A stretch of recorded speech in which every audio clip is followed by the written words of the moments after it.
Certain images are unmistakable. 4th of July in New York City.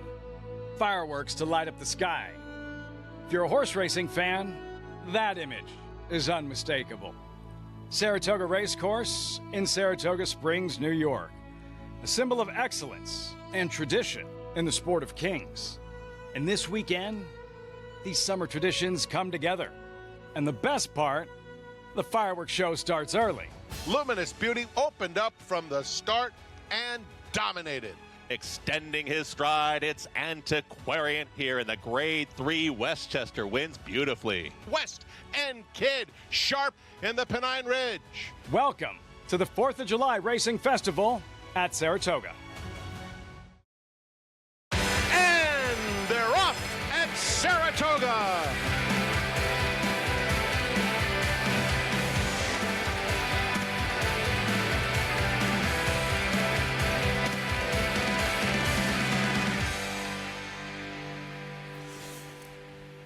I love that song.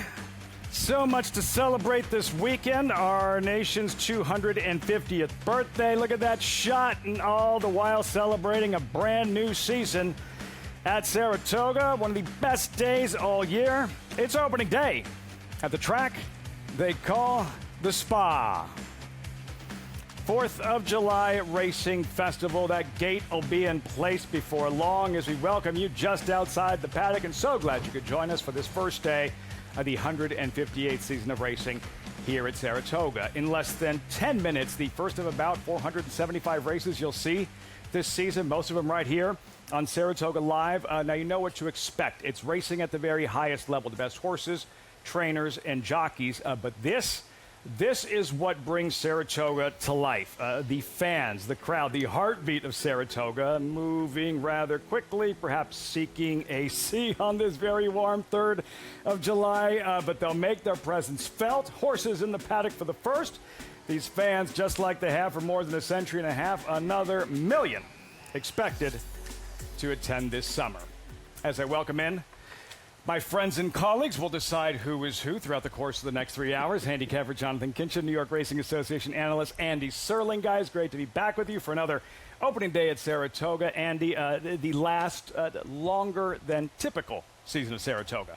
Yeah, when it comes to Saratoga, there's no such thing, in my opinion, as too much of a good thing.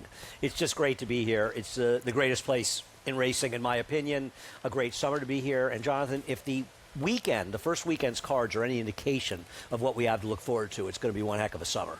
Yeah, look, we're all going to be excited to get back to the special 40-day meet, but I'm not complaining about being at my favorite place in the world for a couple of weeks extra. Oh, boy, there's worse things that could happen. Yep.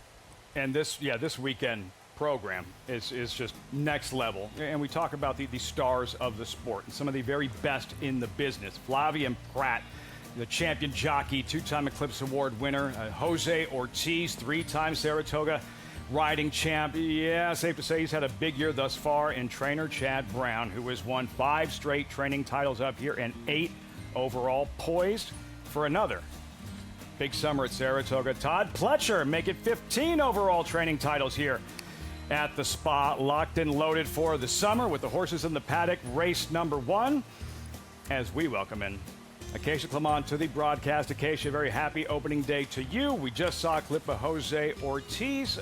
Safe to say he's had some big summers here in the past, but hard to imagine he's ever arrived with this kind of momentum. This year has been pretty epic so far for Jose Ortiz Lafitte, of course, with the top 3-year-old right now in Golden Tempo, winning the Kentucky Derby and the Belmont Stakes right here at Saratoga, whom Jose has ridden. He also won the Kentucky Oaks aboard Always a Runner, but that's not it. He's coming off yet another Grade 1 victory with Magnitude, a horse that he also was aboard in the Dubai World Cup for that victory earlier this year, and that could make things interesting as he has some pretty live mounts with older horses, with 3-year-olds, and with fillies, some of the top in each division throughout this summer. I'm sure we're going to be seeing Jose Ortiz on some short prices and some very live horses with some big decisions throughout the Grade 1s throughout this summer as he's aboard 9-2 shot Copious heading out here for the opener. Acacia, Jose Ortiz, 2 Grade 1 races this weekend. contenders in both faithfully departed Belmont Oaks and Remember Mamba in the Belmont Derby. Field for the first of 11. Solid crew. Allowance runners. Mile and an eighth the distance. $120,000 purse. Competitive heat to kick off the meet, Andy. I agree. I mean, when you see races like this where the lowest price is 3-1 and the highest price is 9-1, Jonathan, that's the kind of competitive racing you like as a bettor, where if you're right, you get paid. You felt the key going in was pace. Jonathan felt distance. Who will thrive at this 9 for a long distance? We'll get into all of that, but first, let's meet the field. For race 1 here at Saratoga. As you look at the tepid favorite, in fact, we begin with No Grati, currently 8-1. There he is, well-traveled 5-year-old. He arrives with momentum. Good post on the inside, but has absolutely no speed. Comes off a win, but would probably have to improve to beat this group. Number 2, McAfee, Saratoga's all-time leading rider, John Velasquez. He may or may not be named after Pat McAfee. He definitely is a half-brother to Torpedo Anna.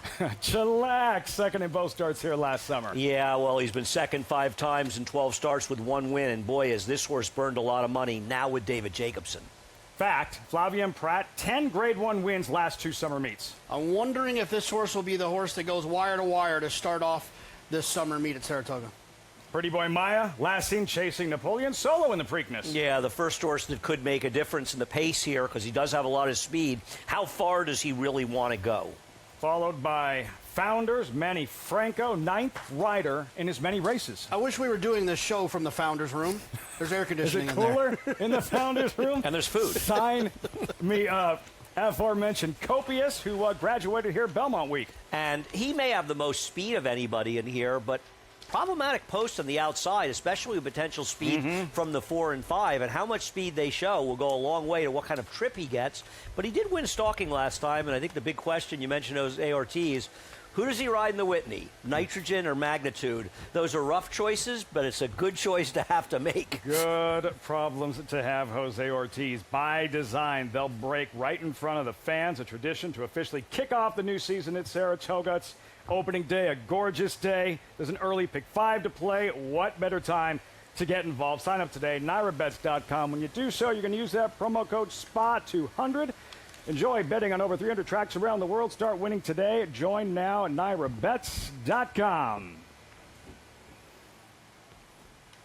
Picturesque Friday afternoon to kick off this 4th of July weekend, and another look at Founders' first career win last August here, but that was on grass. Last pair on dirt, his latest early April. Aqueduct, same distance, Andy, and this is not how they drew it up on the chalkboard. No, but I do think he ran pretty well in here. And I guess, Jonathan, 5-1 seems like a very generous price. Isn't he the best closer in the race, potentially? He is, and it really is going to matter whether or not the 4 and the 5 and a few handful of other horses, if they decide to go quick up front and to set it up for a horse like Founders. If you are new to the game, you're looking for a hunch play on 4th of July weekend, why wouldn't it be Founders, whose father was Constitution? That works. I was waiting for one of you to hit play, to hit that replay. The point is, Founders from the very beginning, Andy, he was wide, he was last up the backstretch, and then all kinds of traffic in the stretch. He did, but so did Tariff Mindset. But he did have a big wide trip, and I think he'll get a better one today. And Manny Franco comes in off another win, another meet win at Aqueduct. And I'm interested to see, Manny could be a dark horse to have a very good meet this summer.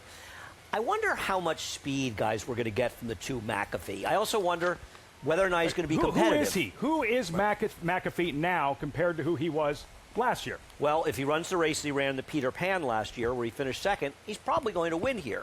If he runs the race he ran last time, Jonathan, he's probably going to finish last. You know, Andy and I were talking a little bit earlier on the handicapping show, talking horses, and one of the points we discussed is that his success in that Peter Pan actually could have been a little bit of a curse, because you run so well in a race like the Peter Pan, you find yourself being drawn to run in other spots, and it feels like they were chasing spots with him because he had earned the right to chase those spots, and maybe he just kind of got a little bit off course. Now maybe he's back on. Yeah, second in the West Virginia Derby, third in the Ohio Derby, Andy, and that near missed that big effort in the Peter Pan at Aqueduct. No, listen, I'm confident if he can find that once good form that he's going to be formidable in here, and I did pick him. But I'm fully aware of how bad his last race was, and if he runs any similar effort today, he's no factor.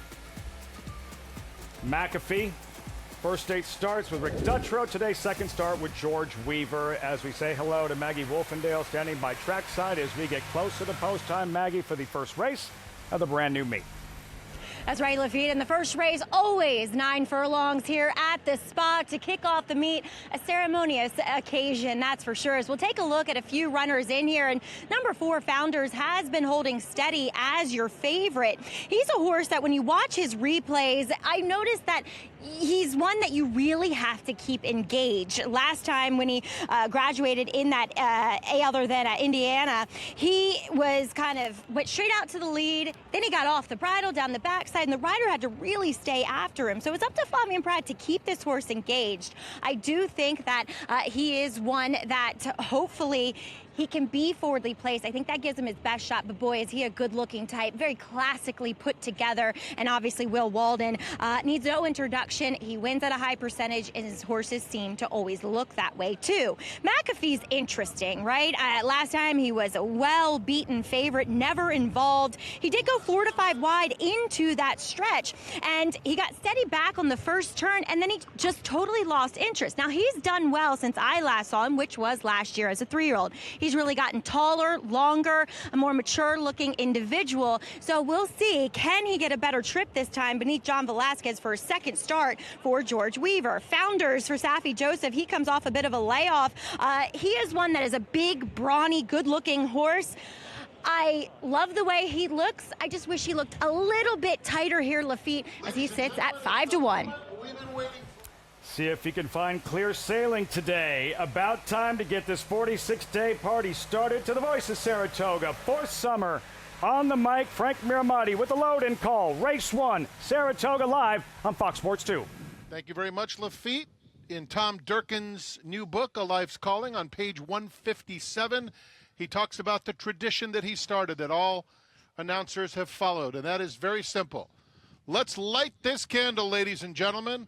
I want you all to join me, and let's start the meeting off together. Here's what we're going to do.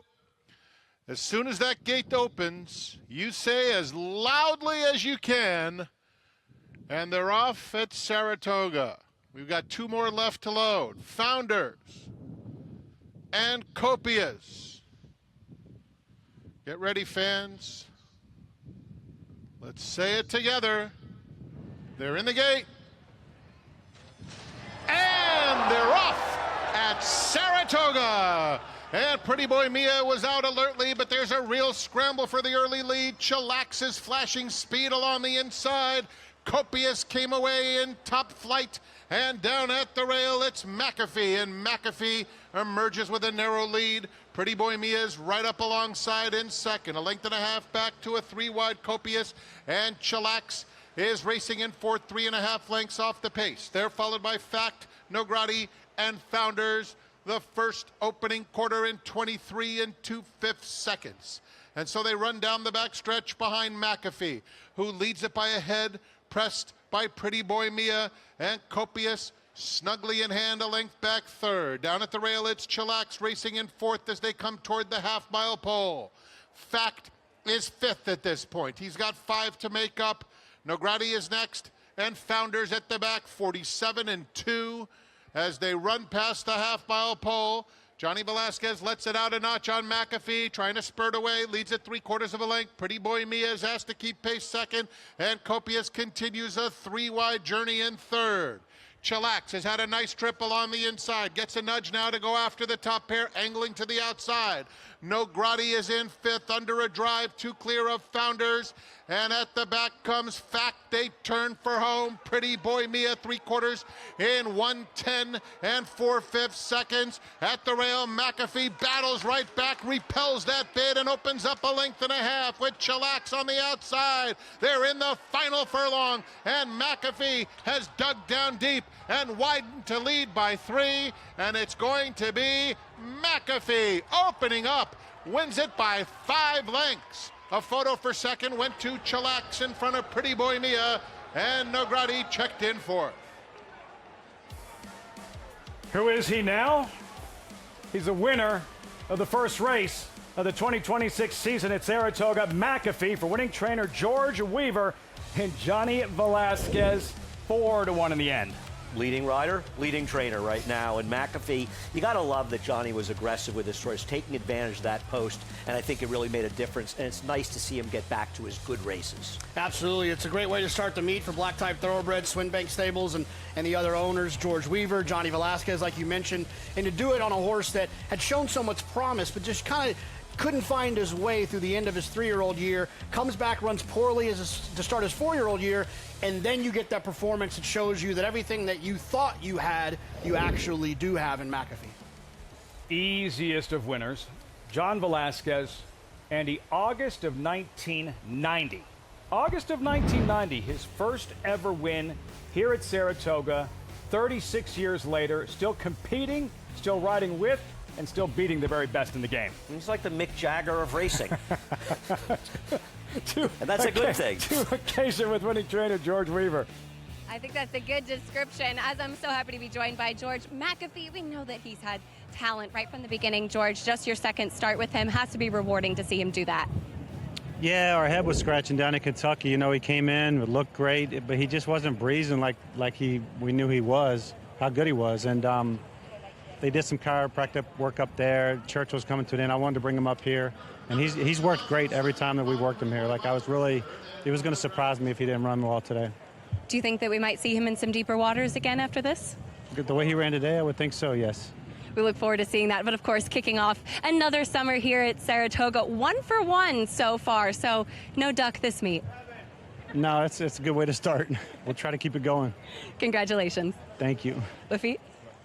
Pretty reserved George Weaver, McAfee, Johnny V. Just to lend perspective, Jonathan, 1990. You know how long ago that is? Emmitt Smith was a rookie in the NFL. The NFL's all-time leading rusher. His rookie season with the Dallas Cowboys, 1990. That's when John Velasquez first won a race here at Saratoga. And I think what's even more impressive is John Velasquez has not had to go on Dancing on the Star for the Stars to make a living. He's going to be dance good. and pirouette right into the winner's circle. Johnny V, 2-3-5-1. Just getting started. 3 years since that epic celebration. Jenna Antonucci into the history books. Arcangelo Belmont winner. Later today, Antonucci to saddle Luminous Beauty, the favorite, in a wide open Schuylerville.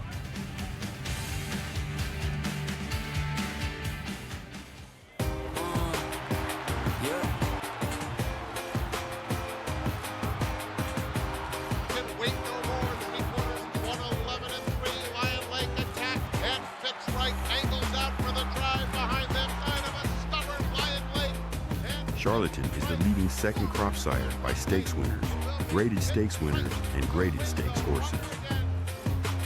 Charlatan, ultra impressive. It's a new day for a new king.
Welcome back. You're watching Saratoga Live, and we're proudly brought to you in part by America's Best Racing. For the love of the race, check out America'sBestRacing.net as Johnny Velasquez kicks off Saratoga, the winningest jockey in the history of this racetrack, in style. McAfee, I thought, terrible trip last time. You gave him a perfect one today. He broke better. I mean, even before the race, I talked to George. I said, if he breaks well and he's in the first three, you know, taking hold of me, he's going to run really good, though. You know, broke good. See somebody trying to go to the lead and right next to me. I was trying to get him back, but by the time we got to the turn, I got to get that position. And then I wait, though, you know. So it was getting tight going to that first turn. Once I sat there, keep him the hold that I had until we passed the half a mile, hold a little straight on him because he pulls, but then he takes a little bit of ride him to get him going. So I know him well, and I knew that I needed to ride him a little bit earlier, and he did. And he come out nicely. Yeah, that was a great performance, and it's good that you knew him, as you have known a lot of horses over the years. Lafitte brought up 1990 when you won your first race here. Do you remember that summer? That was on my brother Jay, 1990, meaning my first win in the United States was my brother Jay for Marjorie Cordero. Wow, steel trap up there. You still got it. Well, looking forward to the Schuylerville later on. I know you're on a filly that you haven't ridden before, Prime Aurora, but her first race was very impressive down at Gulfstream. Yeah, I watched the race, and I was very pleased to how she handled everything, though, you know, and came between horses and inside. She was a little slow from the gate, but he got her into a position that she was close enough, and then she grabbed into the bridle and then came through the inside. It was very impressive. So hope she can do that here today. Hopefully we can see you in the winner's circle again, Johnny. Congratulations on this first race victory. Thank you so much. All right, always love catching up with the Hall of Famer. Gives the best insights in the game. Lafitte? He remembers that first win. Sharp in every capacity. Johnny V. McAfee. On to bigger and better for him. Yeah, he's now got to run either non-winners of 2, which is a more competitive race, or he's going to have to dip up into stakes company, though judging by who's showing up for the Whitney, I don't think that'll be the spot. Top of the stretch, Jonathan, you could tell other riders encouraging. Johnny Velasquez pretty still on McAfee. He was going to take some catching. Absolutely. I mean, you know, that's one of Johnny's strengths, I think, since 1990 was his ability to be forward on a horse and to use that as a weapon rather than taking some horses' natural weapon of speed away from them. And also, it just shows what a difference an inside post position makes in these two-turn races and facilitate him getting the lead. And I think after watching one race, you do have to ask yourself, is the rail a big advantage, as it was early in the meet Belmont Stakes week? Yep. And is speed of an advantage, because we really didn't see anybody make up any ground, and it was an honest pace. Something to watch as we make our way through the program. Today's race is brought to you in part by Claiborne Farm. 100 years in the usual, unusually well. 10 left. The 3 stakes races. Programming note: coverage moves to NYRA's YouTube page from 2 to 3. Main track fast. Turf course is firm. Temperature is hot, like real hot. I'm checking back in with Acacia Clements, standing by trackside. Acacia, it's a common question on days like this. What protocols are put in place for the safety of horses, riders, and then the patrons, for that matter? Absolutely. A lot of steps have been taken here at Saratoga. It's not an uncommon thing for us to have some hot weather up here at the spa, but per NYRA's Director of Communications, Pat McKenna, they've worked very closely with trainers and with horsemen to ensure that steps have been taken to keep everybody cool this afternoon. There are cooling stations like this throughout the track. So you have hoses available where you can hose off the horse.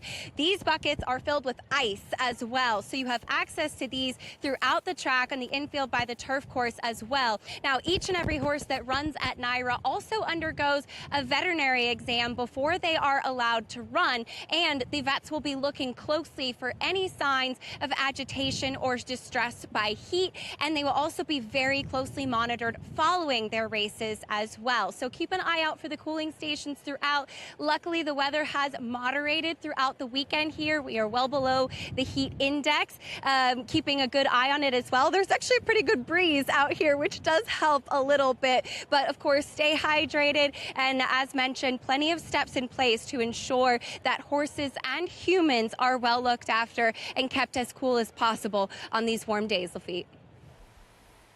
Yeah, Acacia, the high in Saratoga last year, July 3rd, about 80 degrees. Not today. Protocols in place for horses and riders, and more on that tumbler you saw right there. Giveaway today and tomorrow. More on that in a moment. as we turn the page and look ahead to the second race on the program, potential stars of tomorrow, 2-year-olds, 5.5 furlong turf sprint, all first-time starters except for Timber Top, the current favorite. Jonathan, it's races like this, like where it all begins. Yes, the excitement starts, right? I mean, that's one of my favorite parts about Saratoga, seeing the superstars in the Grade 1 races and the other stakes races, and then also seeing the potential superstars that could come from horses that win and break their maiden as 2-year-olds here. The great ones start here. They start other places too, but they certainly start here as well. And there are a plenitude of big new names, new stallions this year. Jackie's Warrior, the number 5. Epicenter, the sire of the number 8. And, of course, Flightline on the outside, who's going to get a lot of hype throughout the summer. See a lot of expensive flight lines coming in. And we've seen one so far in New York, and that horse was extremely impressive, winning for trainer Rudy Rodriguez. Left an impression. Ted Nafi debuted here last summer, eventual champion. Napoleon Solo debuted here last summer, Preakness winner, always exciting. 2-year-olds. Next, first to look back at how things stood after last year's meet. Jockey standings, the brothers, 1-2. That's what they do. Arad Jose Ortiz. Solid meet, Flavian Pratt. One of the bigger stories among the riders. Ricardo Santana, terrific summer. Kendrick Carmouche rounding out the top 5. However, 2 of the names on that list absent, Jonathan, to start the meet, including the 7-time Saratoga champion rider Arad Ortiz. Yeah, but even with giving the other guys a head start, something tells me he'll still make some noise in those standings towards the end. Yes, he's going to miss the first 4 days of the meet, but Irad will make up the gap pretty quick. And some will depend because there's a lot of overlap with Kentucky Downs this year, unfortunately, and I'll be mad to see how much Jose rides there. But obviously other people, Kendrick Carmouche serving suspension from that Jockey Club Gold Cup, Luis Saez, K.E. Davis not there. Another person on that list that's not riding in New York, he will be here tomorrow, though, is Joel Rosario. Yeah, while the cat's away, other jockeys will win races at Saratoga. And the traditional opening day feature, Schuylerville later on. 2-year-old fillies, 6 furlong sprint at the bottom. Luminous Beauty, 3-1 morning line favorite. This is part of the reason why her maiden win right here, Belmont Week. Andy, Luminous Beauty, running away and hiding. She had the absolute right trip at that point in the meet. You wanted to be inside speed and was able to do it, and was probably a big overlay at 4-1 last time. Little different story today. It's not that we don't like the outside post. It just puts her in a different predicament to be able to get clear. And while she ran well last time, it's always a bit of a crapshoot how these 2-year-old fillies are going to run back after a big maiden win. It's a crapshoot how they're going to run back. It's also a crapshoot how the ones that haven't done much running are going to run out of that. You can have horses improving while others are taking steps back. This race has led to some chaos in the past, and it can do that again here today. Luminous Beauty, wire to wire. Trainer Jenna Antonucci says that she does not need the lead. How are you betting the Schuylerville a little bit later on, Jonathan? Yeah, I'm going to try to get the inside, one of the inside horses that's coming up from Gulfstream, the 2 Prime Aurora down on the inside. That's who I'll be trying to hitch my wagon to. Whoever I'm betting will probably lose. My record in the Schuylerville might be as bad as any other race in racing here. I'm going to try the 1 Voyager, though, a maiden for Mark Casse. Big effort in her debut at Churchill Downs. Yeah, we'll revisit that a little bit later on. 2-year-old fillies later on. And today, win, lose, or draw, horse players, handicappers, and Jonathan, everyone goes home today and tomorrow with a Celebrate 250 Saratoga tumbler. That looks awesome. I'm not sure about drinking that water out of the fountain. You don't drink the water? Oh, no, I can't. Maybe that's why I've been losing the last few summers. Run faster, jump higher. It's right there for you, man. You can't be a true Saratogian unless you appreciate the water. Tell him. Tell him. I've done it at the state park. Well, there's some in the state park I guarantee you haven't done. Yeah, some of them I have. This one's wild. The one downtown on the corner by the park, on the corner of Spring and Putnam is that one's a little bit harsh, a little harsher than this one. The collection of giveaways this 2026 season at Saratoga. Also wanted to remind you what's new at America's Best Racing. Take a look on this weekend. Patriotic racehorse names available. Beginner's Guide to the 2026 Saratoga meet here. And a deep dive into a wide open Suburban tomorrow afternoon at 1.25 miles. For more info, visit americasbestracing.net today. We mentioned Flightline, as exciting as he was as a racehorse. Very exciting as a young stallion, and he's sire of that filly, Rockabye. What'll she do in her debut? 2-year-old fillies very loud and have arrived in the paddock. Her father, Brilliant. Flightline left an impression in New York, 2023 Met Mile Tour de Force, and now very busy making little flight lines. You're watching Saratoga Live. Track anywhere, anytime. Download the NYRA Bets app to play today and get a $200 deposit bonus. Watch and bet on live horse racing from over 300 tracks worldwide. Get expert picks, play live money betting contests, and boost your bankroll with daily promotions. NYRA Bets is the official betting partner of Saratoga Racecourse. Sign up now. New members use promo code SPA200 to claim your $200 deposit match bonus. You bet with NYRA Bets.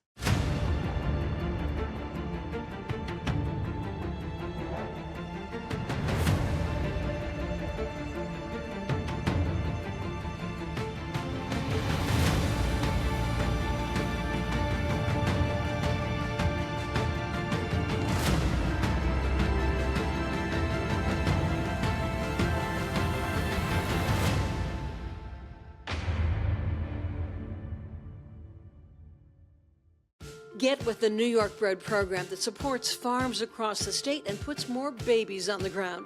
The program that lets your New York Bred race against other New York Breds on the same tracks where Manor War won the Travers and Secretariat completed the Triple Crown in the Belmont Stakes, but at a beautiful new facility offering the new Empire Trillium Series. Get with a program that respects thoroughbreds from the foaling farm to the starting gate to the second career. 16-2, a big black colt. He's a horse that is built for speed. With Practical Joke, it really is a case of like father, like son. It's domestic product kicking clear and opening up here in the stretch. When he ran that speed figure of 106, we were under no illusions that we had a very exciting prospect on our hands. Domestic product just in front. Domestic product. When you see horses like that who are capable of replicating the success of their fathers, that have the look that domestic product does, it gives you great confidence.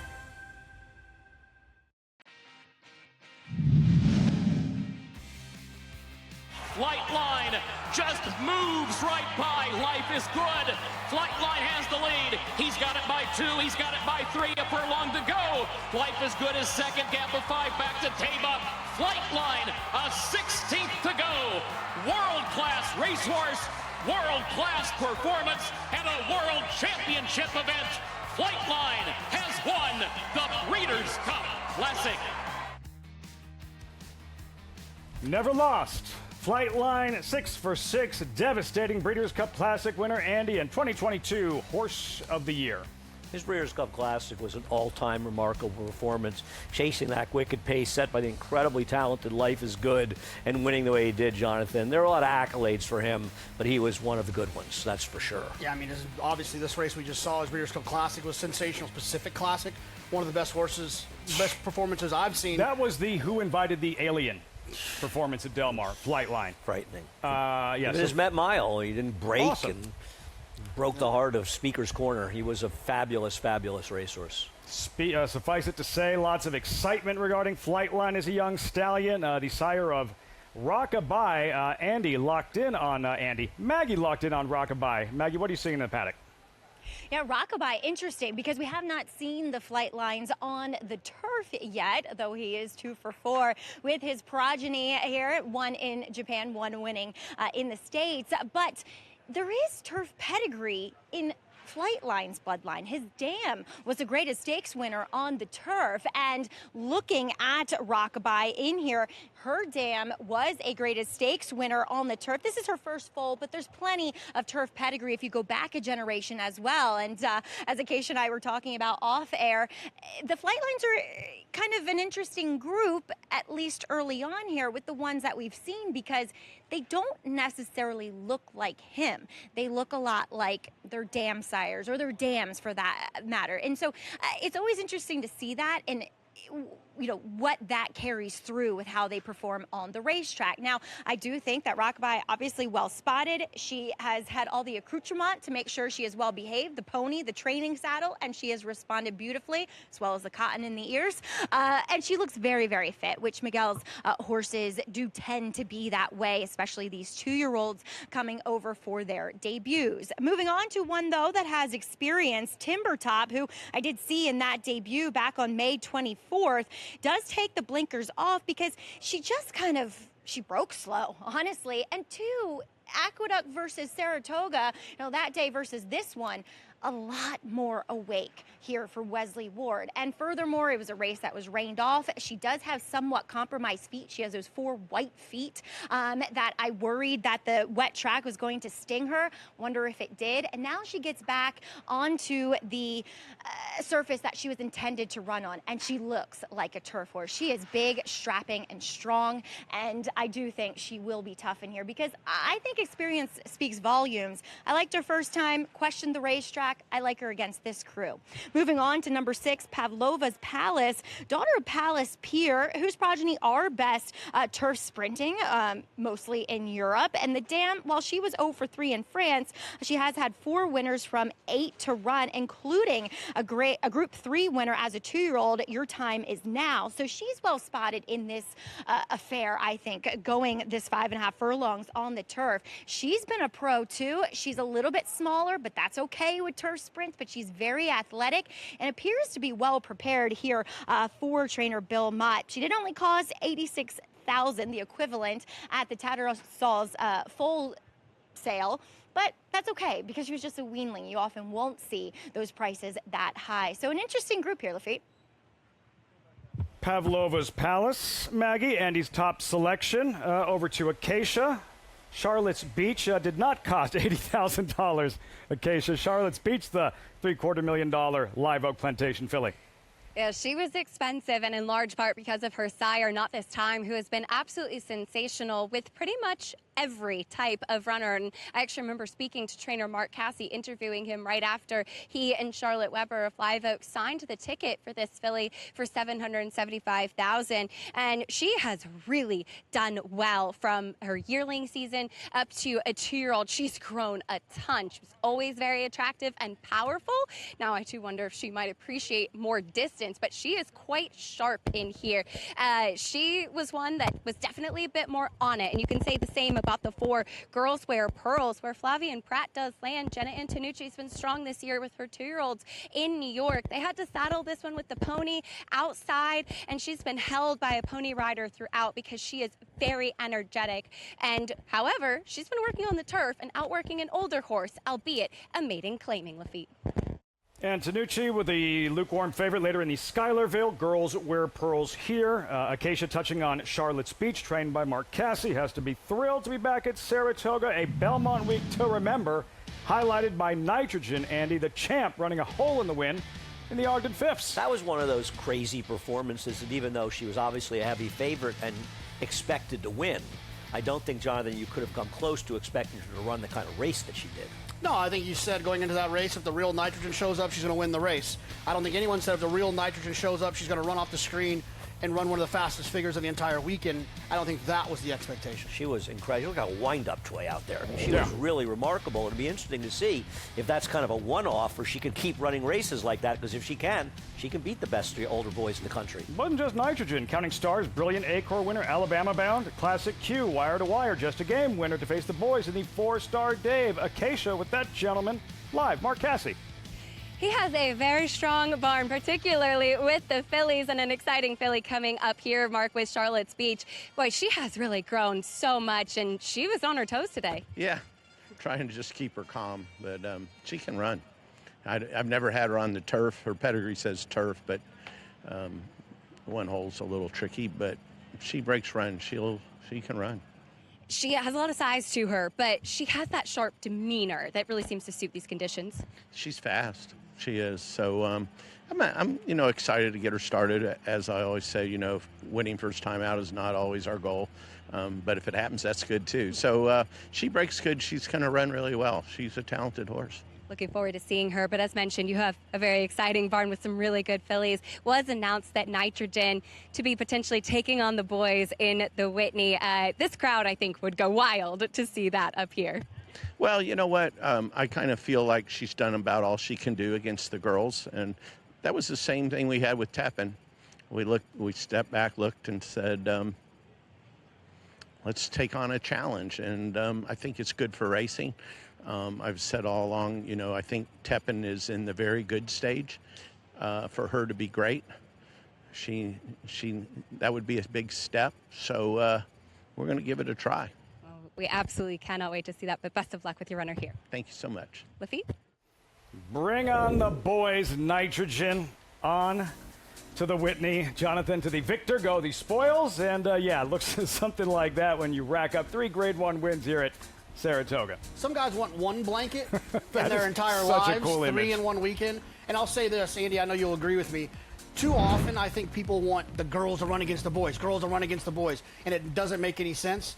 If you're in a 113 buyer, it makes complete sense to me. Good time to take a chance at the right track. Charlotte's Beach post-parade for Mark Cassie. Girls wear pearls. Another fresh face. Yeah, she gets Flavian Pratt here. This horse worked on the grass. One of the things I love about Saratoga, the ability to see how these horses run on the grass. Timber Top, John Velasquez looking to sweep the early double. I'm Wesley Ward's biggest fan. I do not like this horse. I wonder, even though they're in for turf, if this was the one they wanted to run in the dirt when that race got rained off. Not a lot of turf pedigree. Pavlova's Palace, Larry Goichman's debuting filly. I know Andy likes this one. I think if the pace happens to heat up a little bit, could set up for a horse that probably wants a little bit more ground. Allura, Robert Evans, first-time starter. Yeah, this one does not have a screaming turf pedigree either. Kelsey Danner's had some success with long shots in these kind of races, though. Urban Madness by a Travers winner, Epicenter. Yeah, just kind of guessing here. There's really not a whole lot to hold on to. I'd be surprised.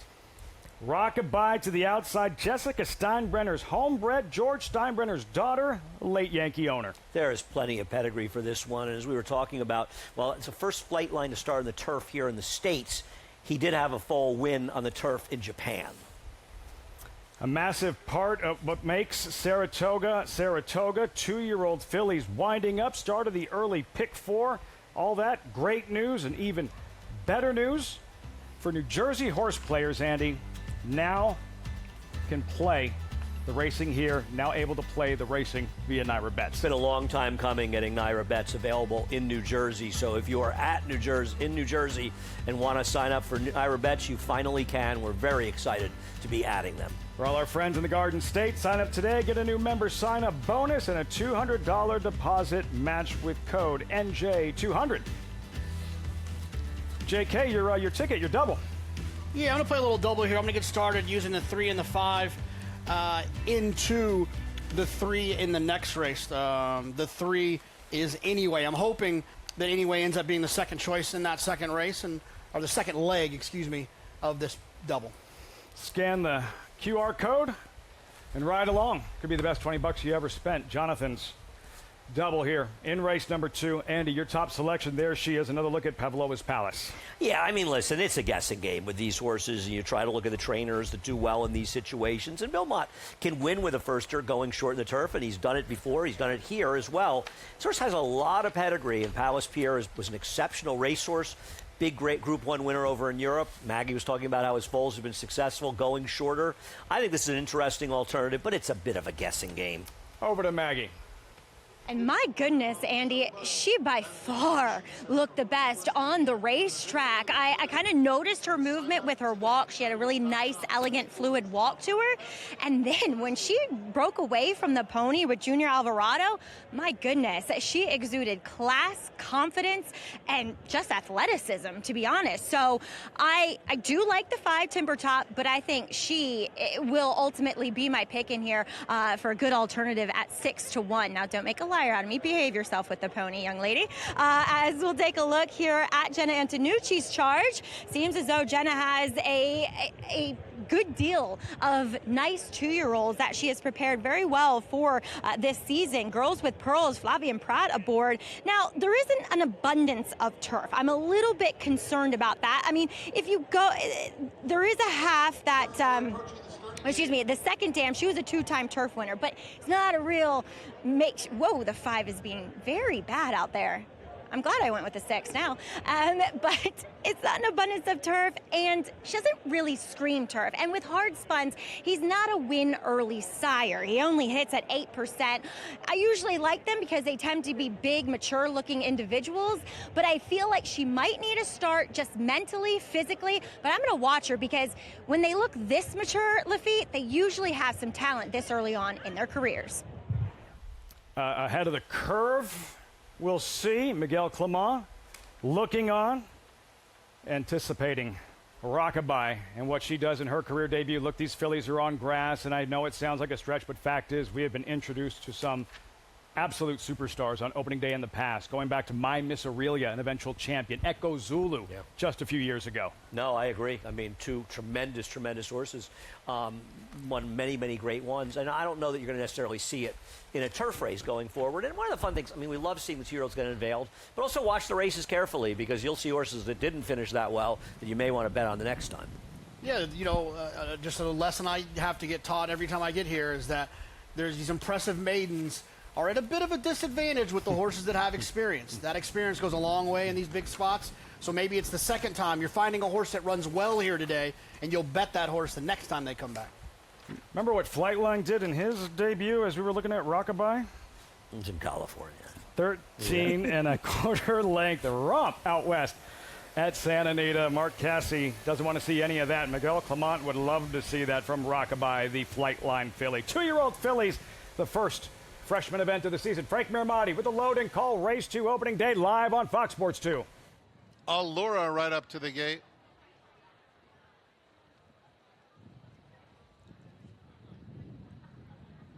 She'll be followed by Bourbon Madness. Allura hesitates briefly and goes in. 2 more. Bourbon Madness.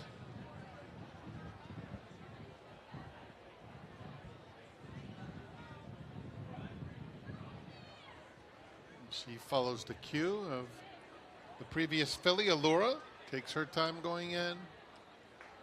And then Rockabye, 5-2 on the board. Second choice currently. Going in. Backs away, so 3 in a row. Youngsters. Rockabye gets a nudge. Goes in. They're in the gate.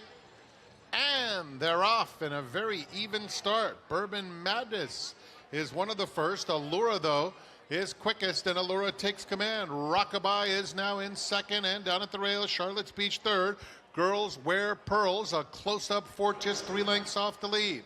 A break of 3 to Timber Top, Pavlova's Palace, and Bourbon Madness now at the back of the field. It's Allura into the far turn with a 2-length lead.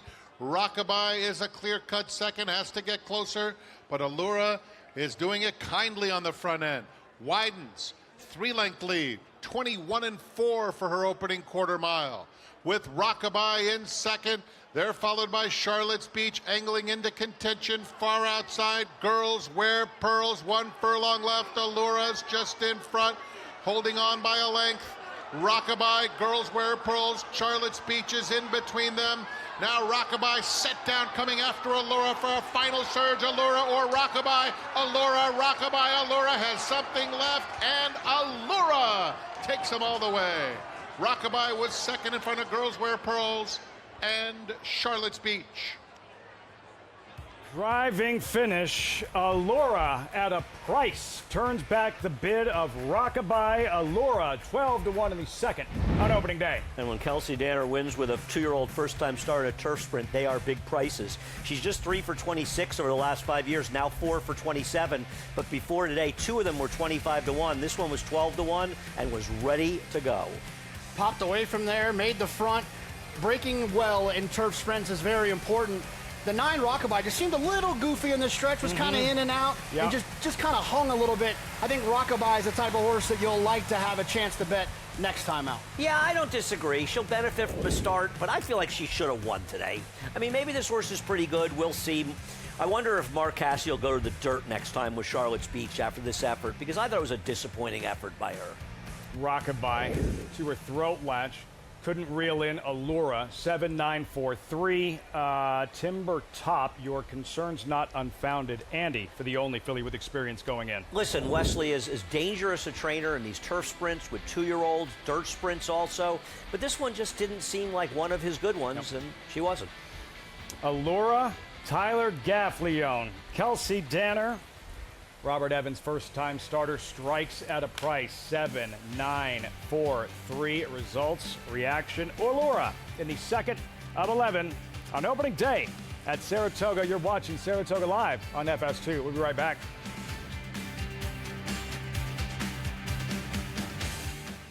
Bet any track, anywhere, anytime.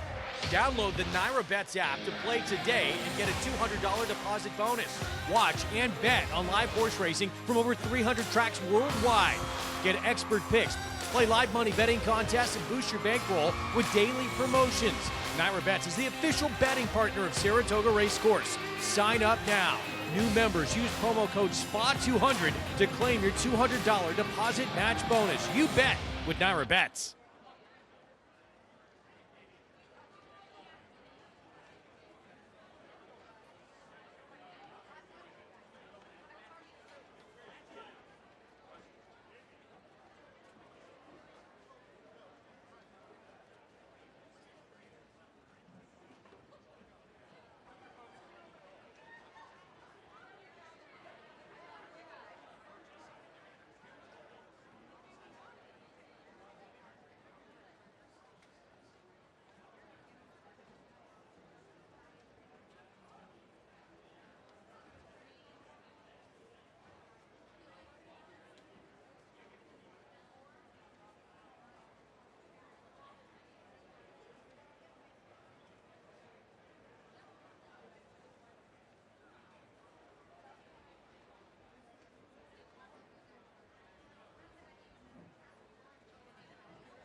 We're getting closer.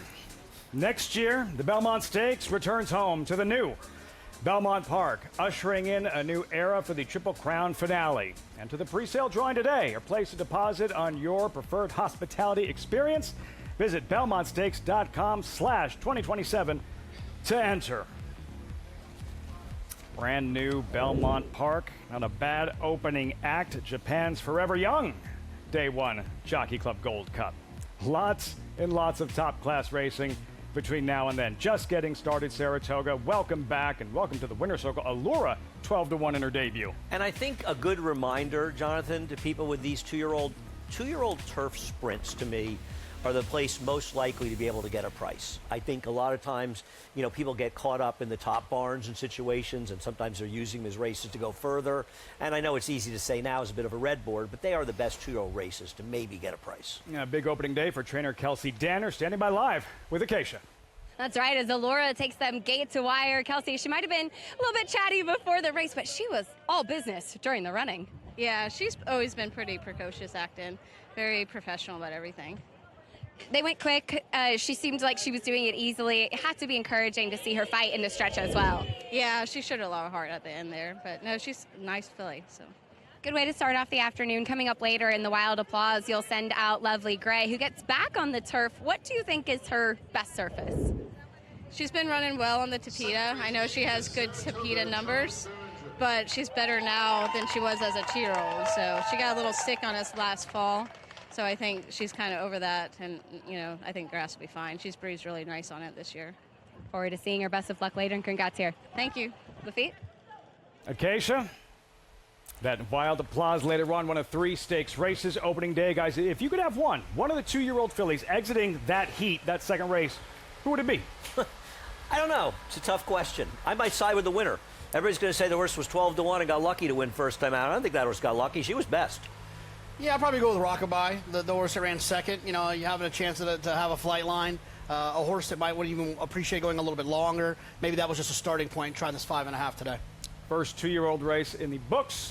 We march forward. The third race coming out next, plus it being opening weekend at Saratoga. You can count on this with the wall-to-wall stakes activity. There is the rundown, 10 strong, 6 of the graded variety. Tomorrow, 2 Grade 1 events, the Belmont Derby and Belmont Oaks. You'll see it all right here on Saratoga Live. Another look at today's feature, the traditional opening day feature, the Schuylerville 2-year-old fillies, a 3/4 of a mile sprint. We're also earlier focusing on Luminous Beauty, the tepid 3-1 morning line favorite. Voyager, Andy, from the inside 7-2, took a lot of money in her debut and had trouble getting out of the blocks, and it cost her. Yeah, I like that Mark is being aggressive with her and not running in a maiden race and going right into a stake. She was 4-5. She just was kind of stupid early. Fortunately, you can only see the head on. Yeah, stupid early. Kind of stupid early. early. Better than me, who's stupid early and late quite often. So, and she just kind of took herself out of the race, Jonathan, and had to make a real run. The winner was a speed horse from Brian Lynch, who's been like a house on fire this entire year, whether it was in Florida or Kentucky. And I thought Voyager ran very well, and going to look to see her improve and be a little more professional today. I mean, yeah, her running line screams, "We'll run better next time." Breaks slowly, takes a bunch of money, is wide all the way around there, comes running for second.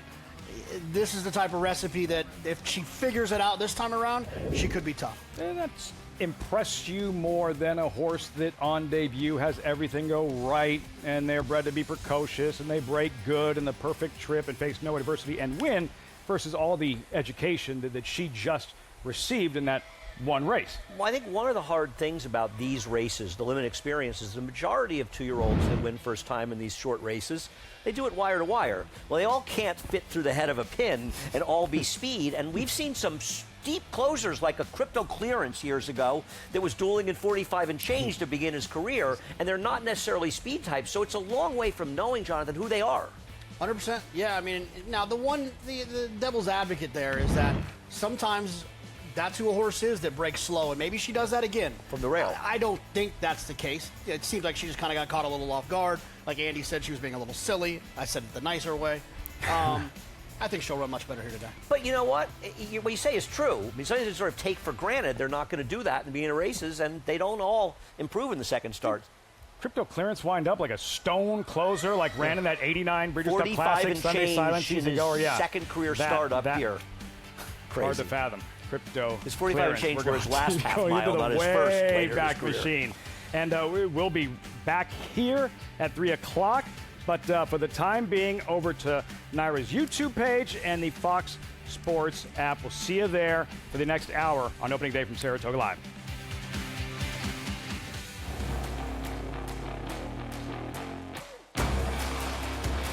Here comes that big gray Tappet Trice right down the outside.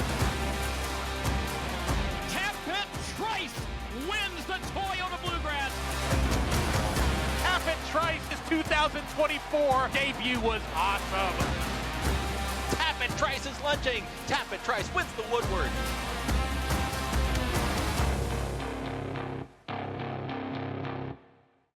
Saturday on Saratoga Live, celebrate Independence Day with great racing from the Spa. Winning action includes the Belmont Derby and the Belmont Oaks. It all begins Saturday, 12:30 Eastern on FS2, then continues 4 Eastern on FS1.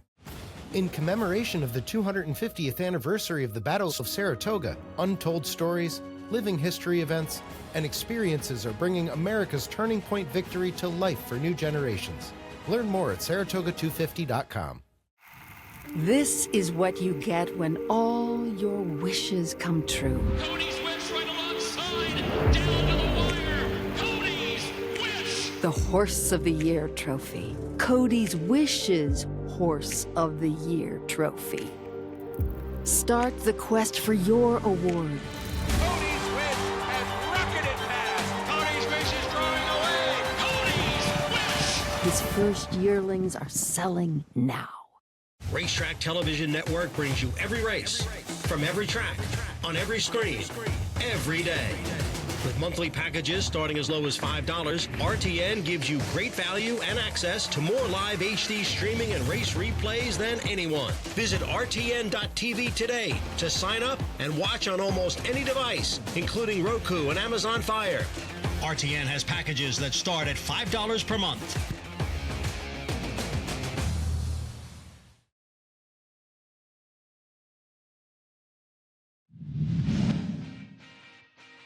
Raging Bull comes off the rail, 2 lengths to make up. Free Drop Billy is going 3 wide. March to the arch behind horses. They're into the stretch, up the ante. Turning for home in front here. Coming to the 8th pole with the lead. Raging Bull is let loose on the far outside, and March to the arch comes charging through an opening on the inside. Then Golden Brown and Hot Springs. Here's Raging Bull on the outside of up the ante. Raging Bull to the front. Raging Bull wins the Saranac. The name, the talent, Raging Bull in the 18th Saranac. And obviously, trainer Chad Brown and owner Peter Brand are looking to see those silks charging down the stretch with a similar closing running style with Arizona Territory. I know Peter moved some horses away from Chad, but they still have quite a few horses together, and they've obviously enjoyed a huge amount of success together. Cool horse. Never knocked me down, Ray.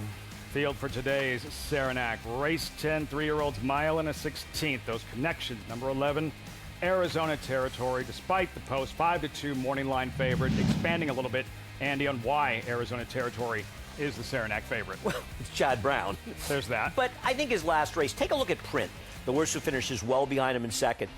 73 buyer, came back with a 79 buyer, overachieving the next time out. I think there's an argument, Jonathan, this race a little bit better than that figure suggests. He's just got to work out a trip from an outside post. Yeah, I don't think there's any question. I don't think too many people will argue that Arizona Territory is likely the most talented horse, or probably the best horse in this race, but it is a pari-mutuel game. I think the horse is going to likely be a little bit over bet. He hasn't drawn perfectly in the 11. He could be wide, could lose some ground at a short price. And one of the words he has to beat, draws the rail, is the speed. And I'm a big Glavin fan. And speaking of breaks, if Glavin doesn't jump at the start like he did last time, I think he's going to be forward and be a handful. You're going to see some statistics on Paul LaDuca v. Tom Glavin later on in the broadcast. For now, though, we focus on Glavin, the horse, and yeah, revisiting that maiden score. 2 starts back, May 10th, Aqueduct. Glavin, Jonathan, a powerful win here. No, he did. He ran well, and you can't knock him for that performance. The one thing I will say about Glavin is the reason that he's kind of slipped down my list is just the crush I have on 3 or 4 other horses in this race. I just think there's some exciting horses like the 2 here. Here's Johnny, the 4, Teddy's Rocket. But in my opinion, Glavin didn't do anything wrong in his last couple starts. The horse he's beating is the second-time start for Juddmonte that had been behind Here's Johnny in that horse's race at Keeneland, where he had some real trouble there, and Glavin just dusted him. And I'll say something about LaDuca. He has some of the best numbers of any player against some of the best pitchers of all time. And you say what you want, he's very humble. You've got to prod him to get him to admit it. It's Greg Maddux, it's John Smoltz, it's Tom Glavin. How about the big guy, Randy Johnson? Oh, incredible numbers against Unreal. Randy Johnson. More on that later in the broadcast. One of 3 stakes races, the Saranac here for 3-year-olds on opening day. Horses behind us. First look at New York breds this afternoon as we kick off this 2026 summer season, and always exciting to be back at Saratoga. Already a taste of the 2-year-olds just moments ago, and again a longer than usual summer, Andy, before we head back downstate to a typical NYRA schedule. You know, I'm good with it. I feel like more time here. Jonathan and I will be out here in parkas in February if they decide to run in the winter. That's the winter's a little different up here. It's a little different. You might actually not wear shorts.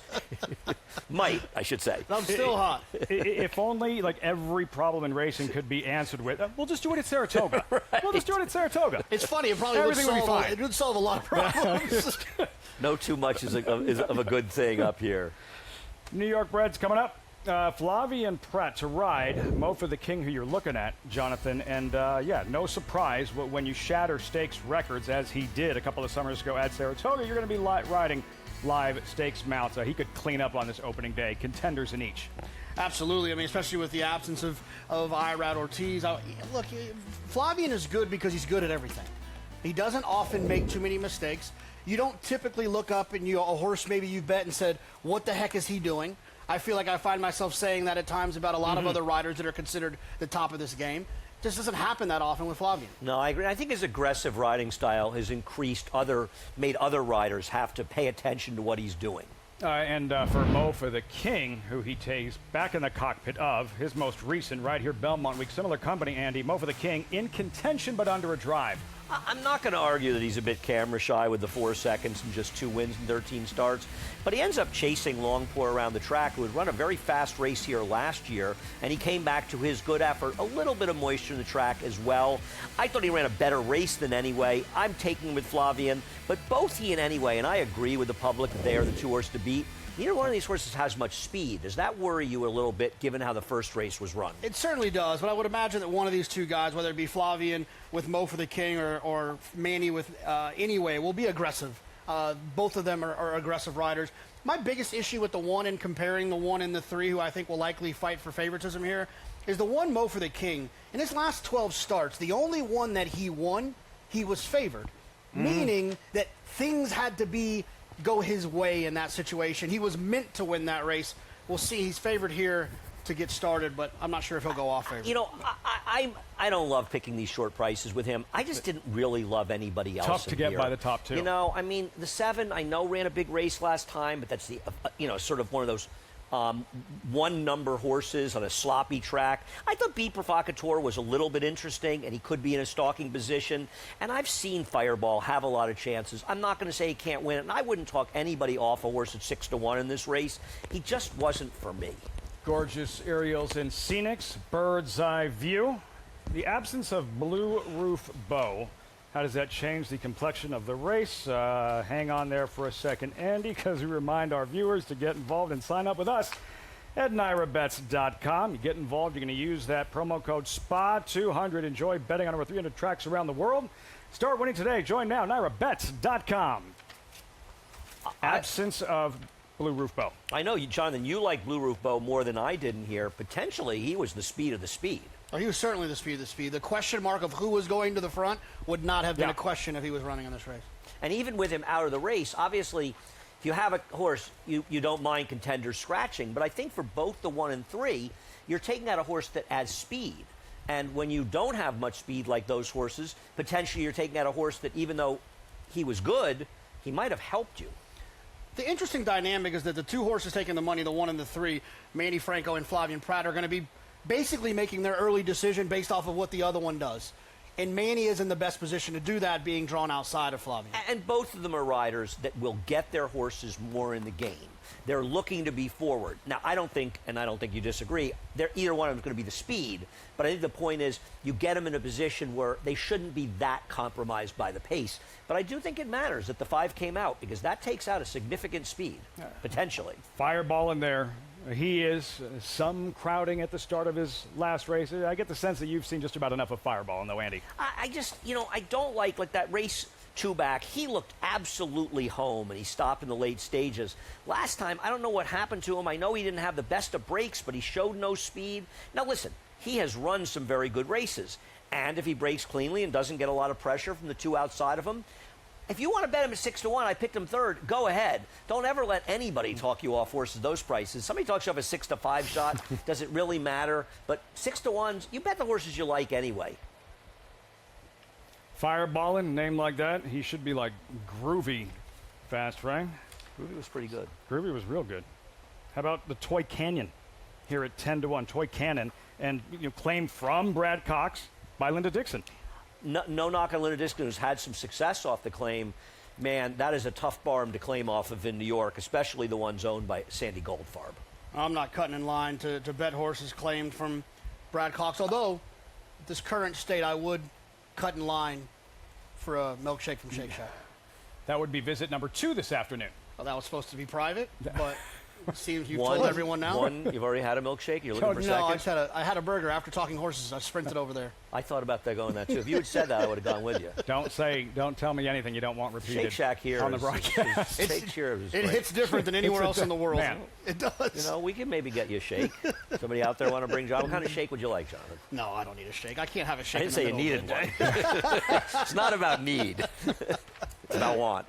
Horses in the paddock here. Riders making their way into the paddock. Big smile. Tyler Gaffalione already a win in the afternoon. And good to see Gaffalione back here from start to finish for this summer meet at Saratoga. He's had some great meets up here. Yeah. And unfortunately, because he was injured and he didn't come back till right around early in the meet. And I was talking to his agent last year, Matt Musiker, who said, listen, I could bring him to Saratoga, but bringing him here off an injury and trying to get the business and build it up just seems like a better idea to let him get started a little bit. Tyler's a fantastic rider, and I expect him to have a good meet.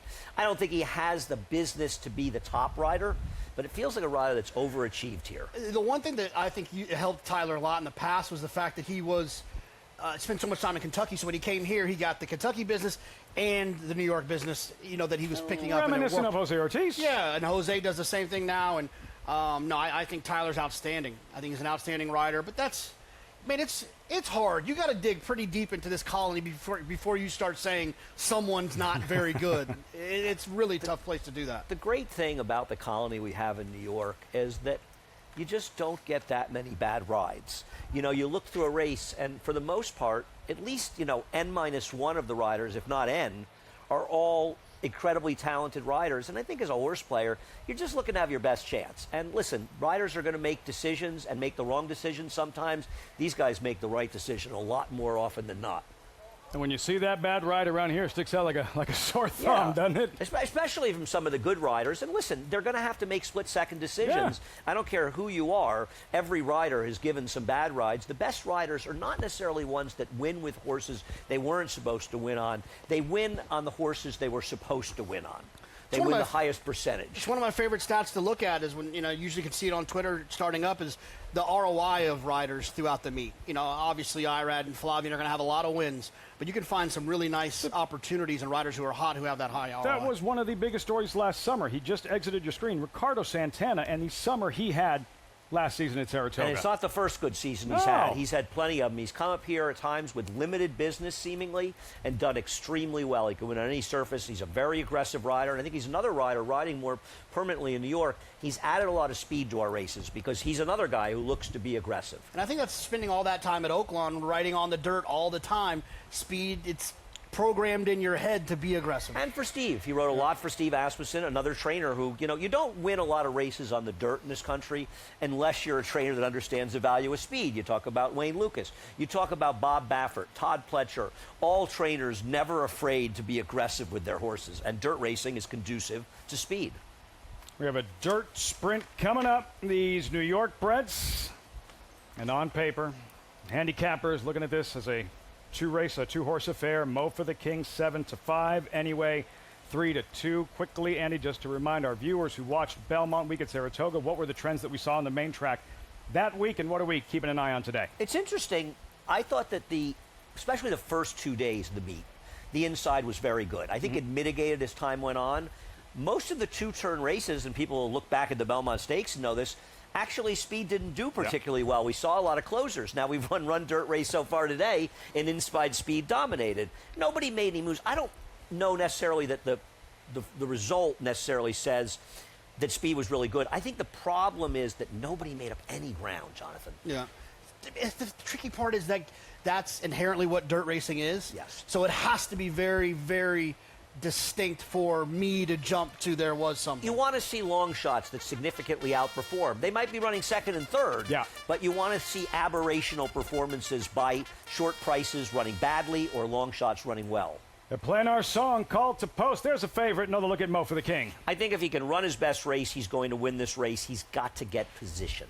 Favorite in 3 straight. Flavian proud aboard. Then Liberty Rising needs to pick it up. Yeah, I'm not even sure his best is good enough. Could have one really good race 4 back. Not much since. Number 3, anyway. Serious player, lots to like. He picked up Mo for the King last time. He might pick him again here. He has improved a lot for Linda Rice. Fireball and Tyler Gaffalione looking to go back-to-back. Yeah, I mean, his 2 race could put him in the mix. The problem is he's got a lot of speed, and so do some of the better horses in this race. The quick Blue Roof Bow outbeat Provocateur in Ricardo Santana. Yeah, was on the turf last time, gets back to the dirt. We'll need to take a step forward. Anyways, beat him a couple times already. Claim from Brad Cox by Linda Dixon. There's the Toy Cannon. Yeah, listen, he ran a big figure last time, but that was a wet track for a different barn. But he's a big price if you like him. The last thing we want to do up here is discourage people from betting prices. Pick 5 begins here. First look at New York breds, a sprinting New York breds, race 3, 3 minutes out, 6 furlongs, warming up on this very warm 3rd of July in upstate New York in even money. Mo for the King. In terms of where do you expect Mo for the King, Flavien Prat, to have him situated, and Manny Franco to situate anyway? Well, it always depends on the break, but assuming that they break well, they do all sort of figure, I think, Jonathan, to be behind the 4s and 6 and 7. Depends how fast the pace is, and it depends how well they get positioned. But those horses are fast early. Yeah, I mean, we talked about it, I think, downstate a couple weeks ago, Andy, that, like, this is one of those races where sometimes the pace is very easy to figure out on paper. It's easy to, it's just a horse that's faster, they're going to go to the front. And was before scratches, yeah. This is one of those races where it really depends what all 4 of these riders that have horses with speed decide to do. It is 100% a decision, and I think that when it comes down to that, I think a horse like the 1, More for the King for Flavien Prat, Flavien has to hold this position. Why would he want to take back and then be in behind horses eating a bunch of dirt? You'd like to think that Manny's going to try to set off of Flavien. You'd like to think one of the outside horses, it's a little bit more of a long shot, is going to be more aggressive to try to wire the field. I agree. I would think one of the outside horses, probably the 4, 6, or 7, we'll try to clear. But is Ricardo the most aggressive of the riders? Would beat Provocateur. He ends up being in front in this race. And listen, it always depends how quick the pace is, right? How much separation that can create. And I think we'll get a better idea if the track is really favoring speed, because the 1st and 2nd choices are not likely to be the 1st or 2nd horses early. So are those 2, or do those 2 horses underperform based on the racetrack? We have a couple moments, not going anywhere, sticking around until post time. Do you want to take a stroll through this pick 5?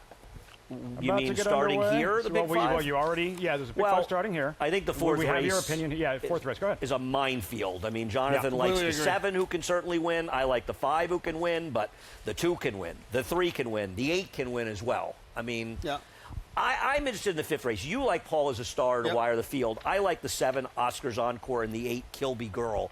I thought the 5th race was one of the more interesting betting races of the day. The 6th race, I think, is impossible. I think you got to try to use as many as you can in there. Wouldn't you agree? Well, you're pretty excited about Dexter Haddock picking up the mount on your pick, Shipsational, who hasn't won since October. Ready for it? Is he going with Shipsational? 2021. Yes. Well, he runs his race 2 back. He's going to be tough. I like Matrolo, and we both think Polar Bear Plunge is a big player.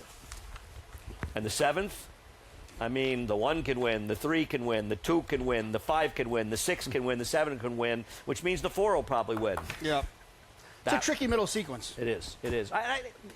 This is the beauty of Saratoga, right? And, you get to this first weekend. We've got all the stakes this weekend are tremendous. And it's kind of cool that you have stakes named for both Leo O'Brien and Harvey Pack on Sunday. 2 legends in New York.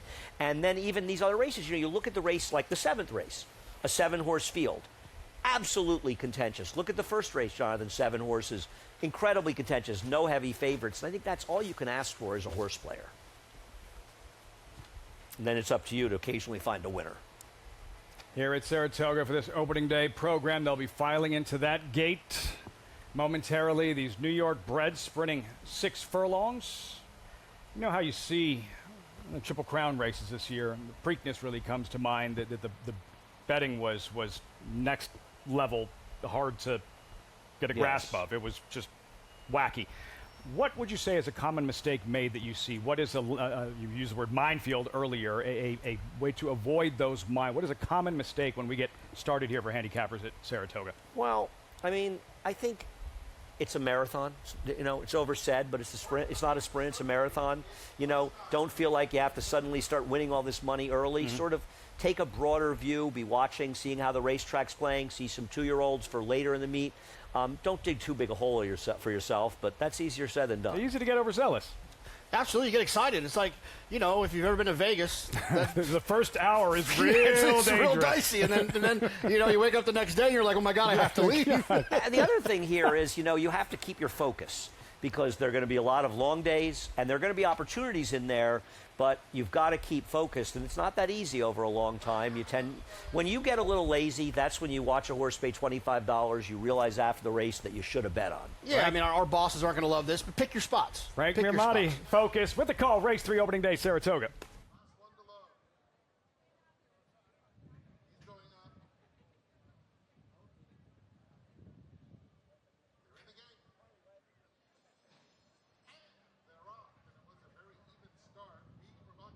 Mo for the King are the first two out of the gate.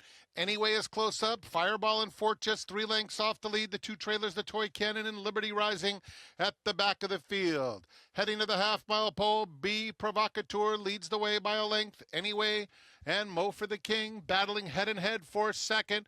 And the opening quarter mile was completed in 22 and 3/5 seconds. Rounding the far turn, B Provocateur narrowly with heavy pressure from Anyway. Just a neck back second. It's another 2. Mo for the King races third, decides to angle out for the drive as Anyway takes the lead. Mo for the King comes to square off. B Provocateur is down at the rail as the field turns for home. Liberty Rising is in fourth.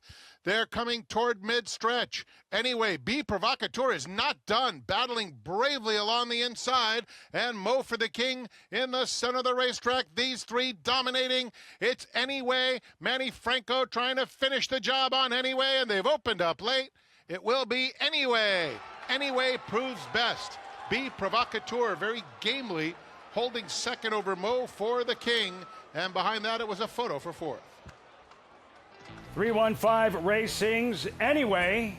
Strong handling Manny Franco teaming up with Linda Rice. Anyway in the third opening day at Saratoga. The only speed that ended up going was B Provocateur. Now Fireball took himself out of the race, but that's Flavian and Manny. They both got their horses in position. Ricardo rode his speed horse the right way, but it was Manny getting the job done on Anyway. A good call by you. Yeah, I mean, Manny, got himself into a perfect spot. Flavian had himself in a perfect spot, and frankly, Ricardo, who ran third in here, had his horse in a perfect, or maybe not, ran second. Maybe second. No, the 6 was second. Ricardo Okay, was second. 6, sorry. The 6 ran second. The 1 doesn't want to pass. No, very, very sharp ride by all three of those guys to run 1, 2, 3. You asked the question, would Ricardo Santana get aggressive with B Provocateur? He did just that. Tried to steal this thing. Anyway, had other ideas. And for Linda Rice, made all kinds of history. Will go down forever as Aqueduct's all-time leading trainer and the only female trainer to capture a Saratoga training title. She's done it twice. Linda is really remarkable. She's aggressive claiming horses. She's aggressive spotting her horses. And her winning is no aberration. She has proven right now she belongs with any of the top trainers in the game. Manny Franco going to work. Strong, physical. Anyway, responding for Franco. He third all time. Aqueduct for wins, and he told the Mick, he told Richie, he's like, hey man, you're lucky that they're shutting it down. You're lucky I ran out of runway. I would have caught you. Manny is my dark horse to be competitive in this riding title. It's not going to be an easy thing to do. What's different this year? I think, you look at the change since he hired John Panagot, who's got him on as his agent, a lot more live horses, riding a lot for Chad Brown. And I think it's really helped his confidence a lot. And with Manny, he was very good with speed horses, dirt races. To me, he rides extremely well on all surfaces, short and long now. He's become a complete rider. That'll work for his confidence. A win opening day, Manny Franco. Anyway, well done, JK. 3-6, 1-2 in the third here at Saratoga as our opening day coverage continues.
A gorgeous shot. Welcome back. Opening day, Saratoga. Saratoga Live.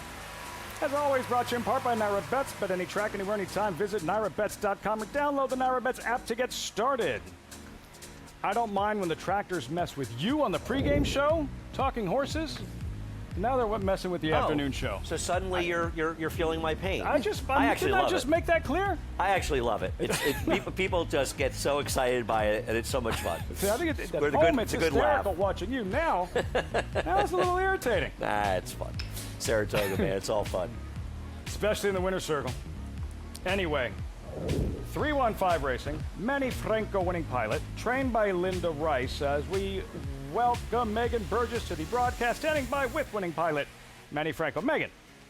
That's right, Lafitte. Hi, everyone, and happy opening day here at the Spa. And Manny Franco, the winning pilot. And Manny, you've had an extraordinary spring, building momentum, and getting a win here on opening day important. But what's most exciting to you as you look ahead to a summer in Saratoga? Yeah, no, exciting to be here.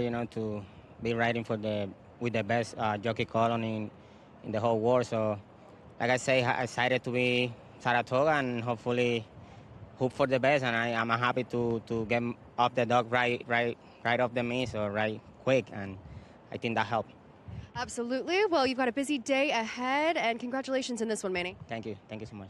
We've got the whole crew here on opening day, and with owner Todd Keefus of Anyway. Linda claimed this horse for $40,000, getting a victory against older horses for the first time, seemingly as if he's done nothing but progress. How exciting is it to team up with her on opening day? So exciting, huge for 315 Racing, so pumped. We wish, this is just part of the team. We wish Tyke Strodel was here, all of them, Andy Striegel, everyone. Just, we missed a lot but what a win.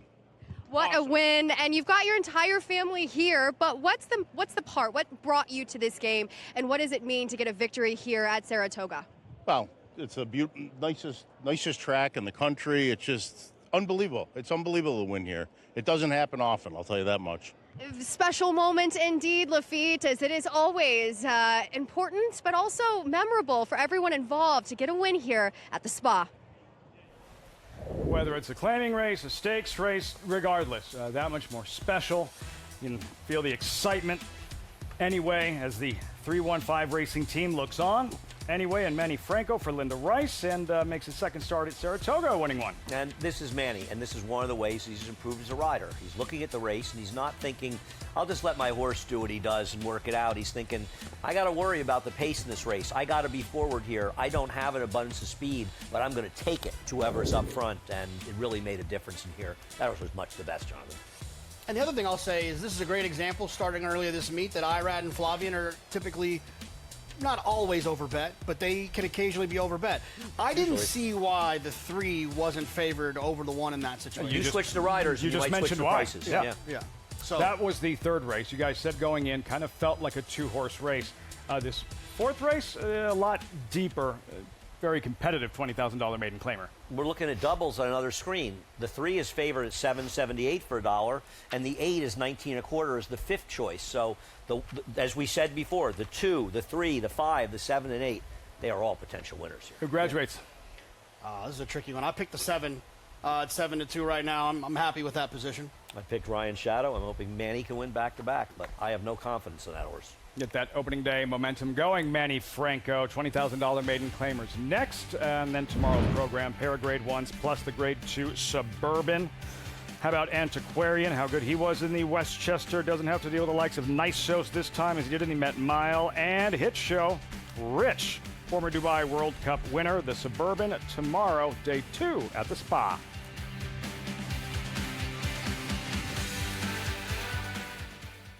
New to McMahon Thoroughbreds for 2026, champion Uncle Mo's undefeated 2-year-old, Showcase, named a TDN Rising Star on debut, and winner of the Grade 2 Saratoga Special. Showcase is awaiting racing room, trying to get out of there, and Showcase gets out for a crack at first resort. Showcase lengthens his stride. He bounds home with plenty left. Showcase ultra impressive in the Saratoga Special. Showcase, standing for $5,000 at McMahon of Saratoga Thoroughbreds. There's nothing like being there at the race and having the horses go by and your horse is at the front of the pack. Nothing better. We provide an inside look at the game. If people were to do this on their own, it would take years to develop the kind of relationships that we have with Hall of Fame trainers and horsemen. Here, you get to cut the line, so to speak, and you are in the thick of it at the highest levels of the game, and that's something that we really want for our partners. We want them to be dealing with high-class horses, have the chance to run in really big races, and we take care of the rest. I look at spreading our placement of horse equine purchases as just a wise investment. They don't all work, but you're going to have ones that work because of the caliber of people at West Point that go through the horse selection vetting process. It's very thorough, super impressive. Everybody here at West Point strives to provide a really comprehensive educational experience. We want you to be behind the velvet rope. Our partners get to know the trainers, the jockeys, obviously the horses. This is a real immersive experience to really get your feet wet and just feel like you're part of the action at the very front row. I think it starts with the top, Terry and Debbie, ethics, this industry, having the right leader sets a tone for an organization. And they bring all that in every interaction, as does the entire West Point team. You know, there aren't that many investments where you feel like part of a team, part of a family, but that's really true here, and that's what makes West Point Thoroughbreds so special.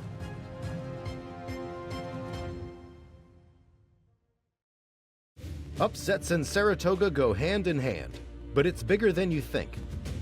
Victory at Saratoga in 1777 altered world history, marking America's turning point. Visit to experience Saratoga's revolutionary spirit.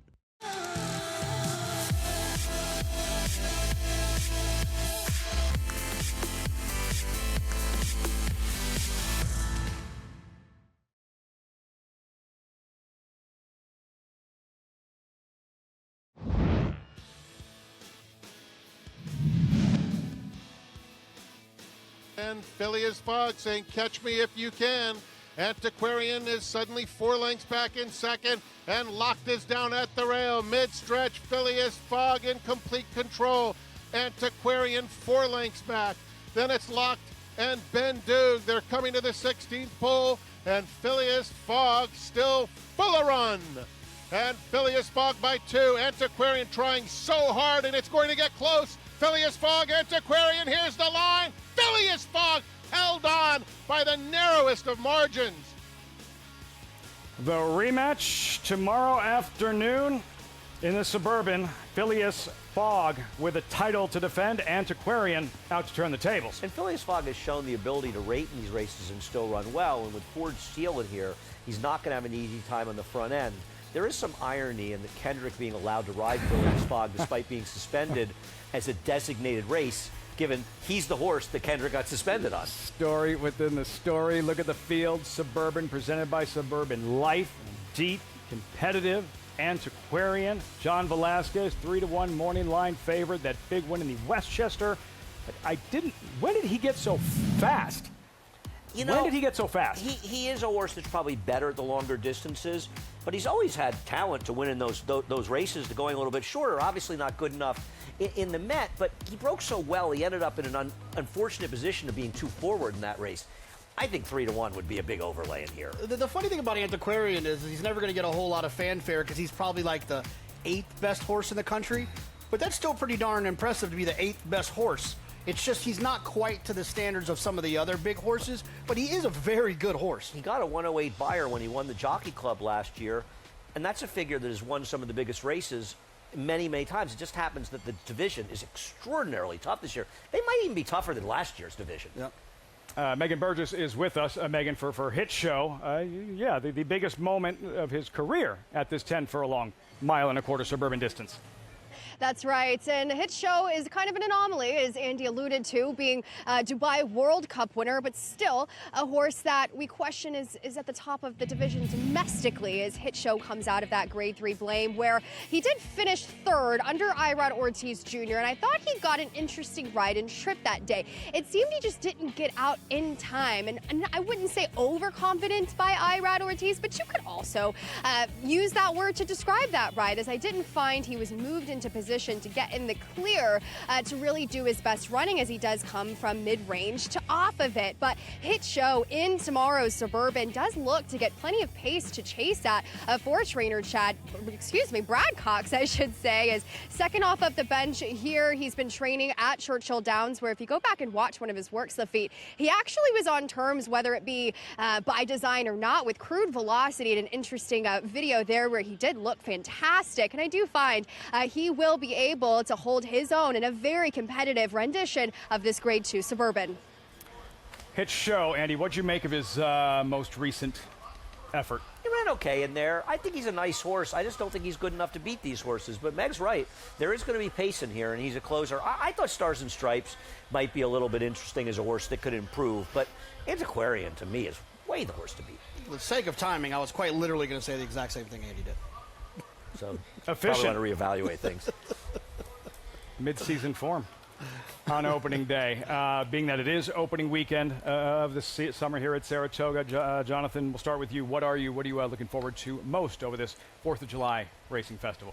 Yeah, I mean, I'm just glad to be started, right? To get started. And when you're up here, it always feels like in September when you leave, it's like, God, we've got to wait so long until we get to come back. And then when you're here, you get to see all your friends. That's my favorite part, is walking around, seeing the people I have not seen quite literally for 9 months, the people that I only talk to when I'm here.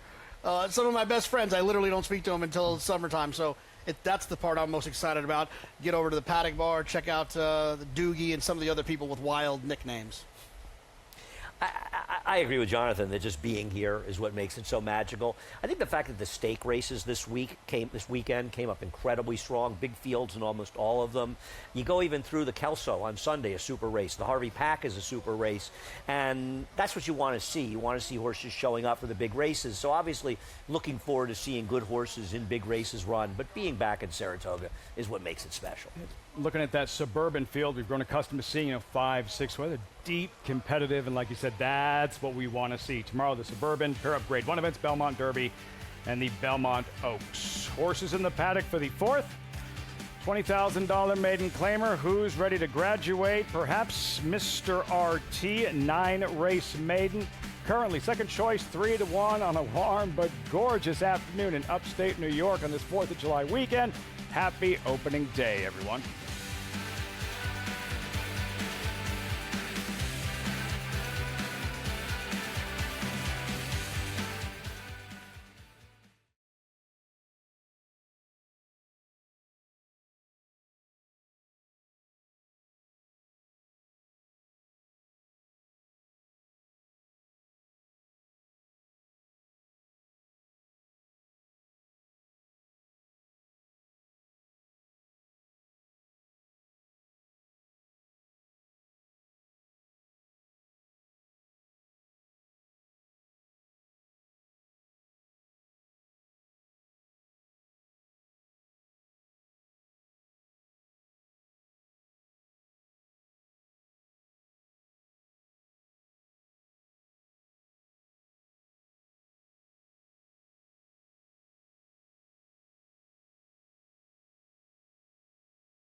Well, I'm very excited. Just giving guests what they would like, as well as keeping things light for them on those hot summer days.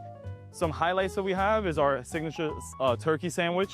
We have it all available in concessions, as well as offering it in Turf Terrace and our premium areas. We also have some steak frites to lean in towards a little bit of our French roots on the chef team. For some people that are looking for some vegan and vegetarian options, we have our Beet LT, which has some caraway aioli, whole grain bread, and as well as some roasted red and yellow beets to kind of help elevate the whole thing for everybody. You can't go wrong with our signature Saratoga Sunrise. So it has orange, it has vodka, and it's a refreshing way to enjoy the entire track, as well as a good refreshment just to keep you cool during the hot days of the summer. We have a Signature Cup series this summer. This way there's something collectible for the returning guests on a weekly basis for them to come get. So to just be a part of that history and be a part of that experience for guests is really exciting for myself and our entire team here.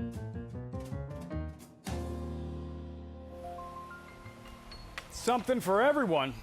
Jonathan, vegan options this year. Finally something you can really get into.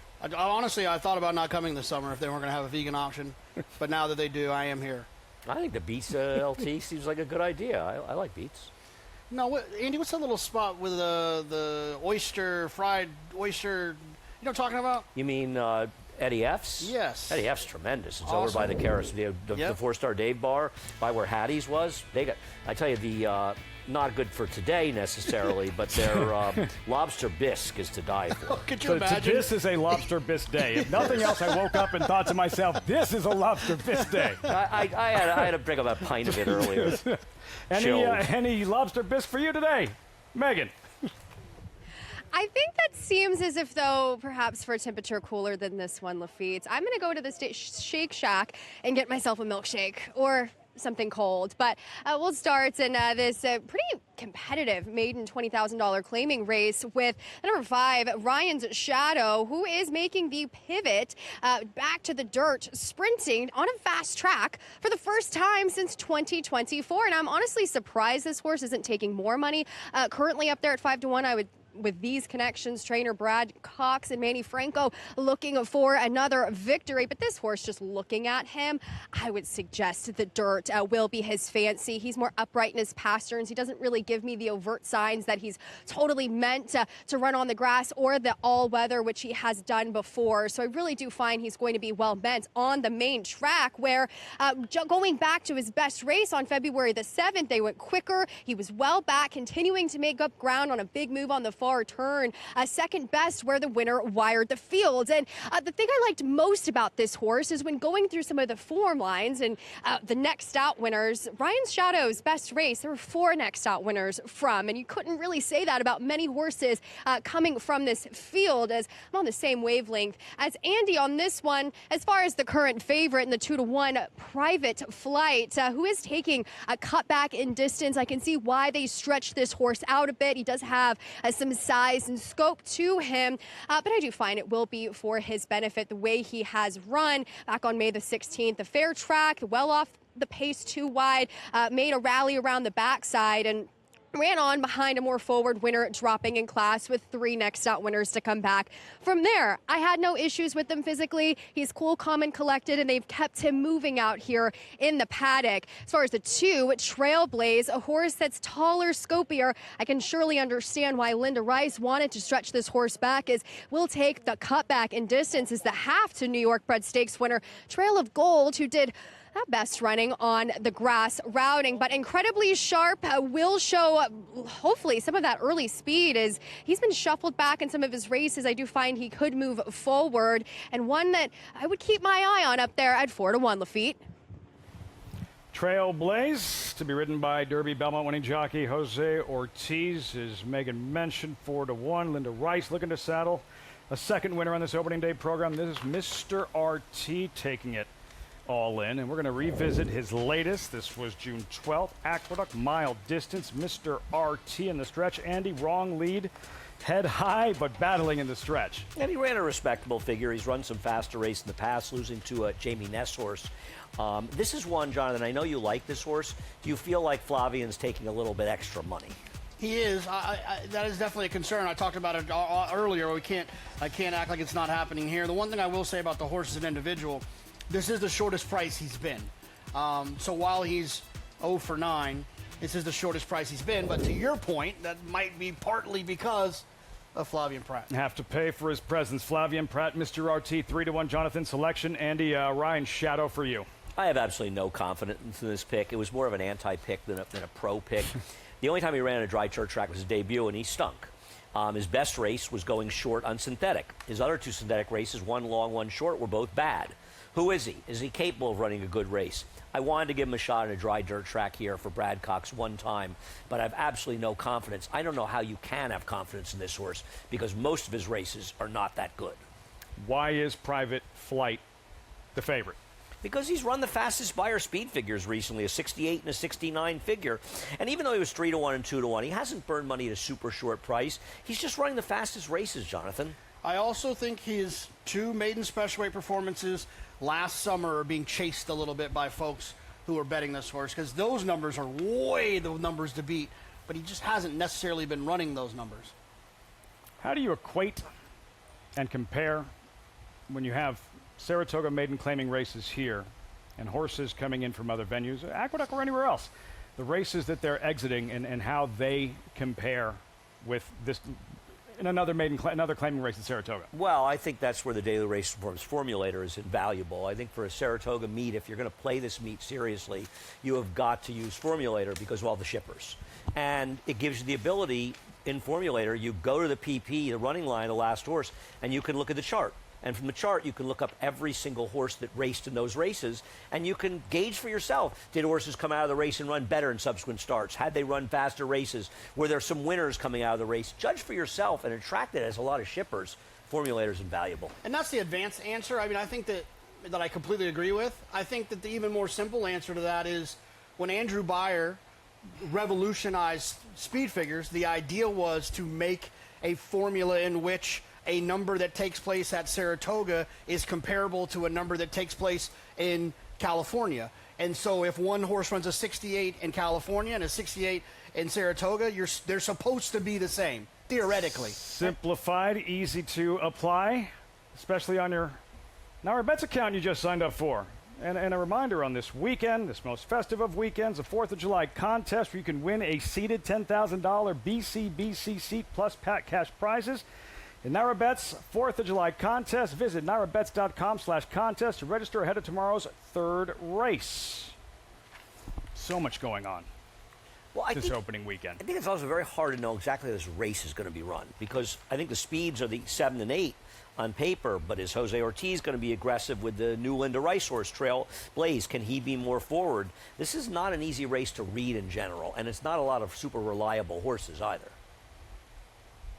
At this level, these $20,000 maiden claimers, a call to post.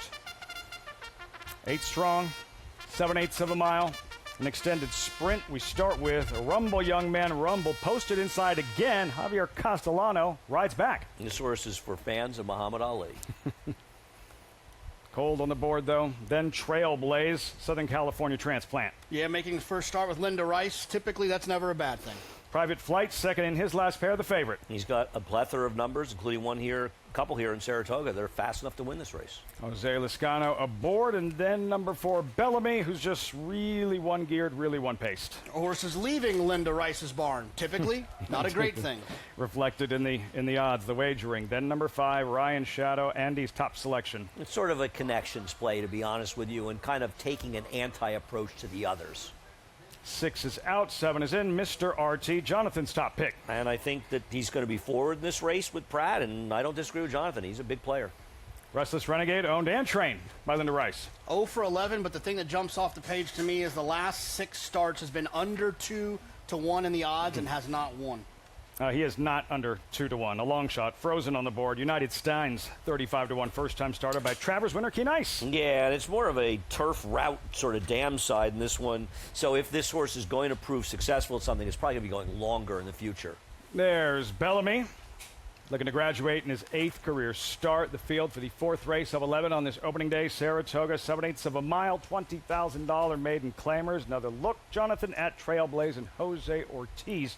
Looking to strike here at Saratoga for the first time, where he is a 3-time Saratoga riding champion. And as we touched on with Acacia at the top of the show, he's done well here in the past, but hard to imagine he has ever arrived this summer, with this kind of momentum. I'd like to think if it was something that you could bet on, which would be very fun to bet on who would win the meet here, I think Jose would offer great value, right? He's got the momentum of the Derby and Belmont winner.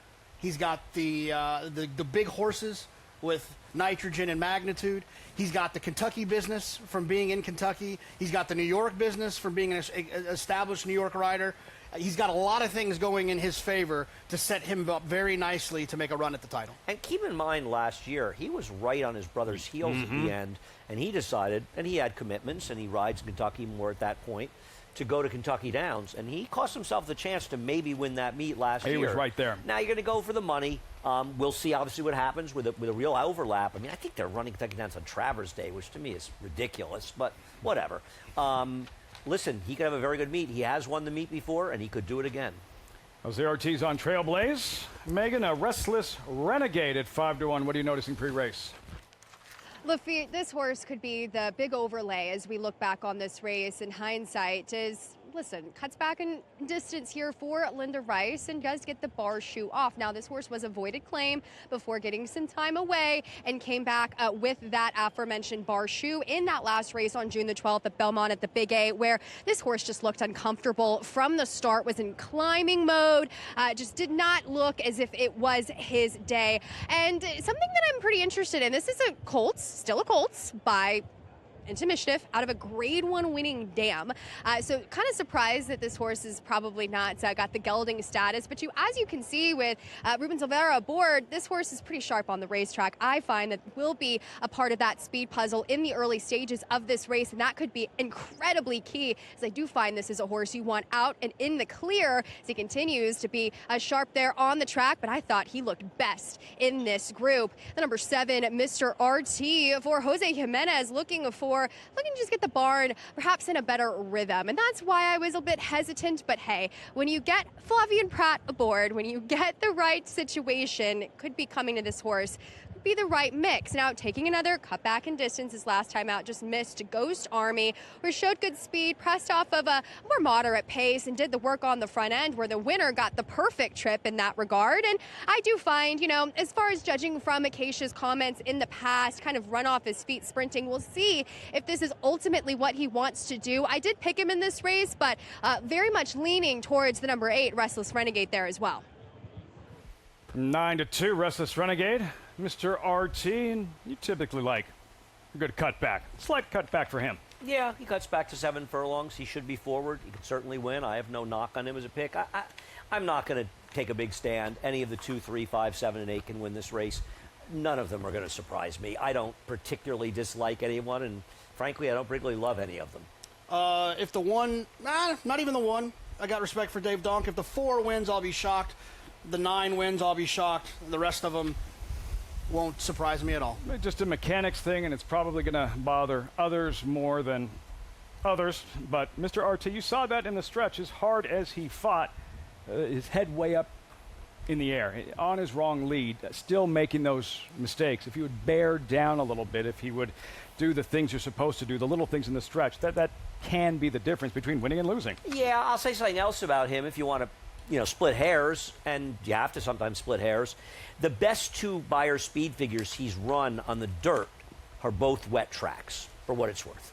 Yeah. Race shape, gentlemen, one more time. What are we looking for early on? I think the 8 and 7 are going to be forward in here. I don't know, Jonathan, you feel differently. I think the wild card is Trailblaze, the new Linda. I think Flavien will go to the front. You got to have a little bit of confidence as a rider when you're sitting on a 5-2 shot. He reads the form like we do, knows there's not a lot of speed in here. Flavien he typically gets his position moving forward anyways, and I think that when he looks to his left and to his right, his nose is going to be in front, and I think he'll hold that position. Andy and Megan with number 5, Ryan Shadow. Megan Jonathan like going with maybe she like the 7? Yep. She liked the 7. Megan likes the 7. So does Jonathan. Mr. RT at 5-2. Final check of the toe board reading 2-1. Private Flight. Frank Mirmati. Load and call race 4 opening day at the Spa. Private Flight is going in.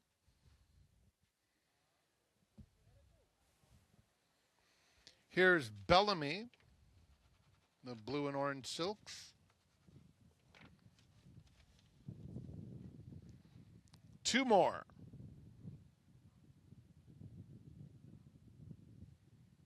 Bellamy has backed away a couple of times.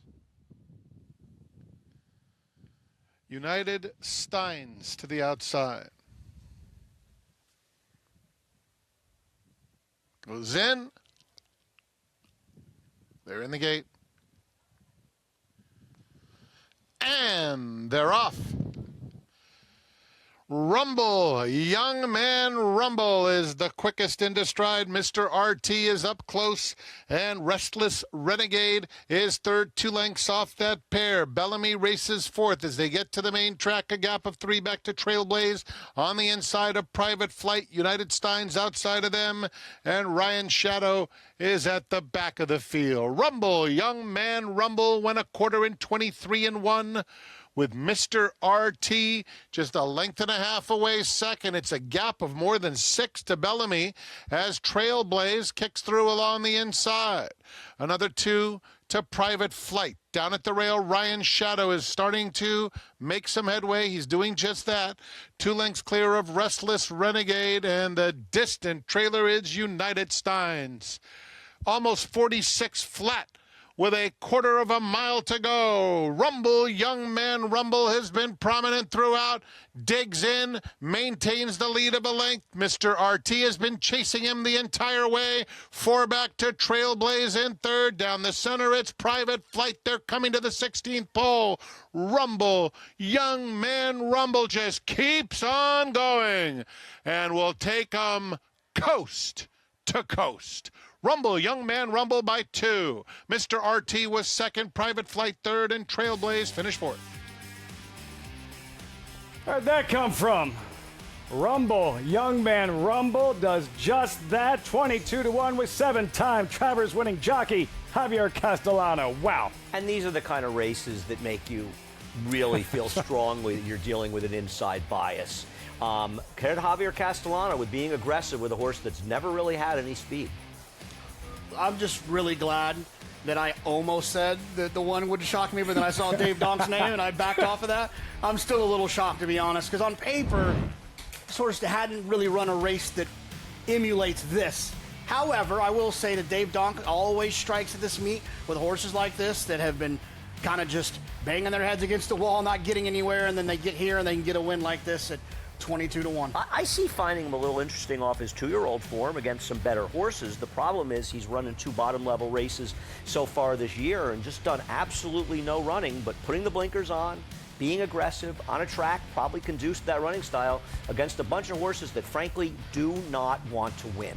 Dave Donk's a huge Jets fan, and at this point, yeah, he is. He's the favorite to have more wins at Saratoga than the Jets will have. It's a little mean. J-E-T-S, Jets. David Donk standing by live with Megan. An opening day victory for the Donk Barn. And David, all I had to do to find you was find your hat. Pretty much anybody, yeah.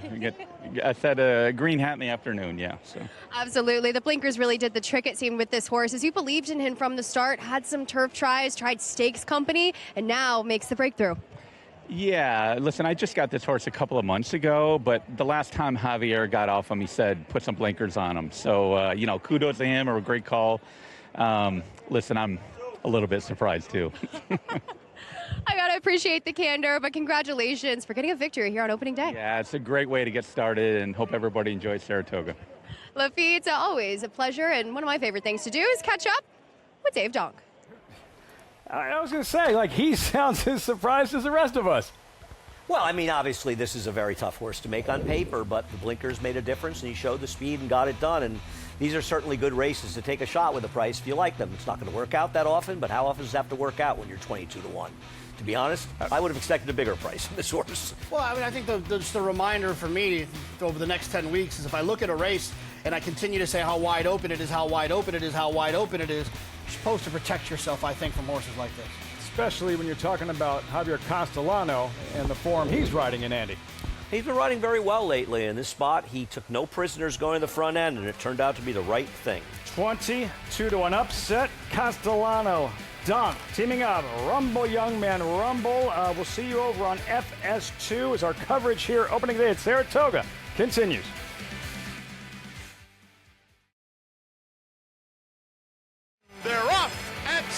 Saratoga.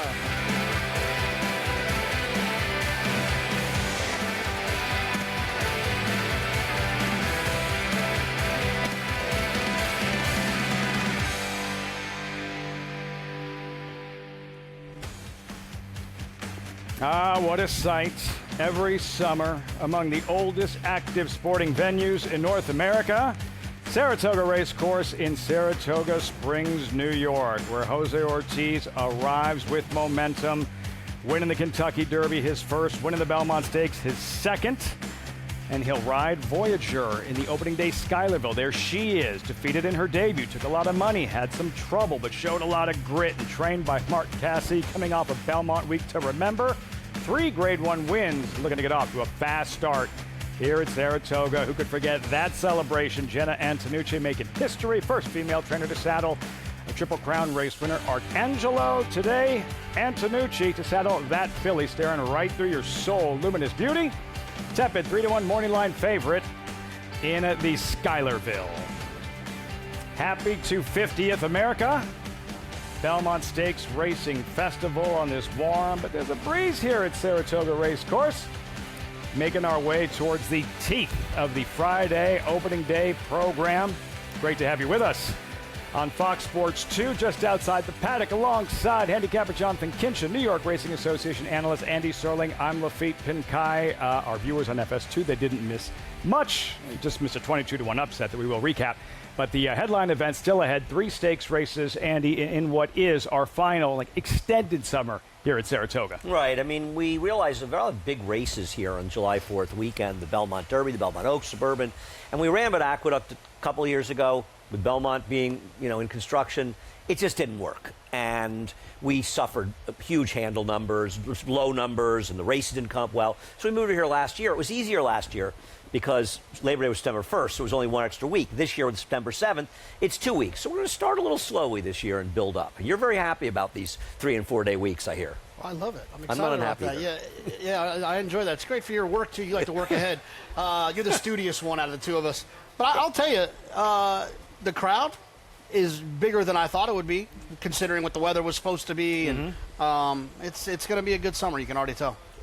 Always excited to start with the 2-year-olds. Remember, Ted Nafi debuted here, eventual Breeders' Cup Juvenile winner and a champion. The Preakness winner, Napoleon Solo, debuted here. So of these 2-year-old fillies, the freshman fillies taking center stage. In the opening day feature, it is the Schuylerville. 6 furlongs. There's the field. Washington is out. Costa Linda scratched. 3-1 morning line favorite, a Luminous Beauty, based upon what she did Belmont Week in her maiden win here. Andy, showing all kinds of speed. Catch her if you can, and they couldn't. Listen, she's obviously a talented horse, and her running style, having speed, is not going to be a bad thing on this racetrack, which is seeing speeds do well. But you may get some speed from some others, a horse like the number 6, a horse like the number 2, Prime Aurora, who I know Jonathan likes. We'll see how the pace plays out. And 2-year-old fillies can be very unreliable off of maiden wins. They often come back and don't run their best race. Luminous Beauty, Jenna Antonucci says, doesn't feel she needs the lead and thinks that outside post is really key for her and Flavien Prat to have those decisions to make, looking to his inside and where to situate Luminous Beauty. Well, given that 2 of the 3 dirt races have been run by horses on the inside, she might want to say after the race, if he doesn't win, she doesn't win, boy, I wish I'd been able to save ground on the rail. But generally, Jonathan, I know you agree. The outside position, the best position. Just gives you a lot of options. That's all. You get to see what everyone's doing to your inside. But what we've seen so far on this racetrack, I'm not sure being out in the middle of the track is ideal for your best chance to win. And what we learned watching Voyager, her debut, what happened at the start and how well she still finished up. Yeah, I just think she just was stupid at the start, I like to say, and just kind of figuring things out a little bit. And you'll see with that at Firsters, a heavily bet Firster who did run a very good race, but she was just compromised by her early antics. She's got to be more professional from the inside today, Jonathan. She does. She's got to break away from there, but we talked about that inside potentially being where you want to be on today's racetrack. Voyager breaks from the inside, could end up all the way around. That's definitely not a bad thing at this point. She does need to break better. Yeah, can't be stupid today. No, I would think she will break better, likely to break better, to improve off of her in her second start, but she's definitely got to prove it. I would bet, though, when Mark drew the rail, he thought, boy, I wish they drew a little outside, but maybe she'll be able to stay on the rail, and the rail's good, and afterwards he'll say it was a blessing. Historic race at Schuylerville. You think back to some of the fillies who won here and went on to shine on bigger stages. Meadow Star, an eventual Breeders' Cup Juvenile Filly winner, a champion. Countess Diana, Breeders' Cup Juvenile Filly champion, and a Breeders' Cup winner back in '97. Very good year for Pat Byrne, who also had eventual horse of the year, favorite two-year-old horse who won the of stake the year. races up here also. And I think the first Schuylerville I saw, I believe, a maiden, Najana, who ended up being a good turf horse. 1942, all the way back. Najana, who could forget her? And for our viewers who want to get involved, what better time? It's opening day, Saratoga. Sign up, NYRABets.com. You do so, use our promo code SPOT200. Enjoy betting on over 300 tracks around the world. Start winning today. Join now, NYRABets.com. Today's races brought to you by Claiborne Farm. 100 years doing the unusually well. That late pick 5 gets started in the 7. Back to back to back, the stakes racing. Wild applause, aforementioned Schuylerville, and a solid edition of the Saranac, the opening day program here at Saratoga. Rest of the way right here on Fox Sports 2. Great to have you with us on Saratoga Live. Race 4 moments ago, in case you missed it, chalk players blindsided Jonathan by this 22-1 outsider. Rumble, young man, rumble. How'd he do it?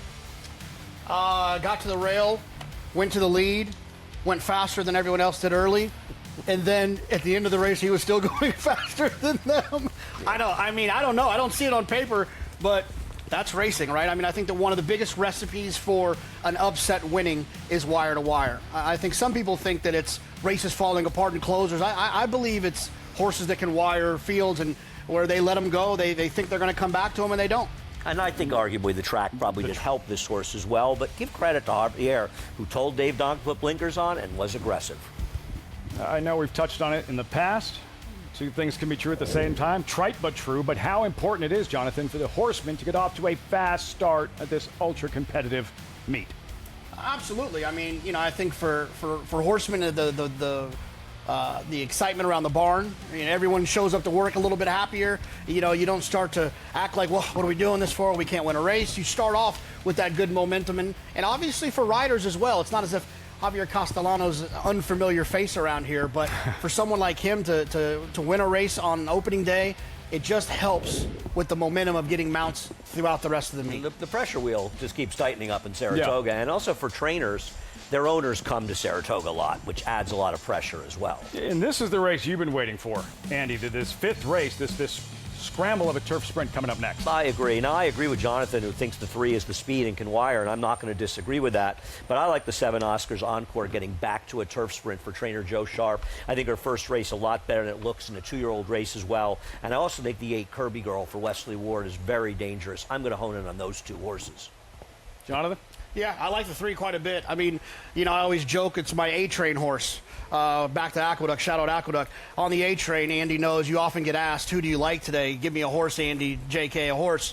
This would be the horse that I would give today as my answer if we were on the A-train. 17 minutes out to the 5th race here at Saratoga. And while there's so much excitement for an opening day at the Spa, also a very sad day in the racing industry, as yesterday, longtime Maryland-based trainer Howard Wolfendale passed away at the age of 69. Born in Pittsburgh to William and Margaret Wolfendale, Howard grew up around show horses. He began training in 1977, saddled more than 1,500 winners before retiring in 2020. His wife Tammy in the barn by his side the entire time. In addition to his wife, Wolfendale is survived by his daughter Maggie, brother Ross, cousin Scott, and granddaughters Grace and Willow. Howard Wolfendale, gone at the age of 69.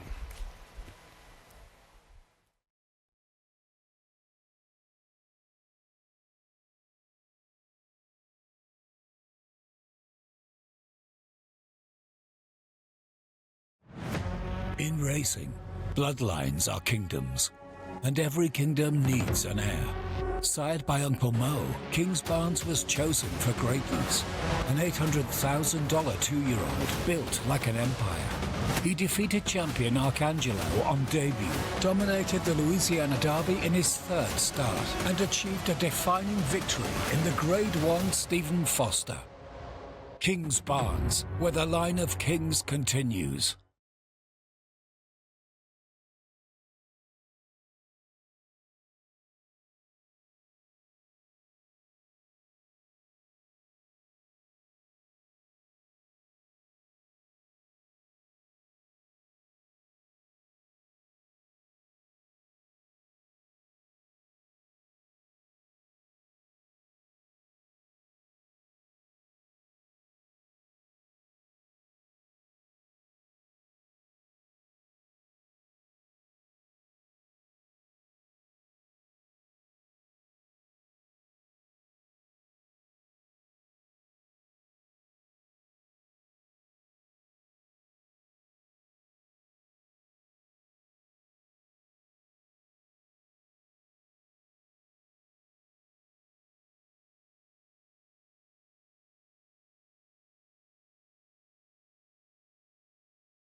Racing in America was the sport in the country at the time. This is an era before you had Major League Baseball, before there was professional football or basketball. So this was the national pastime. And racing in America started in Long Island in the 1660s. You know, there was a track there before we had our independence, and the sport grew into the South. And basically it started out as a lot of farm owners arguing, you know, my horse is faster than your horse. And the popularity spread, people began gambling on it, and it just became such an amazing pastime, and it grew throughout these match races between the North and the South, which there were certain ones where as many as 60,000 people attended a match race at the Union Course on Long Island. So the sport was popular from the beginning, and it had such incredible figures at the time. Presidents and politicians were involved. George Washington attended the Maryland Jockey Club meetings in the 1740s. Andrew Jackson was a noted horseman, both as a rider and as an owner of racehorses. Some of these presidents were intricately involved. Some of them ran their horses on their own name. Others would run them in pseudonyms, you know, because they didn't want to be connected to the gambling aspects of it. But it was an influential sport.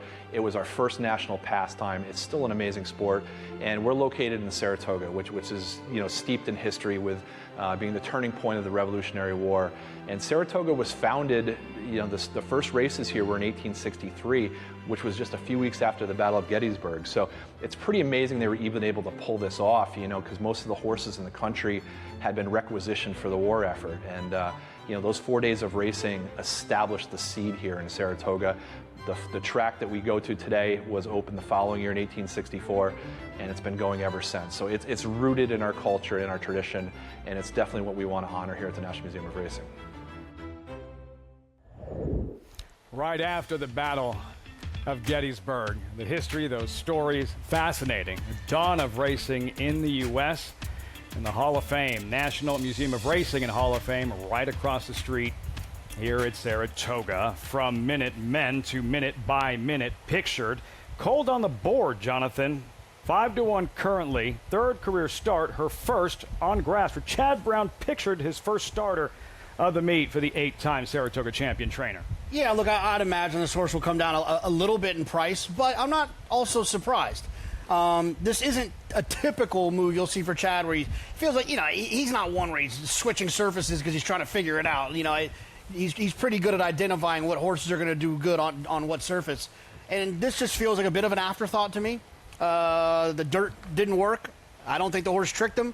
I just think maybe the horse isn't as good as he thought. And he does have enough turf pedigree that it certainly makes sense to be on the surface. Yeah, just give it a shot. But I think that when there's maybes involved in Chad Brown's name and you're at Saratoga, it's typically always a bad wager. And he's making it clear he doesn't want to win. She's not going to win a non-winners one on dirt up here. Megan, you spoke with Chad Brown. What did he tell you regarding minute by minute? There are no maybes regarding, to my eye, if the number one, minute by minute, is going to handle the turf. She looks like a turf horse, and I hate to disagree with the comments on the desk, but I do, looking at her physically, she's got that angle to her passer, and she's got a big flat turf hoof to her. I agree as far as some turf pedigree on the dam side, as far as not this time, his horses could run on the surface of the moon if asked to, and incredibly versatile. She's shorter coupled. She surely looks like a horse that can carry some extra flesh to her, but she looks tightened up from that last start on May the 9th there, where she just looked like she completely resented the kickback. She was uncomfortable. She didn't show the same early speed that she did back in her debut as a 2-year-old, and she ran a very admirable figure as a 2-year-old. A 74 Beyer speed figure with a natural continuation of progression as a 3-year-old. I find she can take a huge step forward, and to me finds the right surface here sprinting on the green stuff for trainer Chad Brown up there at far too big of a price. As far as number 3, Paula's a Star, you have to question, okay, she's got dirt pedigree. She tried the turf in her last start, and she is a horse, when speaking with her trainer Tom Morley, is one that just kind of loses herself a little bit when asked to quicken, and when communicating with Manny Franco, who has ridden her in the past. She will get Ricardo Santana Jr. aboard for this effort, that she kind of gets lost a little bit, but she has that acceleration and turn of foot of a turf horse, and she did run admirably well in a pretty strong group last time out, and it's not as if she regressed in doing so. And Lafitte, with as firm as this turf course is today, opening day of the meet, and as the likely controlling speed, she's got a huge shot to wire this field. Paula's a star. Paula has speed indeed. Pedal to the metal, Ricardo Santana. Jonathan, how are you playing this fifth race? Yeah, I'm going to just bet this horse to win. Obviously, if I love something coming out of this race, I'd look at playing a double. You could also get started here in a pick 5 by singling if you have some other opinions along the way. I'll keep it simple. You can take a picture of that QR code and get involved at NYRA Bets, especially if you're in Jersey, because it's new in Jersey.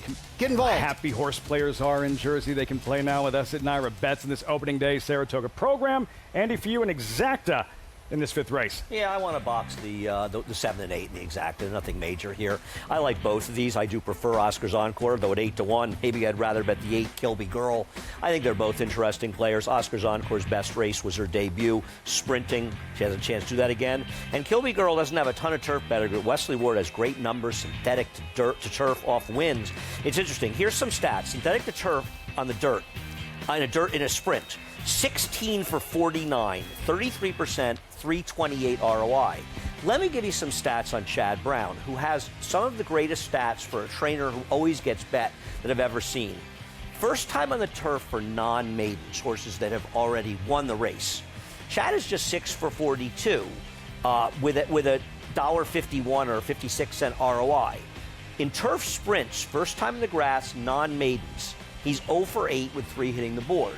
The point John and I were making, not that we don't think she has turf pedigree, because she has plenty of turf pedigree, is that she seems to be going on the surface as an afterthought for Chad Brown because he's realized that she's not good enough to win a non-winners of 1 on the dirt in Saratoga. We won't be surprised if she wins. And frankly, if she wins at 5-1 or 4-1, and I were to bet her, I wouldn't feel like a genius, because I think that in the long run, playing horses like that, you're going to lose. 7-8 box. Jonathan's handicapping book, chapter 1, always box. Always box your exactas. Well, I think it depends. I think, it depends. If you love a 2-5 and you're trying to get a 20-1 shot on per second, you might have a very tiny box, but for the most part, you bet it all also, the one way in which we're presenting it for television. Disclaimer. It's very hard to say you play it this way, that way. Over to Megan. Right back to Megan the paddock.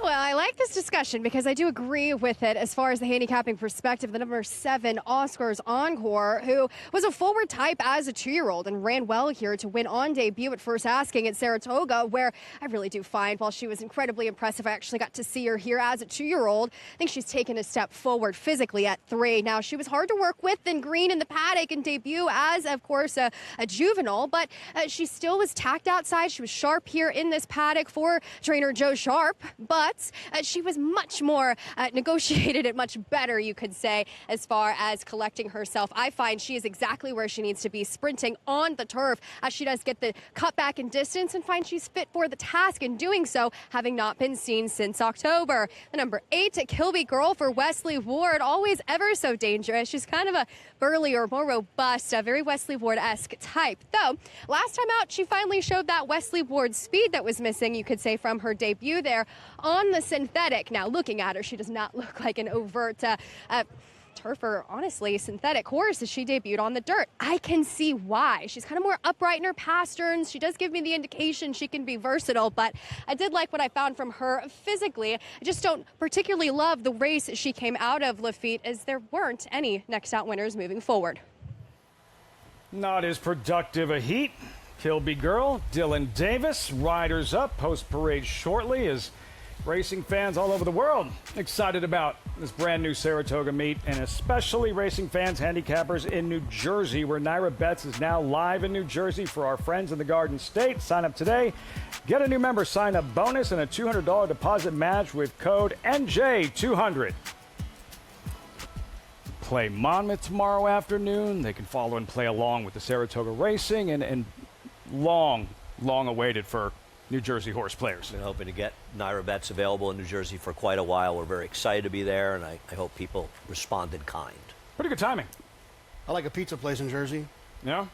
It's called Raza. Just one? Just one? Well, I've only been to one. It's called Raza. It's in Jersey City. Plug for Raza. It's good. Plug for Raza. You gonna have a Raza shirt on tomorrow?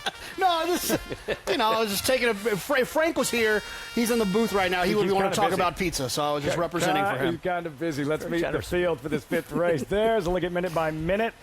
First runner of the meet for 8-time Saratoga champion trainer. If you like Chad her, Brown. first time in the grass at 5-1 with Flavia and Chad, I'm not going to argue with you. Next on stage, 8 of her last 9 on the main track. Yeah, has tried a bunch of turf and hasn't got the picture taken yet. Paula Starr, fast filly, second start on grass. Yeah, I think she's the horse to beat. She is supposed to go to the front. We'll see if any wild cards take it from her. Her best chance, as you said, Jonathan, is to wire. Ratu Jawa finished just behind Paula's a Star Belmont Week. I just don't love closers and turf sprints.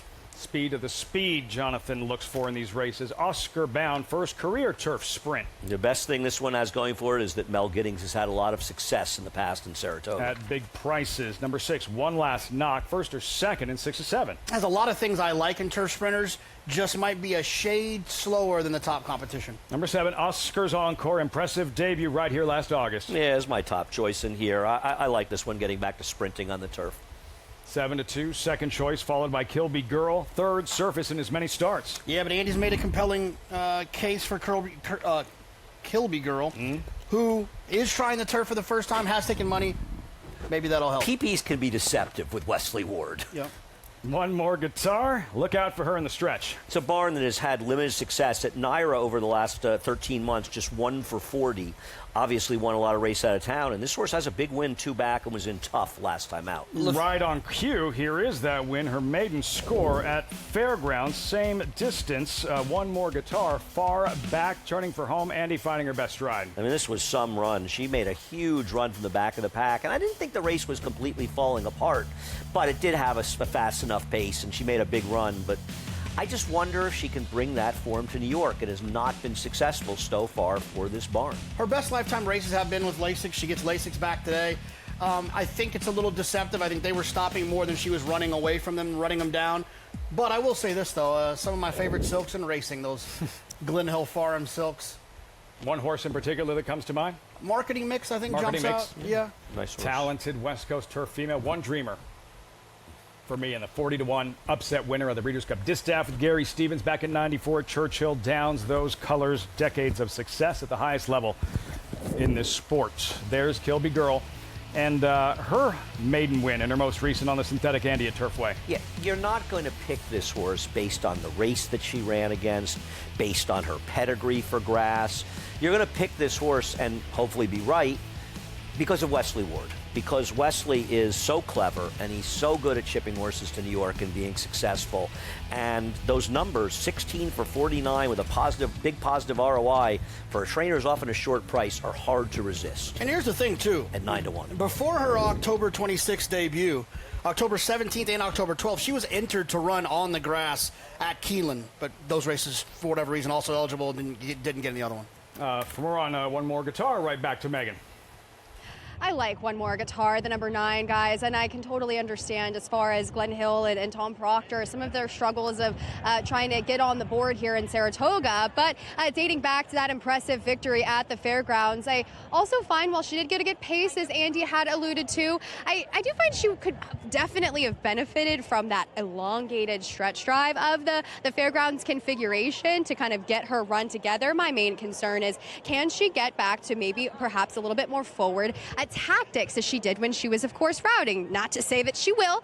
She got a nice warm-up under Jose Lascano, and no issues with her physically. I think she actually looked fantastic. A well put together filly. I think she's come into herself quite a bit more, and just an athletic individual that I do find will take a step forward. We'll see if it's quite good enough up there at 5-1. The number 6, One Last Knock. You can't have a knock against this horse, right? She's always showed up.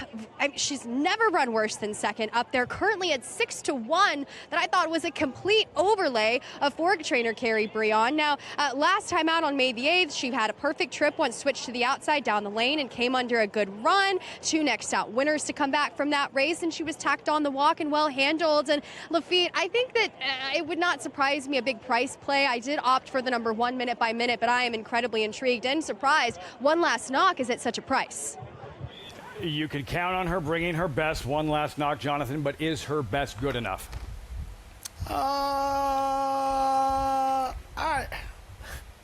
Hashtag conviction.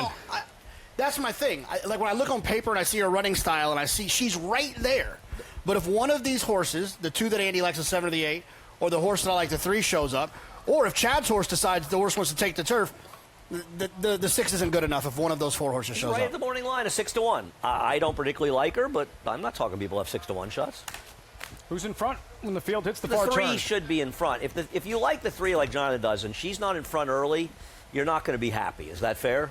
I completely agree. For trainer Tom Morley, let her rip right from the start. The expected tactics, Ricardo Santana, Paula's a star. Frank Miramati with the call. Race 5, opening day, Saratoga, live on Fox Sports 2. Goes to Oscar's Encore. Trainer Joe Sharp and the groom Elmer. Congratulations, Elmer. You have the best turned out runner. Kilby Girl coming up.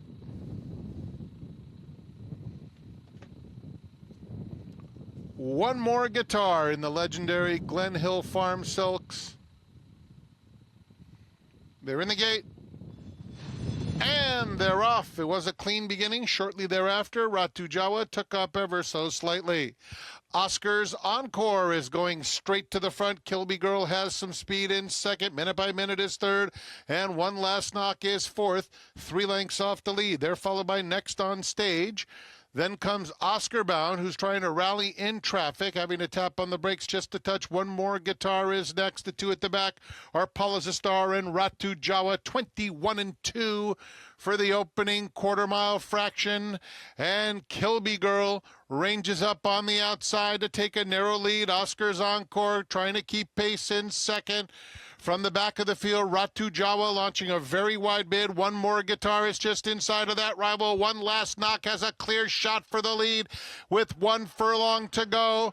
It's still Oscar's Encore digging in, turning away. Kilby Girl outside of them. One Last Knock. Oscar's Encore keeps on going. Oscar's Encore wins it by a length and a half. Kilby Girl was second. Then it was One Last Knock in third, photo for fourth between Ratu Jawa and Paula's a Star. Jose Ortiz is on the board. So is Andy Serling. But Jose Ortiz, Derby winning jockey, Belmont winning jockey, Oscar's Encore over Kilby Girl. No need to box. 7-8 in this 5th at Saratoga. Well, as Jonathan said when they showed 21:45, he said it's quick, but that turf's pretty firm.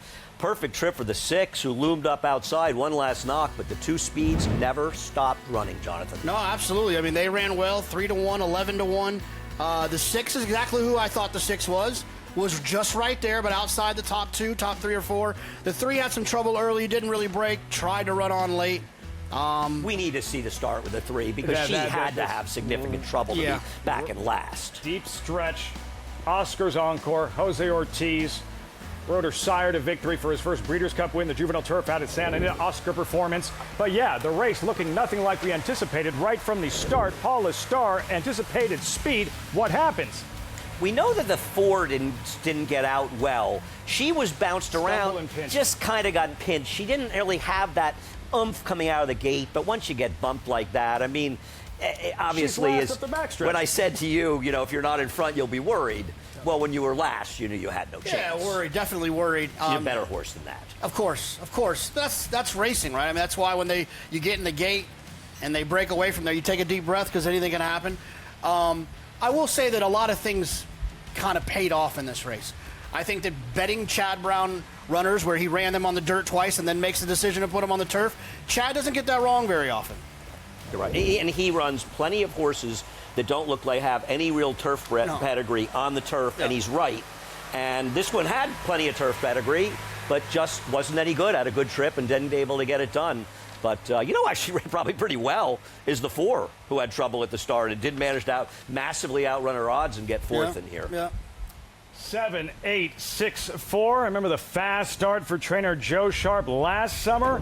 A win on opening day, Oscar's Encore, Jose Ortiz. Speaking of fast starts, it's usually a fast middle and ending for trainer Chad Brown. 5 straight titles, 8 overall, and later to unleash Arizona territory.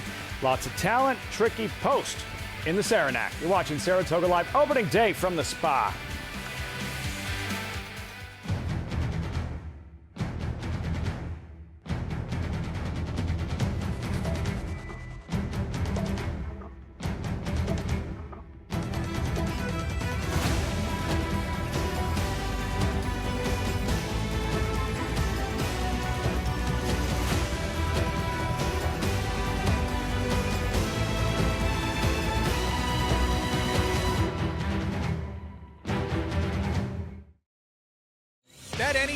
anywhere, anytime. Download the NYRA Bets app to play today and get a $200 deposit bonus. Watch and bet on live horse racing from over 300 tracks worldwide. Get expert picks, play live money betting contests, and boost your bankroll with daily promotions. NYRA Bets is the official betting partner of Saratoga Racecourse. Sign up now. New members use promo code SPA200 to claim your $200 deposit match bonus. You bet with NYRA Bets. Definitely the best horse I've ever had in training. Sierra Leone has won the Whitney.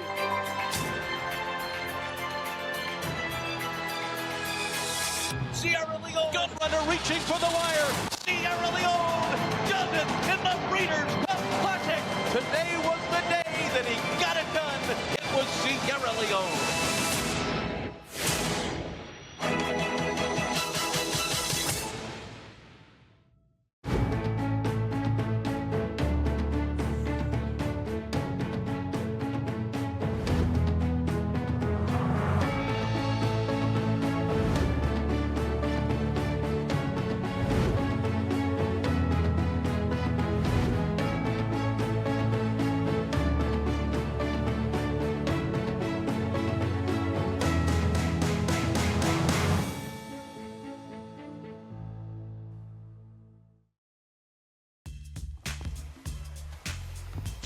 Welcome back, Saratoga Live. As always, brought to you in part by Claiborne Farm, 100 years doing the usual. Unusually well. Fifth race in the books. If you scanned that QR code and followed Andy's approach and advice, you're getting paid. 7-8. Oscar's Encore and Jose Ortiz, first of what will be many wins and trips to the winner's circle at Saratoga. Yeah, Jose may want to tell his brother that he might think about riding a Del Mar, you know? Already teases him about not having won a Derby yet. Why not? Well, he would have won it if it wasn't for Jose. Not for his dear brother. 7-8-6-4. Oscar's Encore. Race changing right from the start. Anticipated pace setter was left Paul as a star, and Oscar's Encore taking full advantage, Jonathan. No, absolutely. I mean, look, and turf sprints being forward is a weapon on all days. But I think when you see a turf course like this, when it's as hot as it is like this, you could expect it to be firm. And I think it helps carry horses that are on the front end. Those two broke well and wired the field all the way around there. But that's not typical to a racetrack just like this. That happens all the time in turf sprints. That's why I said one of the worst bets I think you can make is an overbet favorite that is a closer in a turf sprint. Yeah, it didn't take much, just a half step and then squeezed, and her afternoon was done. To be fair, they were going fast enough that she was not going to have an easy time on the front end. Anyway, I think there's a little bit of rain expected on Monday and Tuesday, which will be a welcome thing. These horses need to get a little bit of rain as things move on. 7-8-6-4, race 5. We'll be moving on in case you're just joining us, just getting into the thick of the opening day program. We still have the trio of stakes races coming up a little bit later on, with the 2-year-old fillies taking center stage with the Schuylerville, the first step towards the most prestigious race for 2-year-old fillies at Saratoga, the Spinaway. Much more on the feature events, but first we check in with Megan, standing by in the winner's circle with winning pilot Jose Ortiz. Well, you could refer to him as Jose Ortiz or the man of the hour and the just tour de force spring that you've had, Jose. You've Dubai World Cup winner, Stephen Foster winner with Magnitude last weekend. Of course, getting on the bench here in Saratoga, but can you just speak to this spring and, no pun intended, the magnitude of how your career has really just soared? Yeah, you know, it's been a great half of the season. We're very happy with that. Obviously, winning big races like the Dubai and Stephen Foster with Magnitude help a lot. Also, Golden Tempo winning the Derby. And the Belmont, always a runner winning the Oaks. I mean, Nitrogen, Englishman. It seems like we're sitting in a good spot this year, so hopefully the horses stay sound and healthy, and myself too. The turf course, extremely firm. You're on the front end here with Oscar's Encore, but a horse that showed promise at 2 and really delivered today. Yeah, she won here last year, going 5.5. Then she ran very good in Kentucky Downs. And then she ran terrible going long after that. Today, off the layoff, going back to 5.5. She did very, very good. And hopefully, I'll talk to Joe, hopefully keep her at 5.5. She's 2-for-2 now, so let's try to keep her there. Well, of your list of accomplishments, you're historic Derby and Oaks double was actually third on the list of what we just discussed, which is absolutely incredible. But you'll remember Mamba for the Golden Tempo team. Cherie Defoe's connections in tomorrow's Belmont Derby. What have you gleaned from him as an individual coming off a pretty impressive performance last time out? Yeah, he ran very good. He dropped farther back than I wanted to last time. And obviously the winner, it's a very nice horse. McCarthy's horse, it's very nice.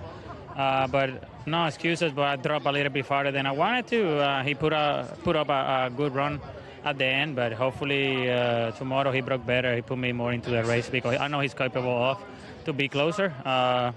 So I think that's on me. It was a big field, and I dropped farther back than I wanted to, honestly. And, no excuses. I think he was second best. Thanks for the candor. A tremendous first 6 months of your year. Best of luck this summer at the Spa, Jose. Thank you, Megan. I appreciate it. Lafitte doesn't get more impressive than that. Lots to smile about. Jose Ortiz with the big mounts ahead this weekend. Contenders in both Grade 1 events, the Belmont Oaks and the Belmont Derby. Everybody wants a selfie with the Derby-winning jockey, and especially one who's only accomplished something that I think 3 jockeys all time have ever done, winning the Oaks, the Derby, and the Belmont in the same year. Jose. I really appreciated him being so, as Megan said, his candor and basically saying, I was farther back than I wish I was, and in some ways, criticizing himself a little bit. You don't hear that enough, and I appreciate that from Jose a lot. He's obviously making a lot less mistakes in races. I think accepting the fact that you make mistakes is how you learn from them and improve. That's probably why he's having the success he is, because he looks himself in the mirror and is honest with himself about his performances. Lilies, roses, carnations. He's the florist, Jose Ortiz. Oscar's encore. You think he's like the only one in the sport who wasn't as thrilled about learning of nitrogen taking on the boys in the Whitney? It is a funny situation that I'm sure he was hoping to avoid. And, he's riding the leading 3-year-old in Golden Tempo, the leading filly and mare in nitrogen, and right now the leading older horse in magnitude. So leading 3-year-old sprinter? Going to have to. Englishman? Right. Maybe the best 3-year-old potentially in the country, an Englishman. And listen, it's not a bad thing to be a jockey to have to make tough decisions. And the thing about it is those two horses, as you get later in the summer between magnitude and nitrogen, that decision of taking off of one of them might be a decision that you don't get them back at that point, right? 100%. You never know. But I mean, so it's a tough one. It's a tough one. Again, good problems to have, but can be problematic nonetheless. We march forward, and a $12,500 claimer is next. Mile and an eighth. First trumpet is out, 7 deep. Metatron's Muse, who is the favorite. Neither of you the biggest fan going in. No, I mean, I don't want to be too hard on anybody here. The horse had a perfect trip last time. I'm hoping Manny Franco clears the lead with Petrolo. I'm not ready to bet 5-2. I'm alive a little bit in the double, but I'm hoping Manny clears. Andy, how long ago was it that Ship Station 01? October of 2022. Today's not the day. 1. 4 3/4 years ago. It was a 2-year-old. He won the Sleepy Hollow. Today's the day. Well, you said to me, when I saw Dexter Haddock is getting on this horse, I am all in.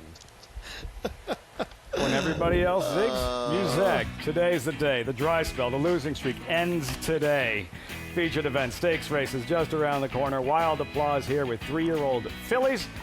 Another contentious affair. Faze Gold is out. Smexy is in 7-2. Lukewarm favorite for trainer Brendan Walsh. A much larger presence this summer at Saratoga. Smexy, what do you make of her chances, Andy, in this effort in the Penn National? I think she's going to be extremely tough to beat in this race. She's had lousy trips in all of her races. Extremely wide at Gulfstream. She was extremely wide last time. The winner came up the inside and angled out. She ran the best race that day. She might have run the best race 2 back. I believe if she gets a fair trip today that she's going to be tough to beat. No, she's definitely in the mix in here, and I'll tell you this. I mean, we talk about, some of the big turf trainers that we have in this country, and I think everyone could probably imagine some of the names. Brendan Walsh certainly is in that conversation. What he does with horses and how he keeps them good, gets them good, I think he does an outstanding job. Agreed. Horses that run well here on the races like the Lake George and the Lake Placid here at Saratoga. 3-year-old fillies on grass. And then you have the boys in the Saranac, mile and a 16th. There's the field, another deep competitive affair in this one, and the Arizona territory down towards the bottom, at the bottom, on the outside, 5-2 morning line favorite. Jonathan, despite the fact he's going to have to work out a trip, or Flavien Prat's going to have to work out a trip from that outside post. Yeah, I mean, look, it's a conversation we'll have all summer. There's going to be a lot of Chad Brown horses that I'm going to be very happy to single because I know they're the best horse in the race. There's going to be certain horses that are going to be a little bit harder to lean on, and horses I'm going to try to beat because they're going to be overbet, and they're going to have some obstacles they're going to have to overcome. This is one of those horses. I'm not questioning the quality of Arizona territory. I'm questioning, is this horse going to get a good trip at what is likely to be a short price? And given Print, the second horse, a distant second, ran a better race in his next start, that could be a better race than it looks. But I agree, he's got to be able to get himself positioned from the far outside post, and as the favorite, that's maybe not be that inviting a bet. What does a good trip look like early on? If Flavien can get him to the two-path in the first turn, then that's good, and especially moving up front. I'm not trying to beat Glavin, but I'm scared of Arizona territory. And if I had to pick a rider to do just that, get him over to the two-path, it would happen to be Flavien Prat. Set a record a couple of summers ago, most graded stakes wins in the summer here at Saratoga, 7 Grade 1 wins in 2025. Prat, 10 Grade 1 wins the last 2 summers combined here at Saratoga, and before long, back downstate. He reimagined, rebuilt, brand new Belmont Park. A look ahead as our coverage continues, opening day from Saratoga.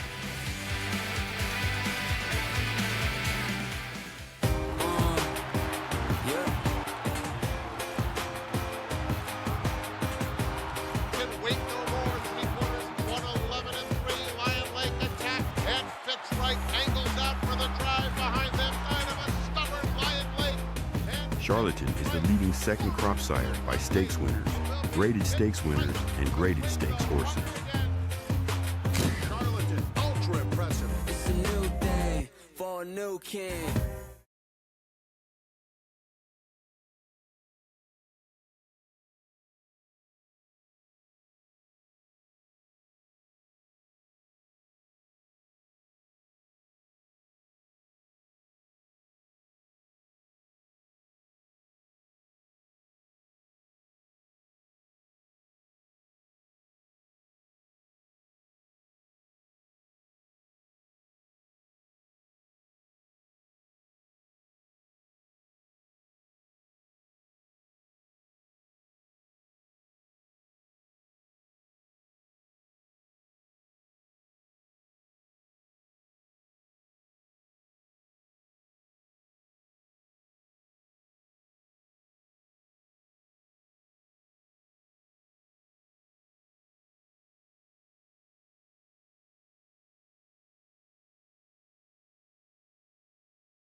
Here at the brand new Belmont Park, we have incredible box seating where you have the finish line right behind you, so you never miss the finish of an exciting race. If you can't see it here, check it out on the 65 feet high and 115 feet wide LED viewing screen, so you never miss a second of these exciting races here. The box seating holds anywhere from 4 to 8 people, and it spans 2/3 of the grandstand.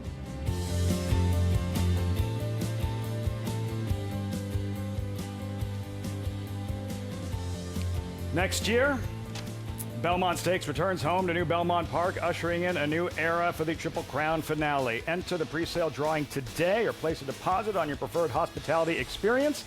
Visit belmontstakes.com/2027 to enter. Saw you, Jonathan, at Belmont in a hard hat looking like my favorite village person. The hard hat was wild, by the way. I had to twist that little thing on the back to get it to fit over my hair, but JK was always my favorite. We did it. I can't speak for others. You know what I'm excited about? When we're here at Saratoga, it's really easy to get friends to come out to the races. Let's be honest, it wasn't as easy at Aqueduct to do so. It's going to be easy again to have people go out, hey, we want to go grab lunch out at Belmont Park. It's a fun thing that we're going to be able to do that I hadn't been able to do unless we're here. Yeah. I know you said it on air, but off air, behind closed doors, he says the same thing. How impressed you were touring and taking in the new Belmont Park. Yeah, it's just like we go to these nice new stadiums across the country for sporting events, and we haven't had that experience of doing that in racing in North America, right? Keeneland's nice, right? This is quaint and beautiful, but it's not nice, new, shiny, state-of-the-art, and that's what Belmont is, and I'm excited for the rest of the world to be able to see it. And going back to New York after Saratoga is always a gigantic letdown. Not this year. Not when Forever Young's waiting. One of the best horses in the world. Kick off the brand new era at Belmont Park Jockey Club Gold Cup in September. A little bit closer on the radar, this sixth race. You're looking at Metatron's Muse, who is currently 3-1 co-favorite in his most recent at Aqueduct, $10,000 claiming company, and able to grind this one out, Andy. Well, worked out an absolutely perfect trip. Now, on a positive note, second place finisher ran 5 Beyer points better the next time, the third 10 Beyer points better. But boy, Jonathan, did this horse have a perfect trip against softer. Yeah, I mean, look, this meet, we do our segment, beat the favorite, bet the favorite, bet the favorite, beat the favorite. It's one of the other ways, one of those ways. This is a perfect opportunity to beat a horse that I think Andy and I both agree does not deserve to be the favorite. And right now they're both 3-1 on the board. That counts for me, even if the horse goes off with the second choice. When I look down at the past performances, I just don't see anything that makes me feel warm and fuzzy about taking this horse as the favorite.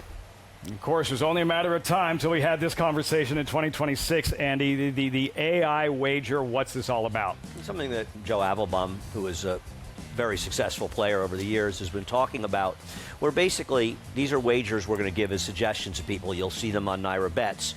And it's fairly complicated. They're using their own line, and they're trying to make a betting line and looking for overlays, essentially, and offering them to the public. And they're feeling they want to make a daily double with a 3 and 4 in this race, with a 2 and 5 in the next race. Myself, I kind of feel like I like to book that bet. Having said that, I believe in them, and over time, I think if you are able to find horses that are consistent overlays, you're going to make money at the racetrack. It's a hard thing to do, and wager gives people the opportunity to play in the way they talk about CAWs and the way computers are playing. Wager gives people an opportunity to play in that manner. Of which you two are both hoping that this crash and burns and goes up. I'm rooting against the wager play, but I root against a lot of horses that win. So with good reason. But the horses in the paddock, and there you're looking at a contender at 7-2. The second choice. We check in with Megan. The number 6, Petrolo. Many, including myself, have gone to from a handicapping perspective, but physically incredibly burly, robust individual who does bode the consistency at this 9 furlong distance, something that many can't say, including Sensational, as the desk and Andy and JK have alluded to, does not like to find the winner's circle that often. But as far as the 6, Petrolo, I will say with him, he can be a more hesitant type to switch his leads. As you'll see, he's being outfitted with his tack outside of the saddling stall. He has not been extraporous in any way, shape, or form. He's keeping his calm and his cool with his big frame, carrying that good weight and conditioning. As far as his effort, that his last victory, I should say, came against way tougher than this in his state-bred allowance foes back. That was in April of 2025. That day, he beat a tougher field, although no next out winners tracking along the inside, traveled well, drifted a bit, trying to find the right lead down the lane, but ultimately was able to just get the better of A-lister by a neck. If he can get back to that form, that was quite a long time ago. He is now second off of the bench, where last time out, he was completely wiped at the start after stumbling, kind of taking that lunge up in the air, and still made up good ground. And Lafitte, I do find he is, to me, squarely the horse to beat, just based off of his back form and how he's presenting here in the Saratoga paddock. Petrolo Megan, Manny Franco looking for a second win this afternoon. Same can be said for Jose Ortiz. He'll be riding that gelding, Metatron's Muse, at 7-2. Currently all set for his Saratoga debut. Ortiz winding up for a big second half of the program. Live mounts in 2 of the 3 stakes races, the Wild Applause and Saranac. Entering a paddock, Jose Ortiz with fellow countryman Manny Franco, both on the board. Jose Ortiz, the win in the Derby, the win in the Belmont Stakes. As mentioned, live mounts in today's features, at least 2 of the stakes races, and in tomorrow's Grade 1 Belmont Derby and Belmont Oaks. You're watching Saratoga Live.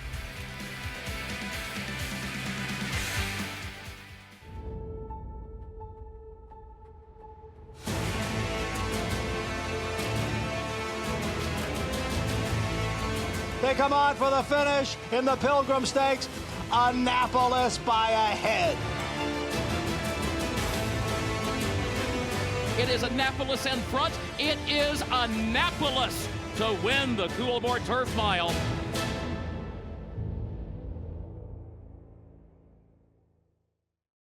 Bet any track, anywhere, anytime. Download the NYRA Bets app to play today and get a $200 deposit bonus. Watch and bet on live horse racing from over 300 tracks worldwide. Get expert picks, play live money betting contests, and boost your bankroll with daily promotions. NYRA Bets is the official betting partner of Saratoga Racecourse. Sign up now. New members use promo code SPA200 to claim your $200 deposit match bonus. You bet with NYRA Bets. Adelphi Racing Club offers the unparalleled excitement of owning thoroughbred racehorses at a fraction of the cost. We're not just a syndicate, and our members aren't just investors. We are partners. Our New York-based high-performing equine athletes, trainers, and jockeys compete and win at the highest level circuits. Contact us online to get a taste of the Adelphi difference, and let's win races together. Racetrack Television Network brings you every race, from every track, on every screen, every day. With monthly packages starting as low as $5, RTN gives you great value and access to more live HD streaming and race replays than anyone. Visit RTN.tv today to sign up and watch on almost any device, including Roku and Amazon Fire. RTN has packages that start at $5 per month.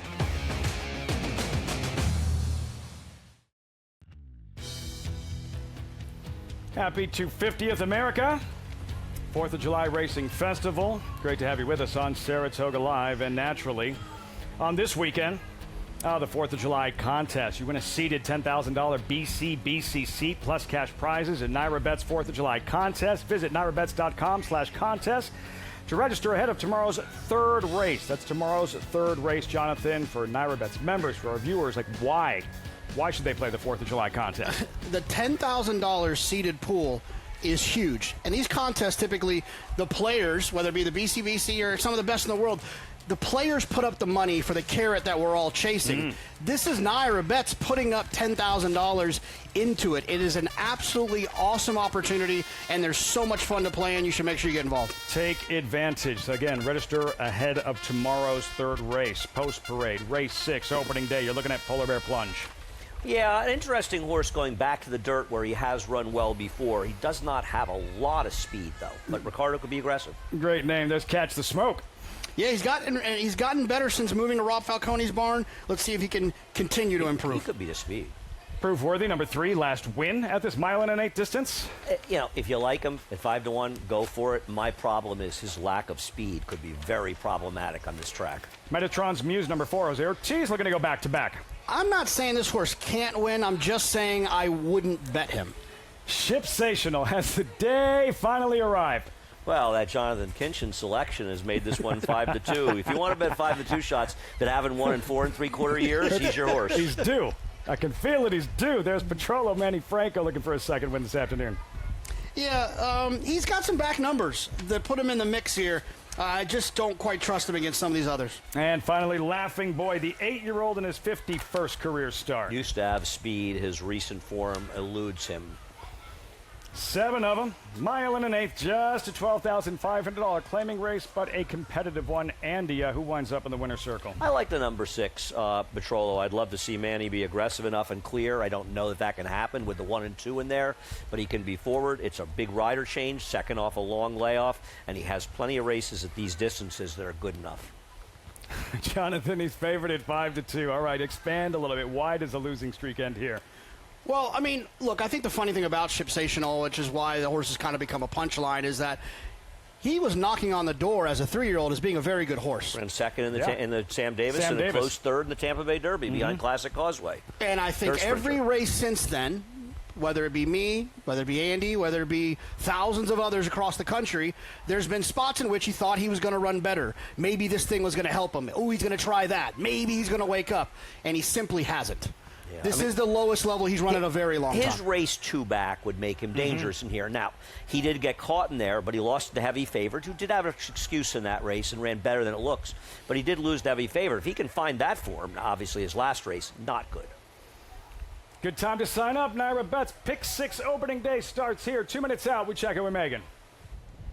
And judging from the scratch of the outside runner who looked to be the main speed in this race, it opens it up a bit, including the number 2 at Catch the Smoke for Rob Falcone Jr., who I was able to catch up with, and telling me, let's go to the lead. Why not? Especially on this surface of getting to the front end is a horse that when he was able to do so was a near miss. Now the big question with Catch the Smoke, is he going to meet the class level of this field? Now he does come off a dominant victory as the favorite in a race on the slop sealed surface at Finger Lakes, but I just find he looked great. He looked like a horse that wanted to go this distance, and I didn't have any issues with him at a big price where he could find himself in the right tactical position. The 3 proved worthy for Bill Morey, who also owns this horse, when claimed for $16,000, now in for $12,500, does come off of a couple of efforts that could have left some to be desired, including at the mile distance. But I am very interested to see this horse stretch back out to this 9 furlongs. He was going as long as 1.25 miles back in the day up in New York, and I find he's a horse that's going to be the beneficiary of hopefully ranging into a tactical position and getting out to what I find Lafitte could be his best, as he is taking the drop down from that original claim tag. See if this is company he can handle. As we've reached post time, race within the race. Andy, something our viewers can look for throughout the running of the race to give them somewhat of an indication who that could benefit in the end. Well, I mean, I think the public is seeing that forwardly placed horses in the dirt are dominating. The riders can't be immune to that. Ricardo has the rail. He's not fast enough with Polar Bear Plunge, but you don't think he's going to give it up easily. Raylu Gutierrez pays attention to the racetrack. He rides the 2, Catch the Smoke. That horse could end up being the speed, and I don't really like him on paper. That could increase his chances in here. And how aggressive is Manny on Petrolo? Well, the one thing that could also happen around the 6th race on a day where it feels like the inside is good is everybody gets the brilliant idea that they're going to go, and then they go too fast. Yep. No, you're right. That'll happen. I mean, I remember some giant inside biases at the old inner track, and it was almost like, 5 riders would try to fit through the head of a pin, and they'd go so fast the race would completely collapse. They'd be saying, oh, so much for your bias. And it's like, as Jonathan said, that's what can and will happen sometimes. Is there anything in particular that you feel you look at and handicap these 1 1/8 main track races any differently for any reason whatsoever? I mean, I think outside posts can be problematic because it's hard to clear from out there. I cannot overemphasize enough how much of an edge inside horses that can be forward have in these races.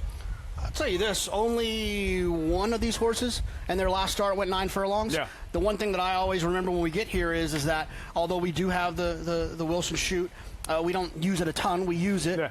You're either going to go 7/8 or you're going to go 1 1/8. And I think sometimes horses get caught in no man's land there, and they end up going the 1 1/8 when maybe it's just a little bit farther than they want to go. I think that's one thing I like a little about the 6 is he has had success at 1 1/8. Ricardo Santana, Polar Bear Plunge. There goes Catch the Smoke. 2-1. Shipsational. Been a while. Is he due? Is this the day? We're about to find out. Opening day, pick 6. Post time for the 6 at the Spa, live on Fox Sports 2. Here's Frank Miramati. Last 2 left to load. Petrolo and Laughing Boy.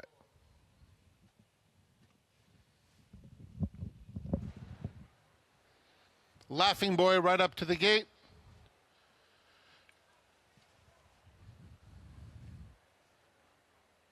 They're in the gate.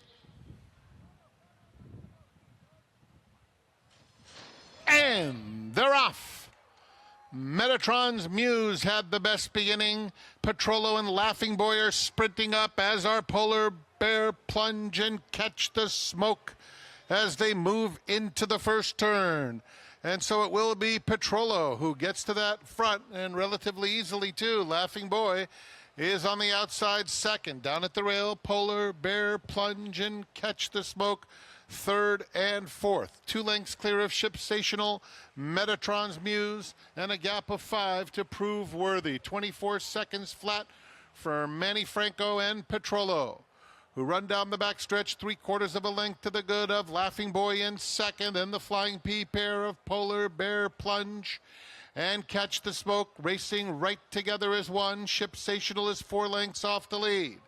Metatron's Muse inches up nicely on the inside of him, 4 lengths off the pace, and a gap of 8 now. Prove Worthy asks for more. 48-1 for Petrolo, carving out the fractions with Catch the Smoke, trying to apply some pressure around the far turn. Polar Bear Plunge has dropped out of it.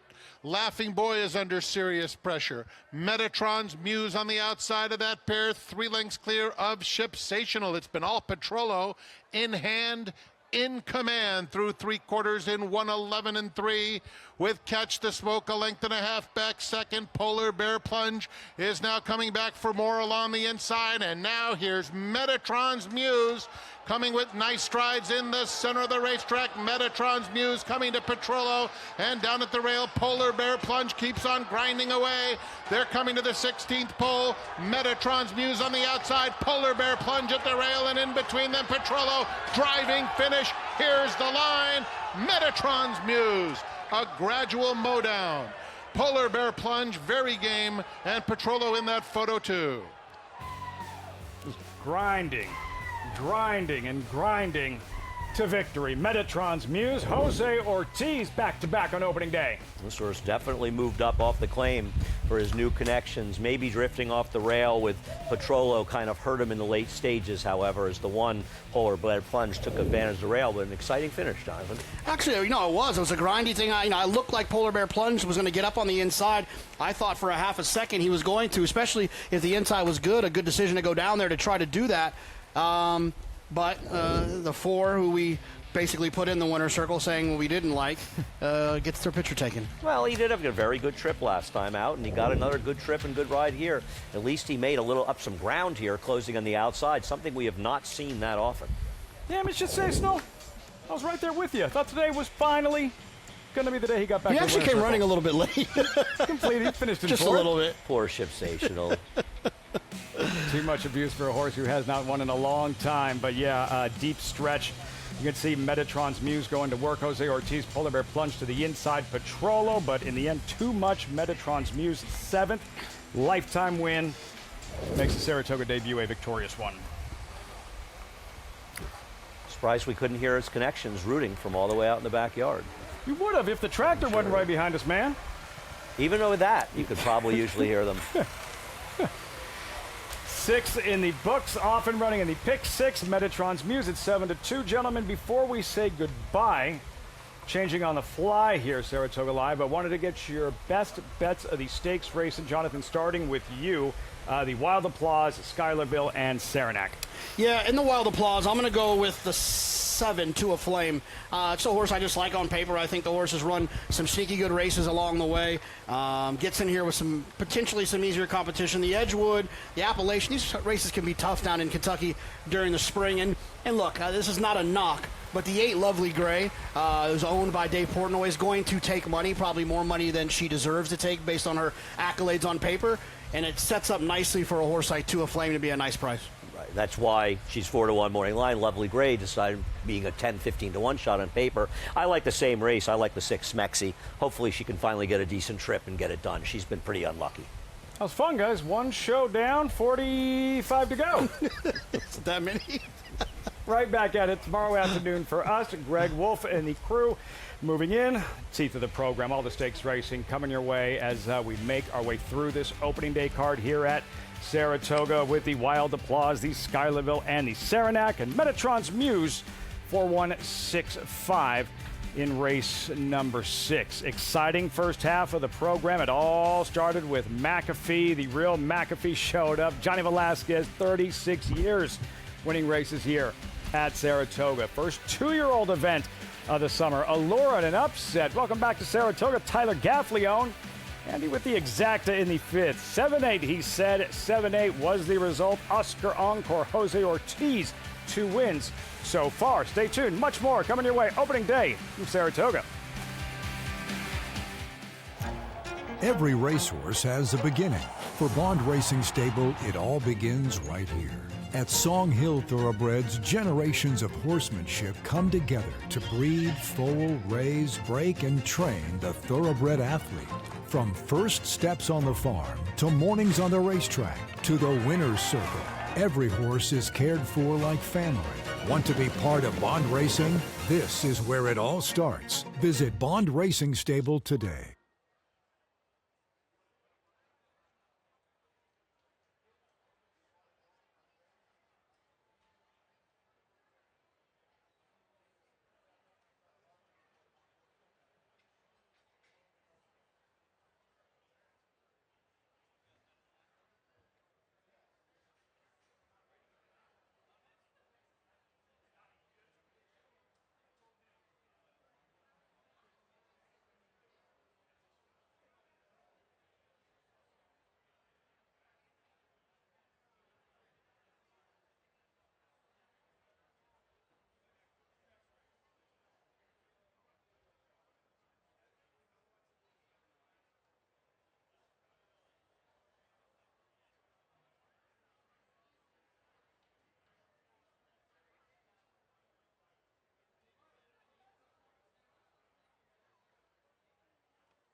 They're off at Saratoga.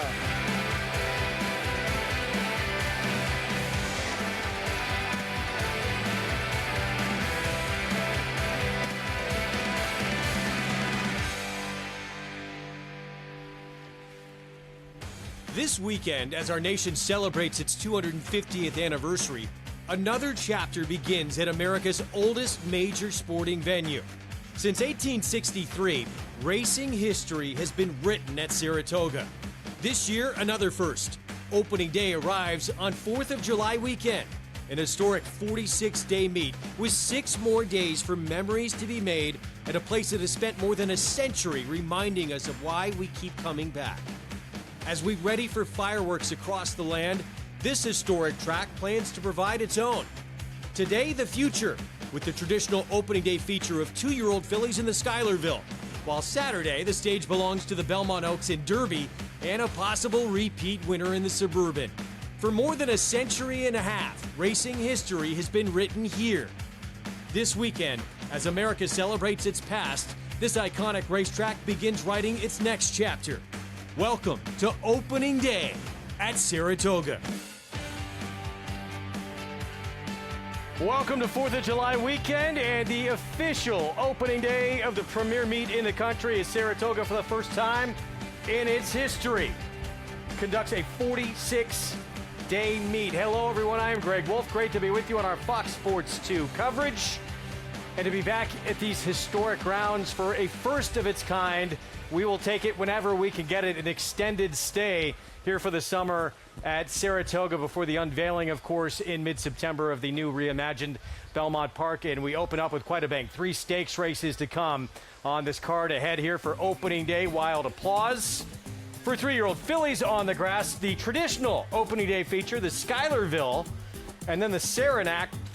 Boys get their turn on the turf at 6:15 Eastern start time. Terrific opening day card to kick things off, and appropriate too on the 250th anniversary of this country, the oldest sporting venue in the nation.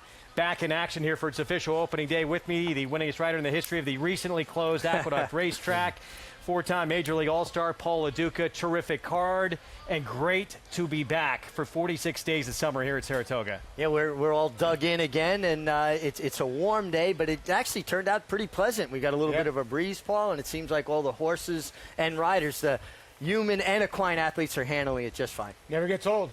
Every time you come here, every time you get to the big red spring right out here in front of us, it just never gets old when you come to Saratoga. Still like a little kid. I'm age 54, and I've been coming here for a long, long time, and it doesn't get old. I want to know how you felt, too, as a rider, right? To echo what Paul was saying, every summer I come here, I get more and more excited about it. How did you feel as a rider? Oh, absolutely. Couldn't wait to get here. You know, as a rider, you like to play, much like a ball player, to a packed house.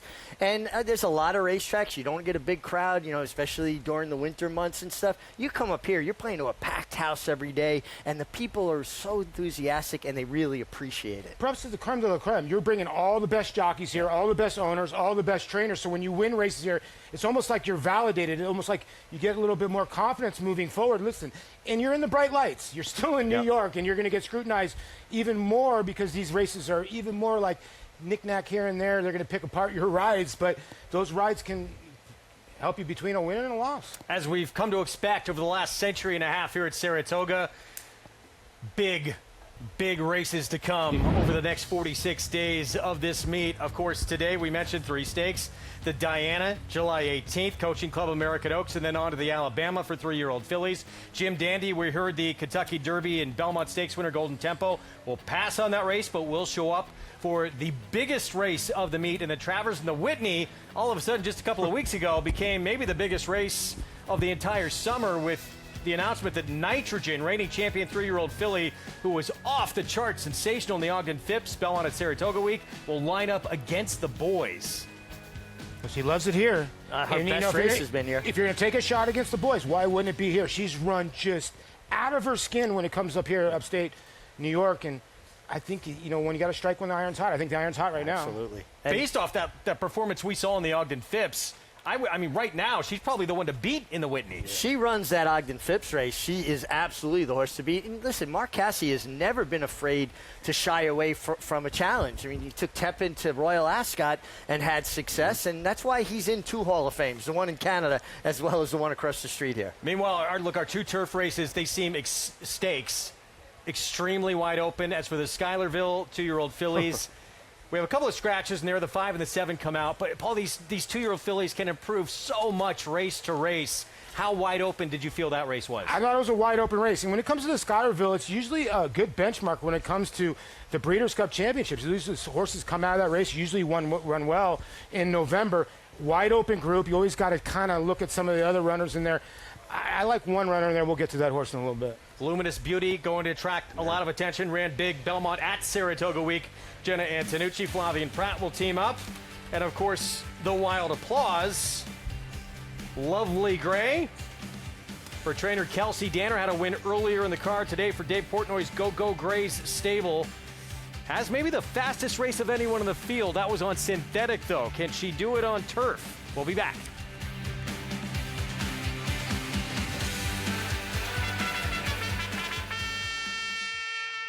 Monmouth Park's main event is NYRA Bets Haskell Day, Saturday, July 18th. Watch and wager as the country's top 3-year-olds converge on the Jersey Shore to enhance their championship credentials. Play our $400,000 guaranteed pick 4 and $300,000 late pick 5 on a card that includes 6 stakes races. First post is 12 noon. It's all NYRA Bets Haskell Day, Saturday, July 18th at Monmouth Park Racetrack. a surging debut at 2, an international tour de force, an explosive winner of 2 sire-making Grade 1 races. Raging Torrent running the race of his life. And Raging Torrent and Frankie Dettori cruise to victory in the Malibu. Raging Torrent's coming out party is in the Metropolitan Handicap. Raging Torrent, the next wave in the Lane's End stallion-making tradition. Bet any track, anywhere, anytime.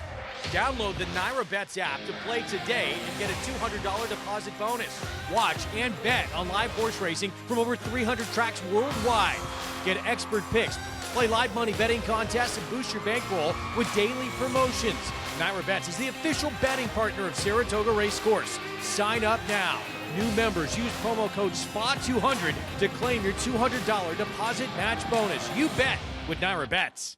Up alongside of Knightsbridge, and now these two will turn for home together. Imagination on the outside to the front. Knightsbridge back into second. Tio Elvis, the horse from Japan, has rushed up on the outside, and he has taken the lead. He's taking off. Oh, look at Tio Elvis pull away in the last 16th of a mile. Even business today. Japan's Tio Elvis crushed them. Elvis is in the building. Yes, he is. Get with the New York Bred program that supports farms across the state and puts more babies on the ground. The program that lets your New York Bred race against other New York Breds on the same tracks where Manor War won the Travers and Secretariat completed the Triple Crown in the Belmont Stakes, but at a beautiful new facility offering the new Empire Trillium Series. Get with a program that respects thoroughbreds from the foaling farm to the starting gate to the second career.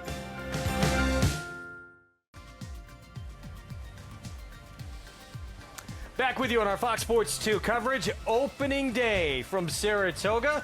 Here on Saratoga Live, and you can play with us all summer long right there at NYRA Bets. Bet any track, anywhere, anytime.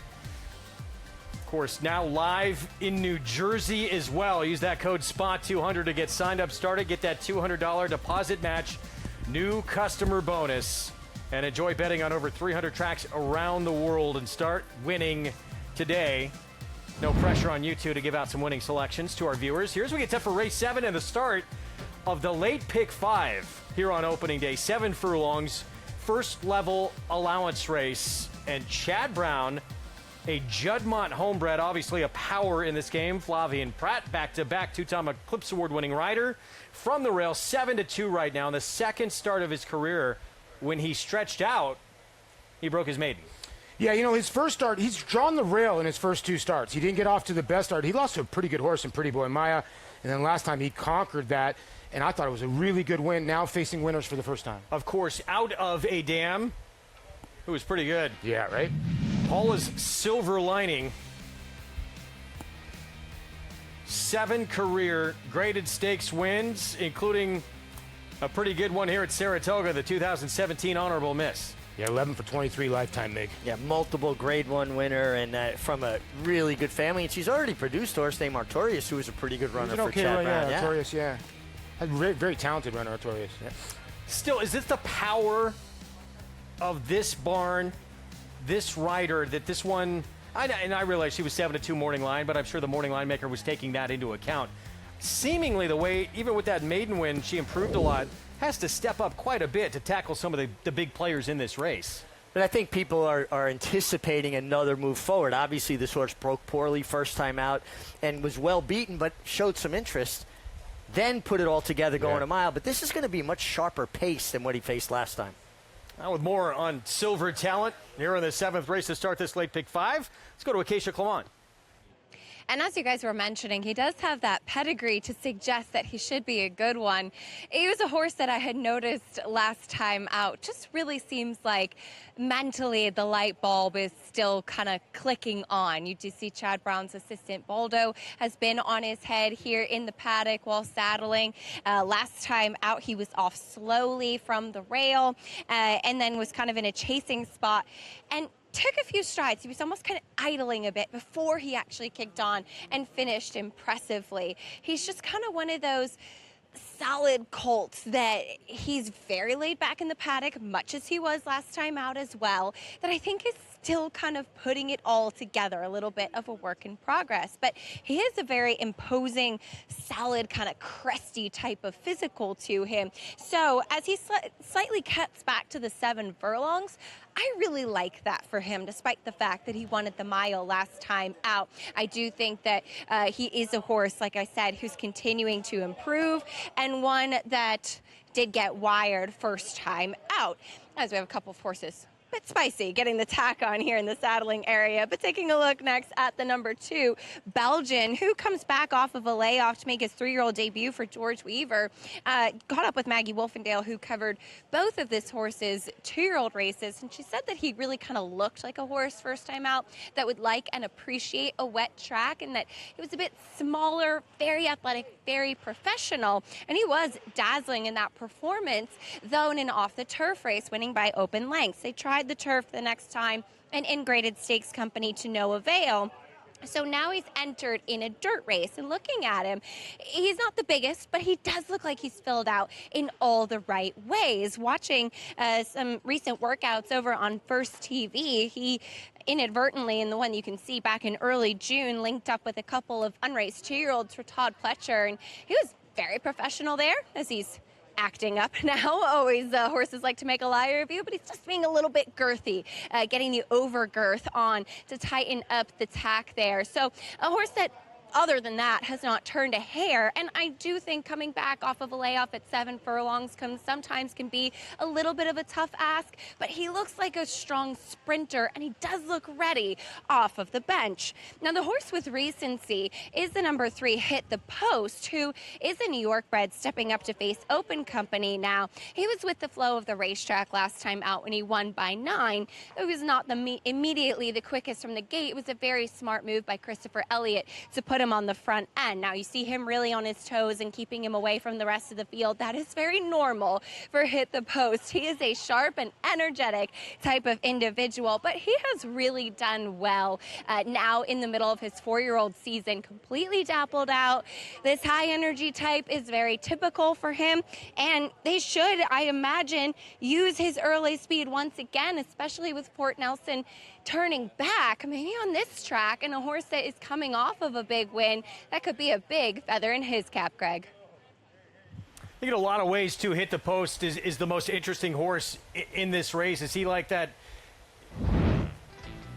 breakout star? I mean, he came out of that performance. We've never seen anything close to this, and may have been aided by the racetrack that day. Paul, do you think that was for real? Is the horse that horse we saw in this race here? Or does he come back to earth a little bit? He probably comes back to earth a little bit, but the one thing that scares you, he's fast. He's got blinding speed, and it's kind of one of those horses like, okay, he's going to be in front. If he keeps on going, you don't have him. Why? Right? You kind of got to include him, right, Mig? I think you have to. I like him. This will be his 3rd start off the layoff. He came back in the slop at Aqueduct, ran an okay 3rd. And then he really put it together next time, and he's a 4-year-old now. Maybe you're just seeing the better version of him. A lot of wins amongst that group we just saw coming to the paddock. Pretty good group of riders. We talk about it each and every summer. The strongest jockey colony assembled in the world here every summer at Saratoga. Well, Paul hit on it in the Open. You get the best owners, trainers, jockeys, and horses congregate here for the summer. I mean, this is summer camp for adults. Including this man right here, the 2-time reigning Eclipse Award-winning rider on the 1, Flavian Pratt. Yeah, Flavian with Johnny V right behind him and Jose Ortiz. It's been the year of Jose. Some good riders. You know, difference between here, when you come from Aqueduct to here, what's the difference for coming out of the jock room? Any kind of difference? Well, just the atmosphere, the crowd, and everything's heightened here, right? I always said winning 1 in Saratoga is like winning 2 anyplace else because there's so much more scrutiny. Now, it is different than coming here from Belmont because you've been riding on a 1.5-mile track and you're going to a 1.125-mile track. You've got to be more position conscious. Well, they're coming from a 1.125-mile track at Aqueduct, so there's not that adjustment period. Pick 5 pool. It's approaching $600,000 here. And, Paul, you put together a ticket for us. How are you going to play it? I'm going to use 1, 3, 6, 7 here. I'm not in love with the 1 Silver Talent, but I think you need to use. I think the 6 in here is the price play at 9-2. 2, 6, 7, 8, 9. I thought a difficult race in race number 8. Race number 9, I think Pot's right. The 3 in there's got a big shot for Phil Antonacci. I'm going to single Glavin in race number 10. I think that horse had a brutal trip last time out. and actually ran on pretty well. And then race number 11, I'm going to use the 5 in there. Divided recap, I think, is probably going to be your favorite in the last, along with the 10. Broke all the rules for Flavien Prat. Winner last time for Rick Dutrow. $80 ticket. And, of course, you're going to use Glavin because you owned him during your career. We'll have more on that a little bit later on in the program. I like that horse today. I thought that horse really ran well, was wide most of the way. I think with a better trip, got a big shot today. Difficult to try and find a race to narrow down, and you picked a really difficult one to try and do that. But that's a race where you can really kind of separate yourself. You kind of have to, right? When you come up here to Saratoga, it's just you're not going to get those 2-5s and 3-5s that are going to link you to the next race. Just not happening here very few times. So you got to learn. You got to be a little thoughtful with your plays a little bit. And if you have a stand, you got to take the stand. This is wild to me that this horse here is a bigger price than the one Silver Talent. The last 2 races he's run, Paul, several lengths faster than a horse coming off a maiden win. He was wide most of the way last time. He was one of the only horses that actually closed on this day. He's won 3 in a row. Another heady claim by Linda Rice. Likes it here in Saratoga. The cutback from a mile to 7 furlongs should be okay. 9-2 is a good price. He's looking for his 4th win in a row. And I will tell you, when a horse wins multiple races in a row at Manny Franco, it speaks to the durability because Manny rides them hard. It was one of the things that I think was a mistake in my career, Paul. I maybe ride them a little too hard, and you wouldn't get that same effort the next time. This horse keeps putting it together.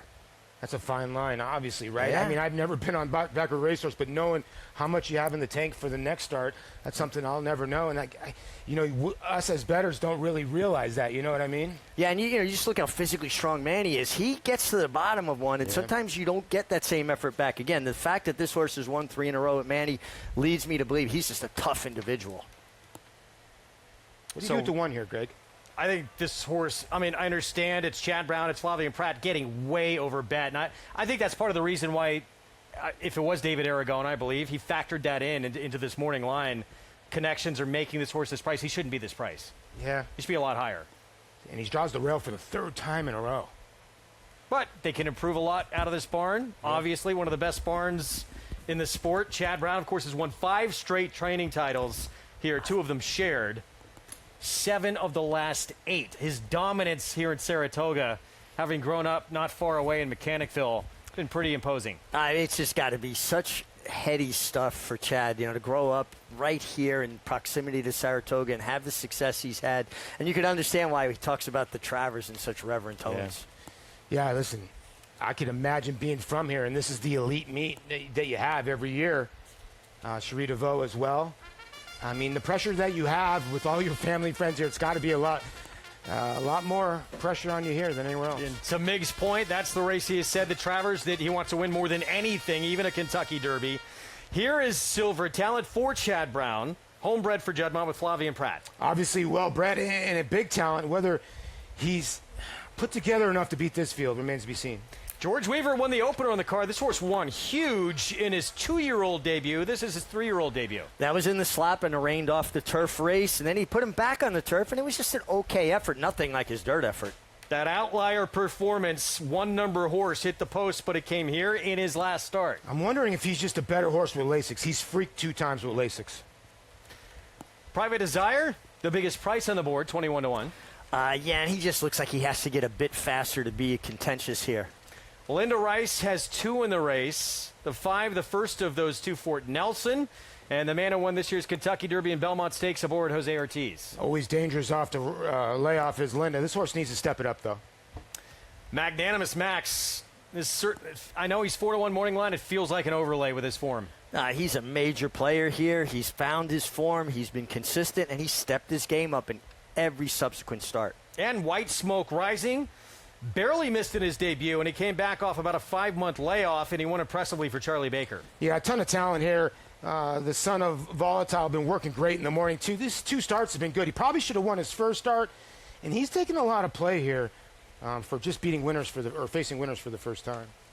So here's White Smoke Rising, and those who don't follow the sport, day in, day out, Charlie Baker, Mig, terrific trainer who does a lot with a little. He really does, and he's another one of those trainers, horsemen that came out of Finger Lakes. Trainers at Finger Lakes aren't racing for headlines. They're not racing for glory and accolades. They're racing to put food on the table, and they learn how to get the best and most out of their horses. Yeah, I always, when you talk about racing like at Finger Lakes and smaller racetracks, I always think of like a guy like Bill Belichick who started at a smaller school, and you got to learn how to pick your guys here and there. I think you have to learn how to pick your horses when you have a smaller barn. Who you're going to choose, who you're not going to choose, who you're going to claim when you first started out as you see the fans looking on a beautiful day.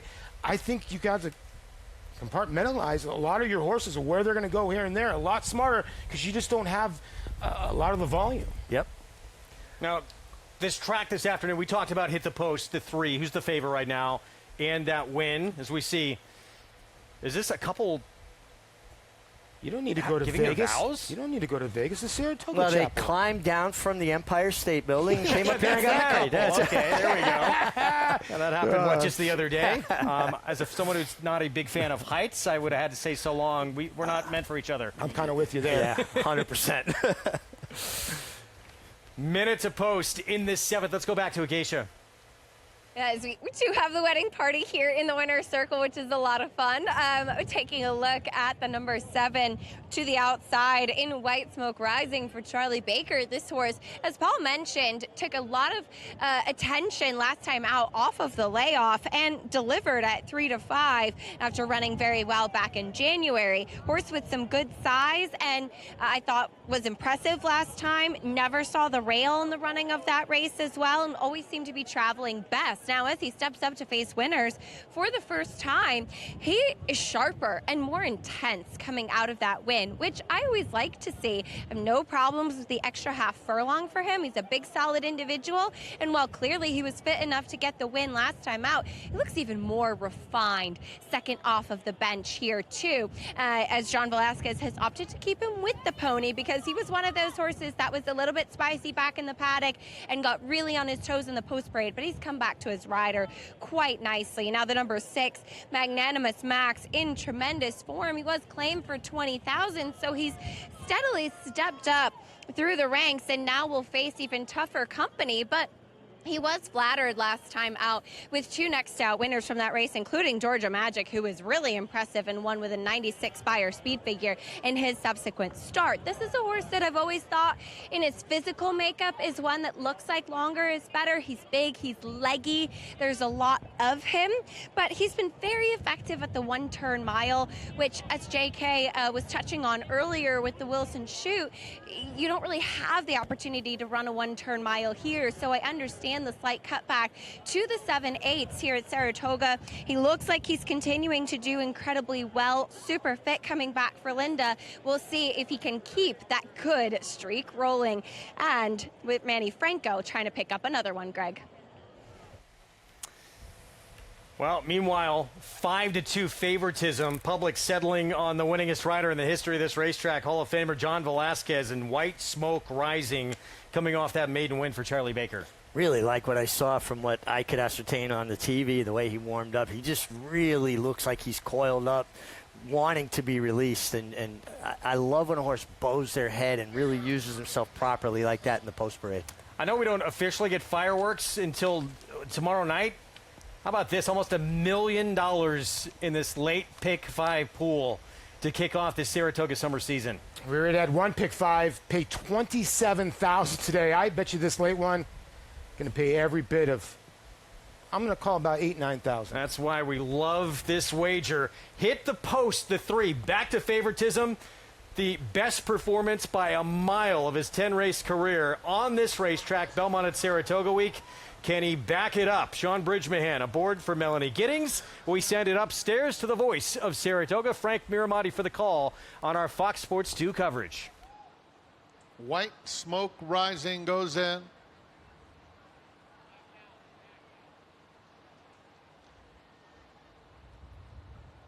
Right in there now. They're in the gate. And they're off. Fort Nelson gets the first call, but plenty of company as 6 of them line up right across the track. Here's Hit the Post, showing that natural speed along the inside, and Belgian will try to sneak through inside of him. Private Desire is up close, and now Private Desire takes the lead. Hit the Post ahead, back second. It's a length and a half. White Smoke rising a joint third with Belgian down at the rail. Then comes Fort Nelson, Magnanimous Max in that group. Silver Talent at the back of a fairly compact field, 22-1 for the long shot. Private Desire, who takes them into the far turn with a 2-length lead. Hit the Post has to get closer. White Smoke rising a threatening third on the outside. A gap of 4 to Belgian. Magnanimous Max is called on. Silver Talent is down at the rail. And Fort Nelson has dropped back to last, 44-2. They're a quarter of a mile from home. Private Desire has been in front throughout. White Smoke rising on the outside, comes to engage with 1 furlong to go. It's still Private Desire. White Smoke rising right to him. 4 lengths back, Belgian and Silver Talent picking it up late. Hit the Post, angles out past the 16th pole. White Smoke rising takes over, and it will be White Smoke rising to win it going away. Private Desire was second. 3-way photo for third went to Silver Talent. White Smoke rising. Trainer Charlie Baker, winningest rider in the history of this racetrack, John Velasquez, and back-to-back wins for this 3-year-old. Really looked like a winner every step of the way. Was poised just outside off of the speed and was traveling sweetly under Johnny Velasquez. And when he set him down, it took him a long time to get by the 4 Private Desire, Paul. But I think that kind of lends credence that inside and speed is a good commodity to have today. Yeah, I would think so. The 4 really put the 3 away, but the 7, like you said, traveling so well, and the public got this right as White Smoke rising clicks down to your favorite here at the end. The 4 ran a heck of a race. Longest shot by far here at 29-1. But, and yeah, that's the point I was going to get to. We got interrupted. We didn't really get to it. But, yeah, the track, the way it has been playing today, and a little more evidence here that you're seeing both speed and inside have been strong? Well, absolutely. I mean, the 4 Private Desire, Paul just said it, 29-1, has never run a race that would make him super competitive here. And now he kind of turned it around. I got to think that it's a little bit of that moving sidewalk in the airport kind of phenomenon. You know, they're just getting on that, and it's carrying them a little bit. And a good job of training here by Tom Moore. They have this horse ready. You know, listen, they got this horse from Greg Sacco. They gelded him immediately. He's obviously been a lot better, but White Smoke Rising, I think, has got a nice little, nice win and a nice little career ahead of him. This was pretty impressive.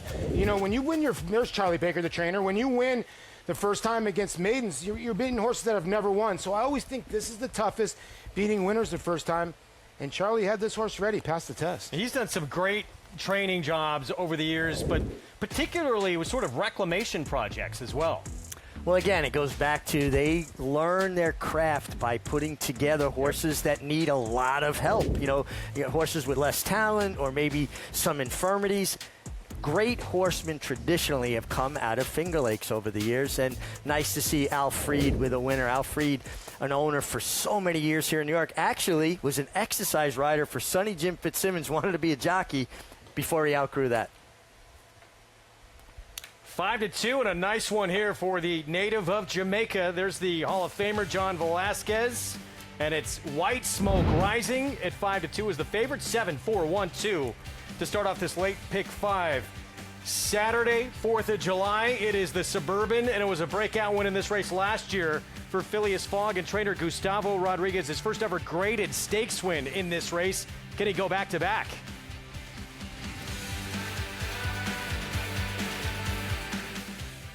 Fasig-Tipton's July Selected Horses of Racing Age. Since inception, this sale has produced 28% stakes horses and the earners of more than $110 million worldwide. Recent stars include Grade 1 winners Fort Washington and Nakatomi, plus multiple graded stakes winner Banishing. The can't-miss sale of the summer for horses ready to run. July Selected Horses of Racing Age, July 14th in Lexington, Kentucky. Where will you be?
Opening day live coverage of the Saratoga summer season on Fox Sports 2, brought to you in part by Hillendale at Alapa, and nothing quite like the picnic area here at Saratoga. And getting those tables, we saw people lined up early, running to lay down the table mats. Coveted real estate. White smoke rising. Charlie Baker, John Velasquez, back-to-back wins, and this looks like a pretty talented 3-year-old. Absolutely. Ran well on debut. Now back-to-back wins and a good-looking son of Volatile. Let's go to Acacia. And so happy to be joined by winning trainer Charlie Baker as White Smoke Rising makes it 2 in a row. Charlie, since that little bit of a freshening, he's done exceptionally well, improving race by race. Yeah, definitely a nice horse. Very, very beautiful horse. You know, great. And it got a ton of ability. Just need to put some race back to back and for him to move forward, you know. But he's doing great. Last time out, it seemed like he was traveling the winner every step. This time he had to fight a little bit. How much do you think he got out of the race today? Today he got a ton out of it. We entered him like 5-6 times to get this race to go. So he's been weekly, just continue waiting for the race to go. So we actually wanted to run him 5 weeks after his maiden, and we're here like 7 weeks out. So he's doing great though. He's doing great. And he's going to move a lot forward from this. Yeah, it seems like he's continuing to take steps forward as he faces that win against winners and getting that victory. What do you think might be in the future for him? Are you dreaming a little bit big? You know, eventually we're dreaming big. We're always dreaming big. So that's a sport. You know, you're always dreaming big. So he's going to take us there if he's going to go there. But right now we kind of go into what he'll allow us to do. So we are taking steps. We figure it out. We look at the condition books all over the country and to go from there, right, basically. Not a bad way to kick off Saratoga. No, definitely. Like to get ahead first. Less pressure. One win on opening day. Charlie Baker, White Smoke Rising. Future is bright, Greg. Not a big household name, but a terrific trainer who probably deserves a lot better horses under his care. He's got a nice one here. Of course, back 2016, he won both the True North, the Vosburg, with a pretty good one named Joking. Yeah, Joking got him very good. And that's one thing, I think, a benchmark of a lot of top horsemen, Paul, is that they're able to get a horse in a form cycle and hold that form cycle for a bit. I'm happy for Charlie. You can tell that the pressure's on the trainers, too. He's glad he got that W out of the way. Wild Applause 3-year-old fillies in a stakes test coming up at a mile over the inner turf. Wide open field named after a 3-year-old filly. She was the only 3-year-old in a field of 9. She was trying the turf, Mig, for the first time as well. And she put him away by 4 lengths in the Diana. Just dominated. You very rarely see this kind of separation in a, turf race, let alone a quality field of stakes runners in a turf race. But the depth of pedigree there, Mac Miller, the trainer, Walter Guerra, was pretty as a picture on a horse there. At what point did you know she wasn't coming back? My God. Rokeby Stable, that was pretty impressive. That 1984 Diana. This race named in honor of Wild Applause. And take a look at Saratoga's Saturday stakes schedule. It just gets better and better as we move along throughout this meet. Sanford, Belmont Oaks and Derby. And then the Suburban, which was obviously a breakout race for Gustavo Rodriguez and Phileas Fogg. It was the first graded stakes win of Gustavo Rodriguez's career. And he'll try and go back-to-back, and along with Antiquarian, they look like certainly two of the standouts in this one.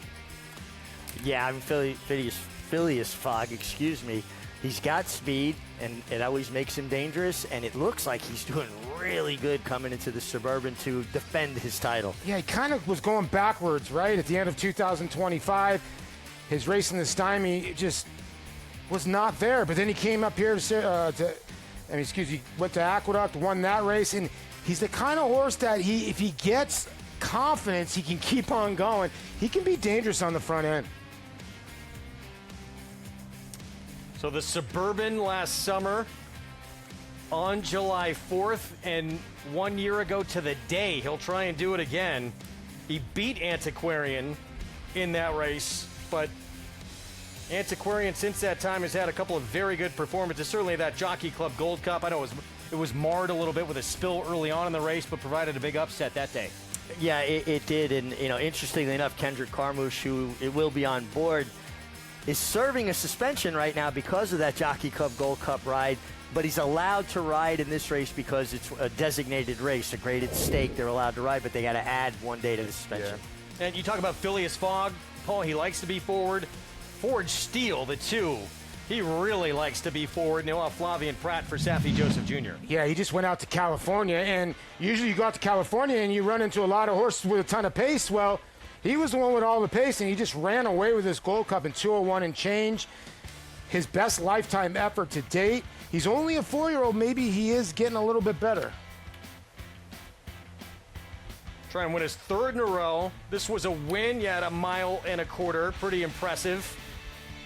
And a 4-year-old who, based off that performance, Mick, looks like he's just coming into his own right now. Man, this is a dominant performance. I mean, he just wrecked a grade 2 field as easy as you could possibly do it, Paul. And is there a hotter trainer in North America than Saffie Joseph? No, this horse was actually in the Stephen Foster field, got scratched out of the Stephen Foster field to run in here. I think a little bit better race, like when you're not running into those 3 bears, but you make a good point. He's going to have to run into Phileas Fogg early in this race. I'm not sure you could have a better horse lined up for what tomorrow is, though, in that race on the 250th anniversary of our country, 4th of July, and Stars and Stripes. Right. Going to line up. Bill Mott, Junior Alvarado. The name says it all. The talent there as well. He may need to step it up just a little bit, and we'll, of course, see them in the Wild Applause coming up next as well with Pillar of Beauty. We'll have to try and overcome an outside post, but comes in off a win sprinting. Can she go longer? We will find out next on our Fox Sports 2 coverage. Get your ticket to the longest season in Saratoga history. Season tickets and season passes are on sale now for 46 days of action at Saratoga beginning Friday, July 3rd. Lock in your summer plans at NYRA.com/Saratoga. The official Saratoga Barstool Sports Collection is here. Check out the hottest styles of the summer. Shop this limited drop before it's gone. Get yours at shop.NYRA.com.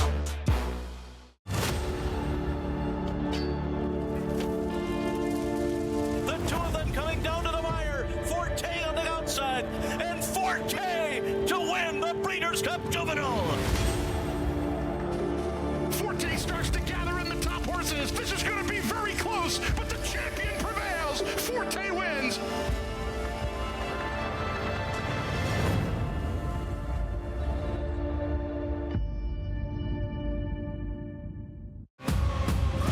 It's just super exciting. This is a real immersive experience. It's the respect from the outside that they get, but along with the way that you feel when you're part of it. High-class horses, really big races. We want you to be behind the velvet rope. The bar that they set is different than everybody else, and it needs to raise everybody together. Your job is to show up and have fun. We'll take care of the rest.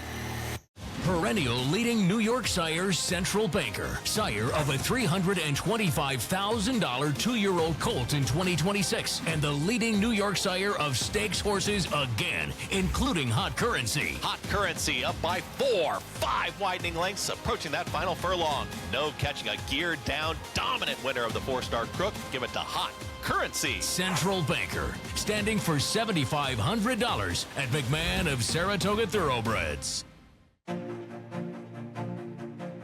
There's nothing like being there at the race and having the horses go by and your horse is at the front of the pack. Nothing better. We provide an inside look at the game. If people were to do this on their own, it would take years to develop the kind of relationships that we have with Hall of Fame trainers and horsemen. Here, you get to cut the line, so to speak, and you are in the thick of it at the highest levels of the game, and that's something that we really want for our partners. We want them to be dealing with high-class horses, have the chance to run in really big races, and we take care of the rest. I look at spreading our placement of horse equine purchases as just a wise investment.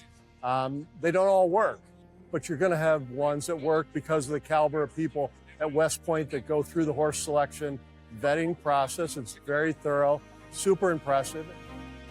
Everybody here at West Point strives to provide a really comprehensive educational experience. We want you to be behind the velvet rope. Our partners get to know the trainers, the jockeys, obviously the horses. This is a real immersive experience to really get your feet wet and just feel like you're part of the action at the very front row. I think it starts with the top, Terry and Debbie, ethics, this industry, having the right leader sets a tone for an organization, and they bring all that in every interaction, as does the entire West Point team. You know, there aren't that many investments where you feel like part of a team, part of a family, but that's really true here, and that's what makes West Point Thoroughbreds so special.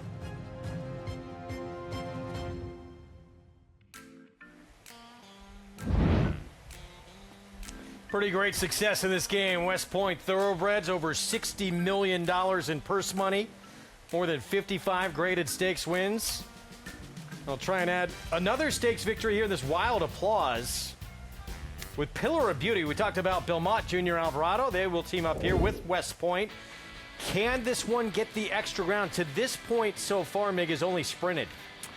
Yeah, and that is the big question. The sire gets 21% with his turf sprinters as opposed to 9% with his turf routers. So this horse has got some questions to answer. You know, the bottom side of this pedigree, the mare at a point of entry, second in the Breeders' Cup Turf to Little Mike, still one of the best rides I've ever seen. Ramon Dominguez getting Little Mike to win that race. I don't know about the 10 in here. I mean, the 11 in here. I got a good trip last time. I will say this, horses that run well here seem to run back good again. You know, got dismissed last time. Do you want to take the price today? There's so many starts sprinting. You kind of feels like Connections felt this was a sprinter, but now checking the box. Yeah, I guess. I think you got to find out at some stage, and obviously if she even gets placed, you know, in a stakes race, that's going to enhance her value. So I think Bill Mott just being very strategic about it with the post and stretching out to the mile for the first time. I'm going to look elsewhere. There's a lot to overcome. Let's go to Acacia.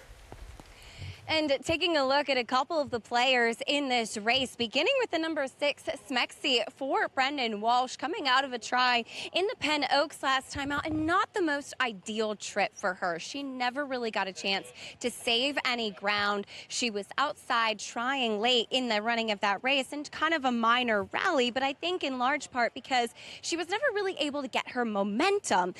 She was kind of late switching leads and never really kind of kicking on with a minor rally. So we'll see if she gets a better trip in here today. She is a horse that since coming to America has only run in stakes company for Brendan Walsh after beginning her career over in Europe. And she's by Maymas, which you typically think more of with turf sprinters. And she's not the biggest. She's much more compact. So I do wonder if maybe sticking at this flat mile is actually ideal for her, as she has kind of experimented with a couple of distances, but I think Brendan not wanting to run her too far. She looks great coming in. We'll see if she gets a better trip, as she was one of the players in that Penn Oaks, and we'll look for her first stateside stakes score. The number 7, To a Flame, I find very interesting. She's another one coming off of a very wide trip. She was drawn completely outside last time out in the Edgewood, and I think it was actually not as poor a performance as it looks at first glance. She was 5-6 wide, never able to save an inch of ground, and then flattened late as a result. She is a big, good-looking daughter of Justify. A lot of size and a lot of power to her. I thought her race in the Appalachian two starts back, where she was a little bit more forward, was also a little bit better than it might appear at first glance. So I think that she has some reasons to suggest that we will see a stronger performance for her. I really liked what I saw from her when she first came into the paddock, really kind of marching around. And I always pay attention with Rusty Arnold, especially turf horses coming here to New York, to Saratoga, as this one is taking a lot of attention as your current favorite on the board. But plenty of other interesting fillies in this race as we welcome back Maggie Wolfendale. Maggie, including I Love Giraffes for Connections, that have had quite a big year. arguably the best named filly in this race. Acacia, thank you. As I'll take a look at two potential speed horses, and I love Giraffes. I think comes in off of a huge performance, although it's not, a big shiny graded stake, but that was against some older fillies and mares in that allowance race at Laurel, which of course Chad Summers had quite the afternoon, bringing down the Preakness with Napoleon Solo. But I love Giraffe. She was on top of an honest pace while 3 wide throughout and really persevered. She was pursued by 2 next time out winners, Mambo Queen as well as Synergism. And I love the way that this filly has been working heading into this race. You can watch that workout here on the Oklahoma turf course on First TV. She was by herself. She was never asked for anything. Rider had the feet in the dashboard. And what I love most about this filly is how she moves. She just has a floating, fluid, very efficient stride. And talking with Chad Summers, he said elegant. And I said, I would agree, just from the overall perspective. And I asked about going to the lead. He said, I don't get in Paco's way. So whatever he chooses to do, I'll be fine with, and that is a plan that has worked well this year. Moving on to number 11, Pillar of Beauty. She is the stretch out. Now, her last performance up here at the Spa was impressive. Again, a filly taking on some older rivals. She was a big price that day at 27-1, but she didn't run that way. She really exploded when she was guided out into the clear by Junior Alvarado, but that was going the 5.5. Now, she broke on top that day. She just wasn't quite quick enough to keep pace with those sprinters. So considering that she lost some ground after the start and then came running as well as she did, I get what connections are thinking, that she should be able to stretch things out. Unfortunately for her, the draw did her no favors from that outside post position. Junior Alvarado is going to have to be incredibly aggressive. I mean, I don't even know if that's their plan, but considering she is quite good out of the gate, I would think that he would have to use that to his advantage, especially going a mile here on this inner turf course. Now, relative to some of her competition, she definitely is not as big and imposing and strikes you as one who wants longer.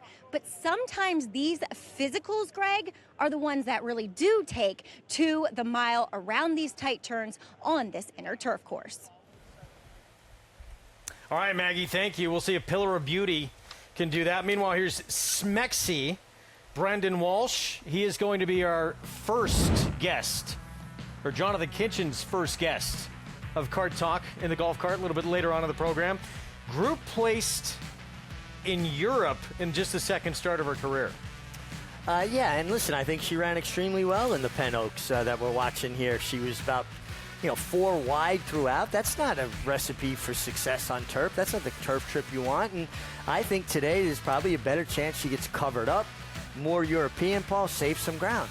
Yeah, she just missed getting third there. If you look back at some of her races over in Europe and Ireland, she was prominent in most of those races, at least early on. In her first career start, like most Euros over here, they get left in the gate.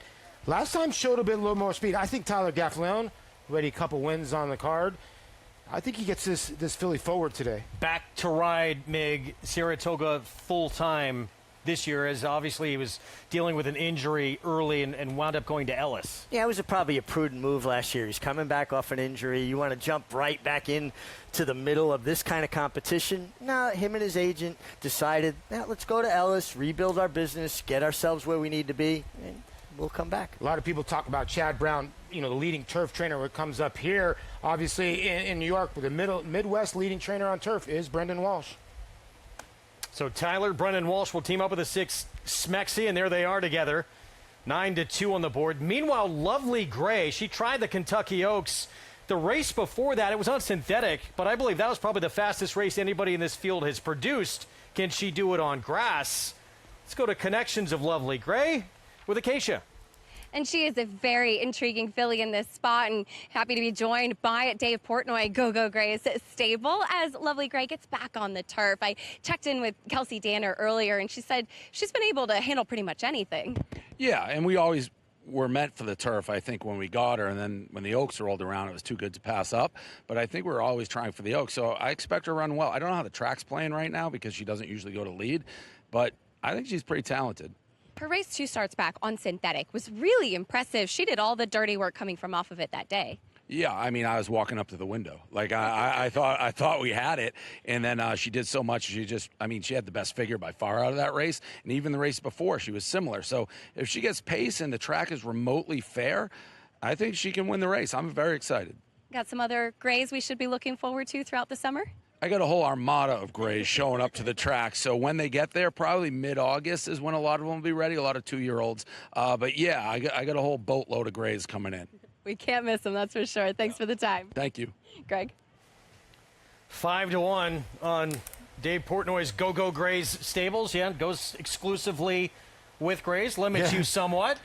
This one, though, that Bourbonette on synthetic, that was a very big race. Can that translate to the turf? I think it can. I think she's got a big shot in this race. And listen, she was 14-1 in the Kentucky Oaks because of Dave.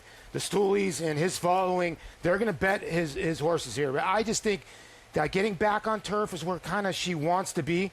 You know, owner of Oaklawn Park, Louis Sella, owns horses with him at Go Gray Stable too as well. So he's big. He's always liked the gray horses from the outset. But I think this filly's got a shot today. Here comes our post parade. We approach the 3-minute mark to post for this wild applause. First of 3 stakes races to come on opening day. And here's Scratch It, Brad Cox, and Manny Franco.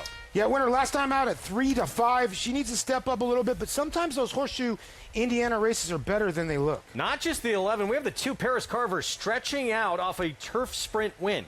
And unlike the other horse, Bolt de Oro actually gets a higher percentage of winners routing on turf than sprinting.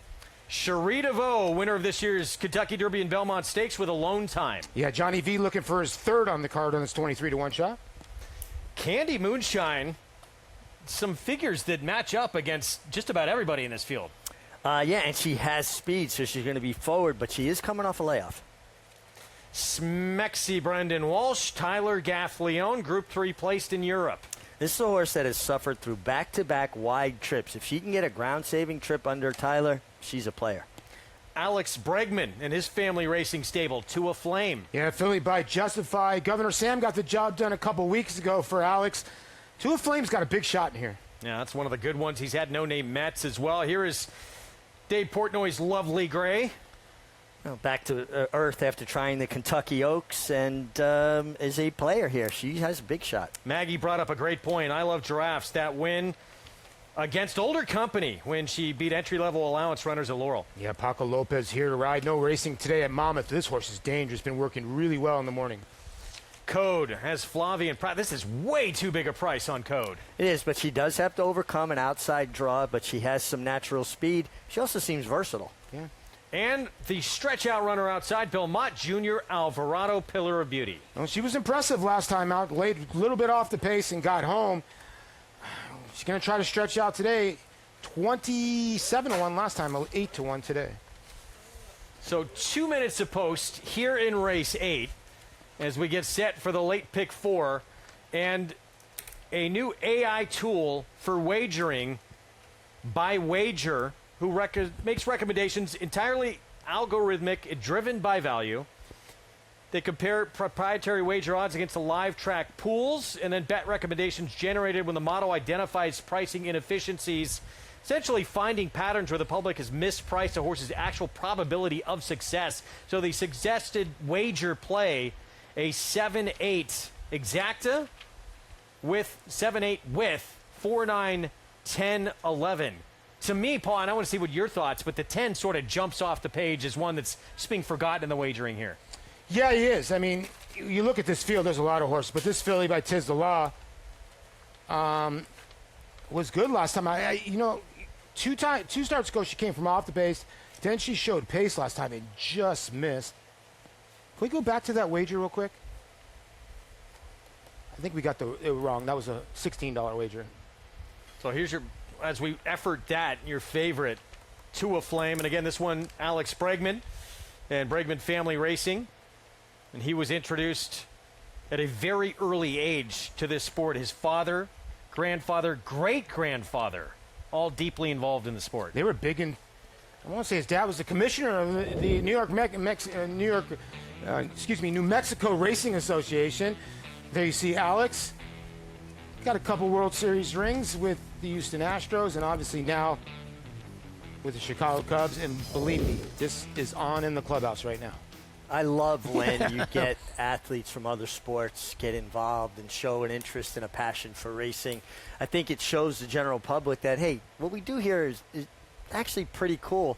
And I will say that it's a little bit of a poor business model from Dave Portnoy to just buy grays, because only 3% of all thoroughbreds are gray. So you're really limiting what you can find talent. By the way, the Cubs are in the third inning, so I don't know if Alex is going in to watch this race. He probably has it on a recording.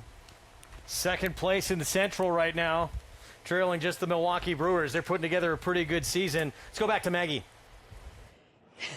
Richie, I'm glad you said that and not me. But when it comes to Lovely Gray, I do think she is arguably one of the best horses in Dave's stable. As you know, you can look at her in two different ways. She is a horse that her numbers got significantly better when she was switched to the synthetic. But it was also when she turned 3. So obviously horses do get a bit faster when they get a year under their belt. She is a beautiful, leggy, she has a lot of scope to her frame as well. She did get pretty revved up in the paddock. Just wondering if she's expending a little too much energy pre-race. But watching some of her workouts, especially the one on June 22nd here on the Oklahoma turf course, to my eye, she moved a lot more like a turf horse. She doesn't scream turf physically, but watching her movement, I think this is the right call, getting back to the surface. Acacia? Maggie, we'll take a look at the 10 Code, who Greg was touching on. This is a horse who is actually the half-sister to multiple Grade 1 winner Locked, who was more of a dirt horse, exceptional in that Pacific Classic. And while she does have a similar physical to her very accomplished brother, she's a lot stronger in her hind end, which was always something that was a bit of a complaint for me with Locked. Thus, think it's interesting that she's been on the turf, but the Tiz the Laws have been effective on the grass. She went to the front end last time, and she was very game, though flipping leads in the stretch. She is being ignored on the board. I do think she has to step up as far as her company in here is concerned, but don't be put off by the trainer. Stu Hampson has been the assistant to Todd Pletcher, while Todd serving a suspension. Stu taking over with the current runners, Greg. Acacia, thank you. It is the Wild Applause, the first of 3 stakes races here on the opening day card. And 2-time World Series champion Alex Bregman with a favorite, the 7 To a Flame. Let's go to Frank Miramati. And they're off in the Wild Applause. Paris Carver hustled up. Here's Candy Moonshine up to take the lead, and Candy Moonshine will set the pace. Pillar of Beauty moves from the outside to challenge in second. And going very wide there was I Love Giraffes, forced very wide into the first turn. Where the lead belongs to Candy Moonshine, it's a 2-length advantage. In second, Pillar of Beauty, I Love Giraffes coming right back into the race third, and To a Flame gets a good spot, cruising along the hedge. Then Paris Carver fifth, 4 lengths off the lead, a bit headstrong. Lovely Gray is making progress down on the inside. She's also pretty keen at this stage, 5 lengths off the lead. Then comes Alone Time, who's toward the back of the field. Code is racing in between horses. Scratch It on a tight hold down on the inside. Has about 8 to make up into the far turn. And another 4 back to Smexy. The half went in 48 seconds flat for the long shot Candy Moonshine, who takes them into the far turn, leading by half a length. They're coming to the 16th pole. It's Candy Moonshine on the inside. Pillar of Beauty and To a Flame is closing late. To a Flame and Pillar of Beauty, and it's going to be To a Flame to win the Wild Applause. Pillar of Beauty second. It's a close photo between Candy Moonshine and Code. It's To a Flame, Bregman Family Racing, Rusty Arnold, Jose Ortiz. Obviously a race marred with several horses involved in a spill. We'll have more when we come back.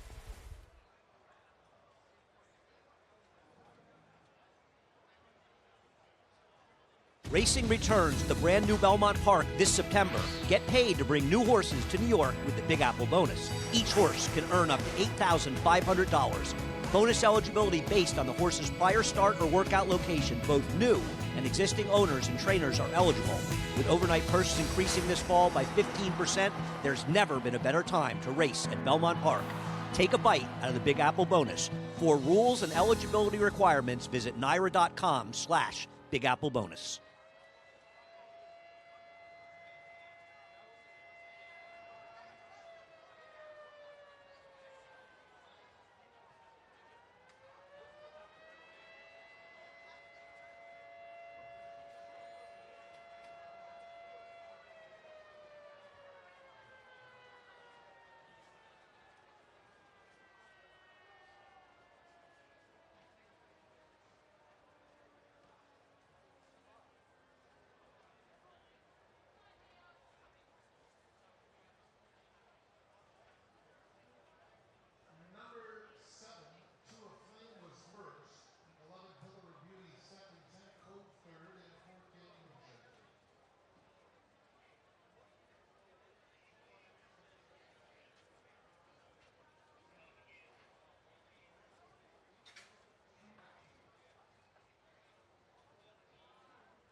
Monmouth Park's main event is NYRA Bets Haskell Day, Saturday, July 18th. Watch and wager as the country's top 3-year-olds converge on the Jersey Shore to enhance their championship credentials. Play our $400,000 guaranteed pick 4 and $300,000 late pick 5 on a card that includes 6 stakes races. First post is 12 noon. It's all NYRA Bets Haskell Day, Saturday, July 18th at Monmouth Park Racetrack.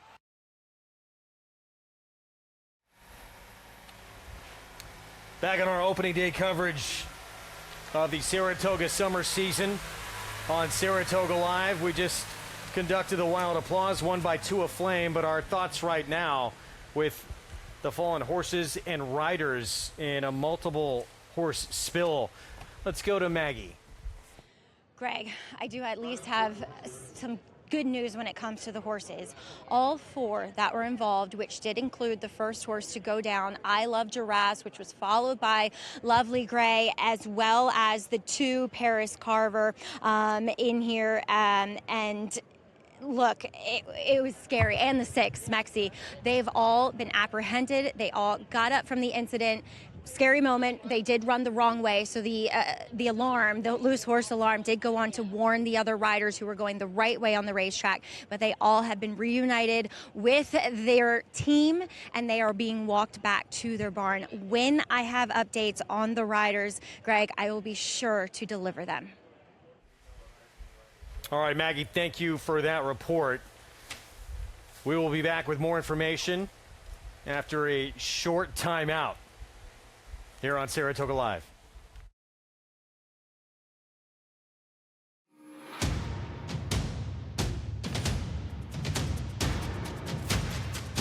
Drain the Clock will win and win by as much as he wants. Drain the Clock will bound home the winner. Drain the Clock, Jockey's Warrior, drain the clock by a head. $270,000 in the back. $250,000. Bet any track, anywhere, anytime. Download the NYRA Bets app to play today and get a $200 deposit bonus. Watch and bet on live horse racing from over 300 tracks worldwide. Get expert picks, play live money betting contests, and boost your bankroll with daily promotions. NYRA Bets is the official betting partner of Saratoga Racecourse. Sign up now. New members use promo code SPA200 to claim your $200 deposit match bonus. You bet with NYRA Bets. A reputation of excellence isn't built overnight. Day by day, year by year, decade after decade. For over 100 years, Claiborne's commitment to quality has led to unrivaled success.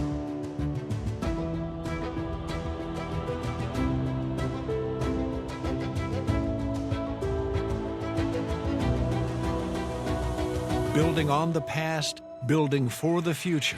Claiborne Farm. The tradition continues. Tickets to Saratoga Racecourse are on sale now. Secure seats in the Grandstand or Clubhouse, or get a table in the Pick 6 Picnic Paddock, Miller Time 4-Star Dave Sports Bar, or the Michelob Ultra Stretch. Available now through Labor Day. Book today at NYRA.com. Historic upsets aren't just for the racetrack. Saratoga's battlefield echoes with the victory of 1777 that changed the world. Visit Saratoga and experience America's turning point.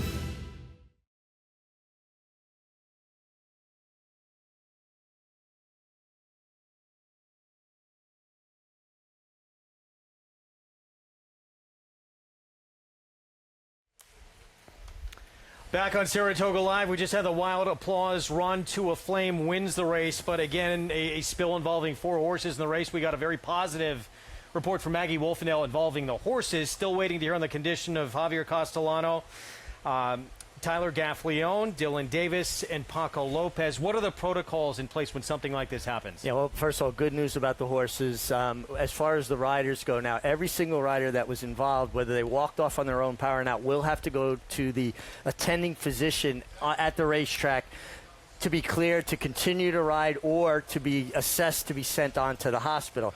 Now, obviously, if a rider doesn't get up under their own power, they will be transported directly to the hospital to have x-rays and tests taken to make sure that everything's okay.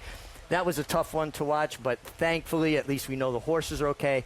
Now our concern turns to the riders. Are you taught as a rider, too, to just play it safe and wait for medical staff to come to you? Well, you're told that when you're younger, and you tend to listen when you're younger, but as you get older, you have friends and family, obviously, so you want to get up as soon as possible to let everybody else know you're okay. Look, he's telling the trainer right now, I know I'm okay, I'm okay. I tell you what, some of the toughest men and women that are out there are jockeys. There's Paco, who went down first, and it just looked like his horse kind of lost her footing and tripped herself. It was just one of those bad situations because it's at a point in the race where the field bunches up. Everybody is getting into their position to make their final run, and there's very little margin for error at that point. Let's go back to Acacia with more on the riders. Yeah, as we just saw, Tyler Gaffalione walking back, Paco Lopez walking back here as well, and Dylan Davis behind him walking back as well, catching up with Pat McKenna, NYRA Director of Communications. Javier Castellano, who was aboard the number 2 Paris Carver, is getting a ride to first aid for further evaluations. So certainly hoping everything okay, but great to see the other 3 jockeys on their feet. Certainly the best case scenario after that scary incident. Greg? All right, thank you for that report. And again, we'll try and get you more as soon as we can. And, you know, obviously we want safety for everyone in here. Tyler Gaffalione, he's been through a lot lately. And part of the reason why he missed this meet last year in injury. And the same with Dylan Davis, right? Dylan just coming back from a bad injury, doing terrific riding. Unfortunately, it's a part of a rider's life. You know that you're going to have injuries and accidents. You just hope that everybody's okay out of this one. Yeah, and we had the luxury of seeing the replay, and it was no jockey's fault. The horse just kind of tripped, and it started a chain reaction. And sometimes they just look so awful, and you just pray, and hopefully we keep on getting better and better news. And no one's probably been through more of these situations than this man right here. You had more than your fair share of spills. Yeah, unfortunately, and things that you are taught, Paul and Greg. You try to ball up. You stay as tight as possible. You try to protect your vital organs, your face, and also you become a smaller target. And horses will try to miss you if there's any way they can. They'll turn themselves inside out to miss you. That's one of the reasons, and a lot of people don't know this, why jockeys wear white pants.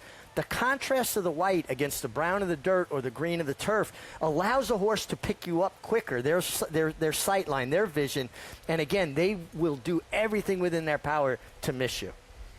So again, we saw all 4 horses up, heading back to their barns. We saw Tyler Gaffalione, we saw Paco Lopez walking under their own power and waiting on the condition of Javier Castellano and Dylan Davis. Of course, Javier Castellano, veteran rider, 4-time Eclipse Award winner, 4 consecutive years in a row, who has been Mr. Travers, 7 Travers wins over the course of his career. And really the last 3, 4, 5 years, had that year where he won a Kentucky Derby and a Belmont Stakes, rejuvenating his career. A really incredible resurgence of his career. I will tell you, though, I am a little bit relieved that he was taken to first aid for evaluation, because usually, generally speaking, when you go directly to the hospital, the news isn't as good. When you got to get checked out by the attending physician here, it's like, okay, not the end of the world. There could be an injury, but it's not something as catastrophic as you worry about. When you're a professional athlete, you know your body. So I would think, listen, I knew when I got hurt, I can imagine when you fall on a horse, you kind of know, hopefully it's not going to be as bad as I feel when I go to the hospital. Absolutely. Mentally, though, as a rider, say you come out of this, you're unscathed, you're A-okay. Does that do anything to you coming out of an incident like this? I mean, the simple answer is you can't let it. No, it shouldn't. Human nature. I mean, you bite the ground that hard, I think you'd have to be superhuman to just discard it and put it away. After a ride or two, yeah, you got to be able to say, okay, I'm fine, and you put it to bed. But, you'd be almost foolish not many people to have drive 40 miles an hour around town and throw themselves out the window to practice how they're going to fall. Let's just be honest there. Your instincts got to kick in. I mean, listen, I marvel you, and I marvel these guys that ride these horses. It's tremendous what they do. As you said, too, it's pretty amazing that these equine athletes are so good at trying to avoid. You can see the 8 horse. He tried to jump 2 horses when now. there's a He did. spill. Yeah, they absolutely will try to miss. You know, you've had too many falls when you don't worry about is hitting the ground as much as you do about getting run over. Yeah. Let's go back to Maggie. So I had the opportunity, guys, when Paco Lopez was walking back to the jocks room. I mean, it's truly a miracle that everyone, 3 of the 4 jocks, are on their feet and making their way back to the jocks room. But Paco said when it came to I Love Giraffes that the horse that was right next to him just shifted out a bit. And it's never when horses are in really tight and there's, you know, that close contact and they're bumping. It's always this faint margin where horses will clip heels, and that's what ultimately happened. And as Acacia and I were just discussing, it was 2 when everybody was trying to accelerate, so that it didn't give the riders enough time to react, and that's why we saw that chain reaction. Guys, so grateful that everybody on the surface of things seems to be okay, and obviously our thoughts are with Javier Castellano, who is in first aid right now. All right, so we'll get you an update again as soon as we can on Javier Castellano. From what you saw in that spill, what was your take on it? From the angle that I saw, it looked to me like Paco Lopez's horse's shoulder touched the hip of the horse on the lead. It didn't appear to me like they clipped heels, but it made that horse just take an awkward step and lose her balance and slip and fall. That's how I saw it. I mean, if Paco said different, he was out there. I wasn't. But from the angle that I got, Paul, it definitely looked to me it was just a little bit of contact on the shoulder, and she lost her footing. And it seemed like the horses, the 2 in the 8, the 2 horses that were kind of making that outside run, kind of were the ones that got impeded the most because they were just right there in that spot when the 9 horse fell. We say it a lot, and here's more proof to that fact. We know hockey players are incredibly tough. These jockeys are right up there with them. Pound for pound. Some of the toughest athletes in any sport. We will be back with more opening day coverage on Fox Sports 2 of Saratoga Live right after this. I have 52,000 starts in my life. I've never seen one that could take as much as he did early and continue to improve. And it is Gunite. He's strong, he's attractive. And he's going to win the hopeful. He's extremely smooth and fluid. Gunite is a tough customer here as they come off for the finish. How sound he is. Gunite got the jump. Consistent mentally, physically. He will defeat Elite Power in the Forgo. Complete package.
Starting out as a young racehorse trainer is no easy feat, but Philip Antonacci comes with the right experience and resume. After growing up in the world of harness racing, Antonacci honed his thoroughbred skills in Sheikh Mohammed's Godolphin Flying Start program.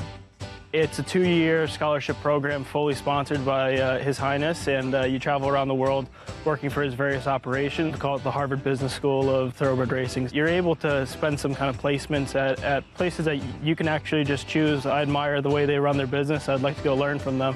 And for me, that was, I spent 3 months with Todd Pletcher at Belmont, and also I spent 3 months with Mark Johnson in the north of England. I think I was a little naive at the time when I took it on. Antonacci has clearly taken his lessons to heart, evident at his family's Lindy Farms, which includes a European-style gallop for the thoroughbred trainees. And we spent a bit of time over there and saw their uphill training gallops, and we replicated that in Connecticut. It's a 7-furlong wood chip, fully irrigated with turf as well. So it's a little bit of a European influence in America. Perhaps most important, the family has a successful history in harness racing, from running a multi-generation standardbred breeding and racing institution to campaigning 5 Hambletonian winners. Antonacci has long been learning from the best. Jimmy Tactor, for those that don't know, he's the most successful standardbred trainer of all time. When I launched my operation, he's someone that I kind of brought in as a mentor. You're a sports psychiatrist, you're a physiologist, you're an exercise physiologist. You try to plan races as well as just running a business. And it's kind of been an instilled family value that, you know, the people that join your team and work for you are as part of your family as well. And I think the same mentality comes with your horses, that we have the duty to take care of these athletes and treat them the best we can and make sure that they can perform to the level of their God-given talent.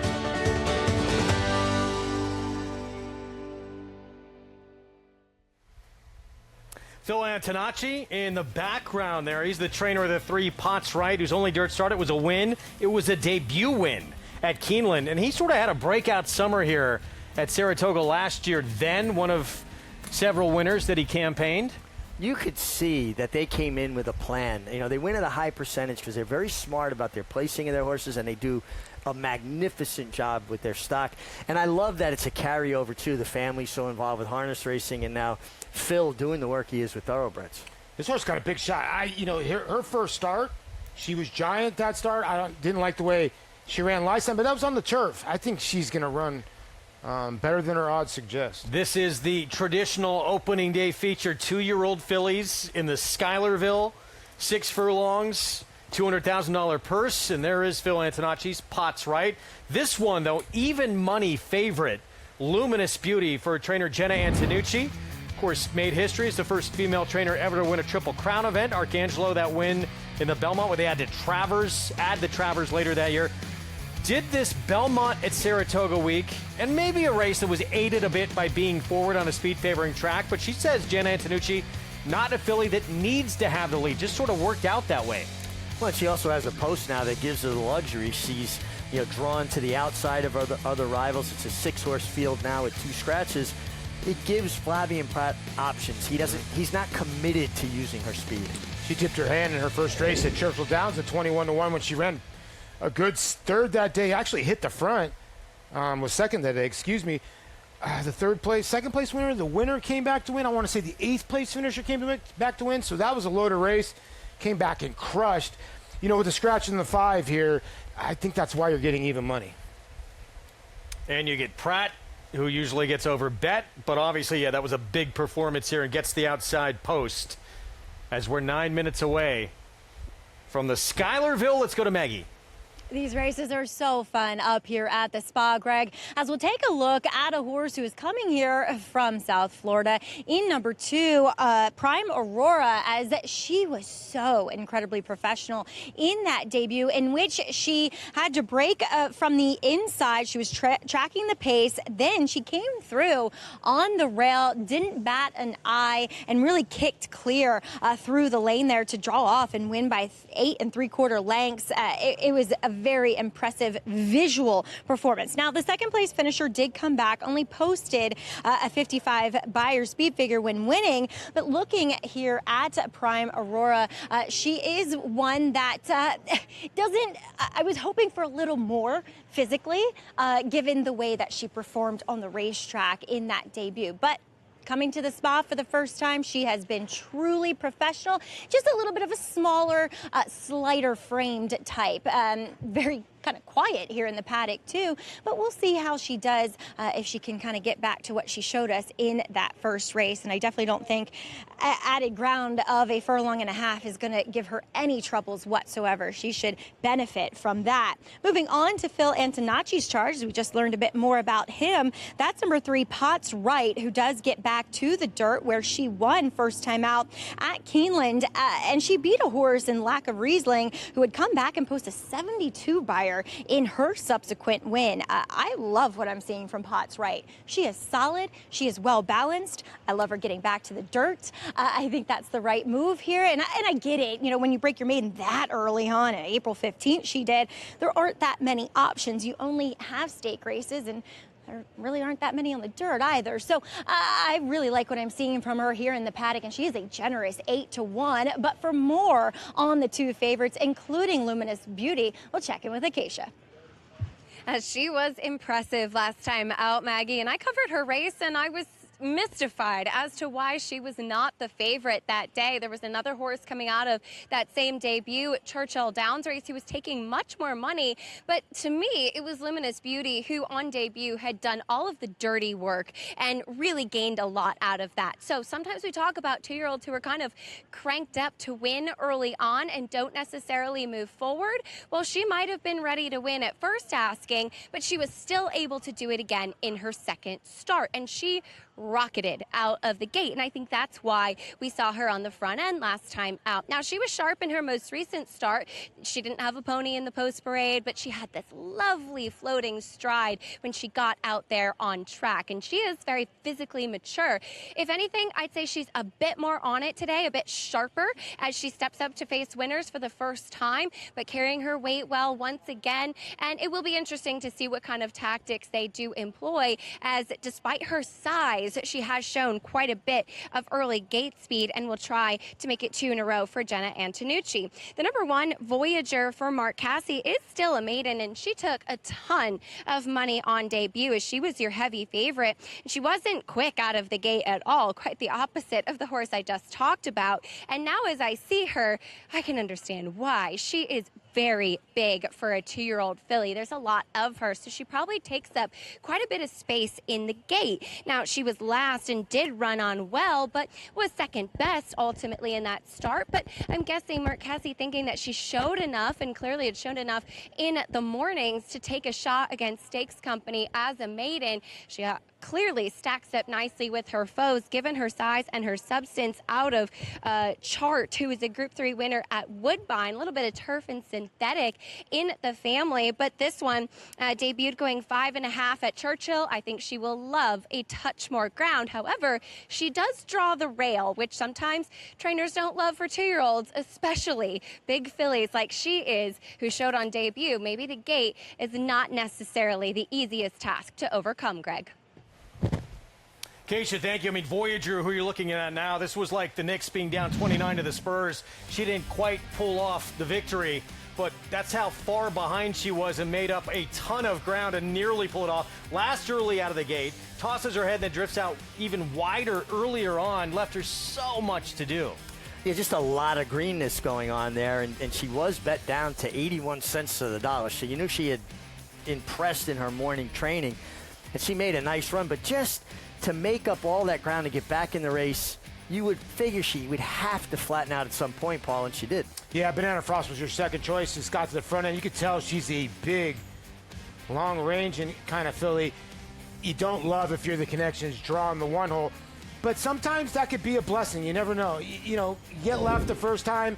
Sometimes in the one hole you think it's going to happen again, but if she happens to break well, she's in that cozy spot. She just needed that little OG Anunoby tip to get her home in that debut. Wasn't quite there. We'll see if the second start she does break better. These connections, of course, have made this summer a whole lot more exciting with their announcement. Mark Casse trainer, DJ Stable, Jose Ortiz, that Nitrogen champion filly from last year will be facing the boys in the Whitney off a sensational performance. Really one of the show stealers of Belmont at Saratoga week. Not only is she going to face the boys, she might be the one to beat in that race. I agree, and then obviously she loves Saratoga. She's like the female, turning into the female version of 4-star Dave. Yeah, you know, her last race, I think a lot of people, including myself, were thinking, okay, if she doesn't win today, they're probably going to go back on turf. She blistered. Now she's going to take on the boys.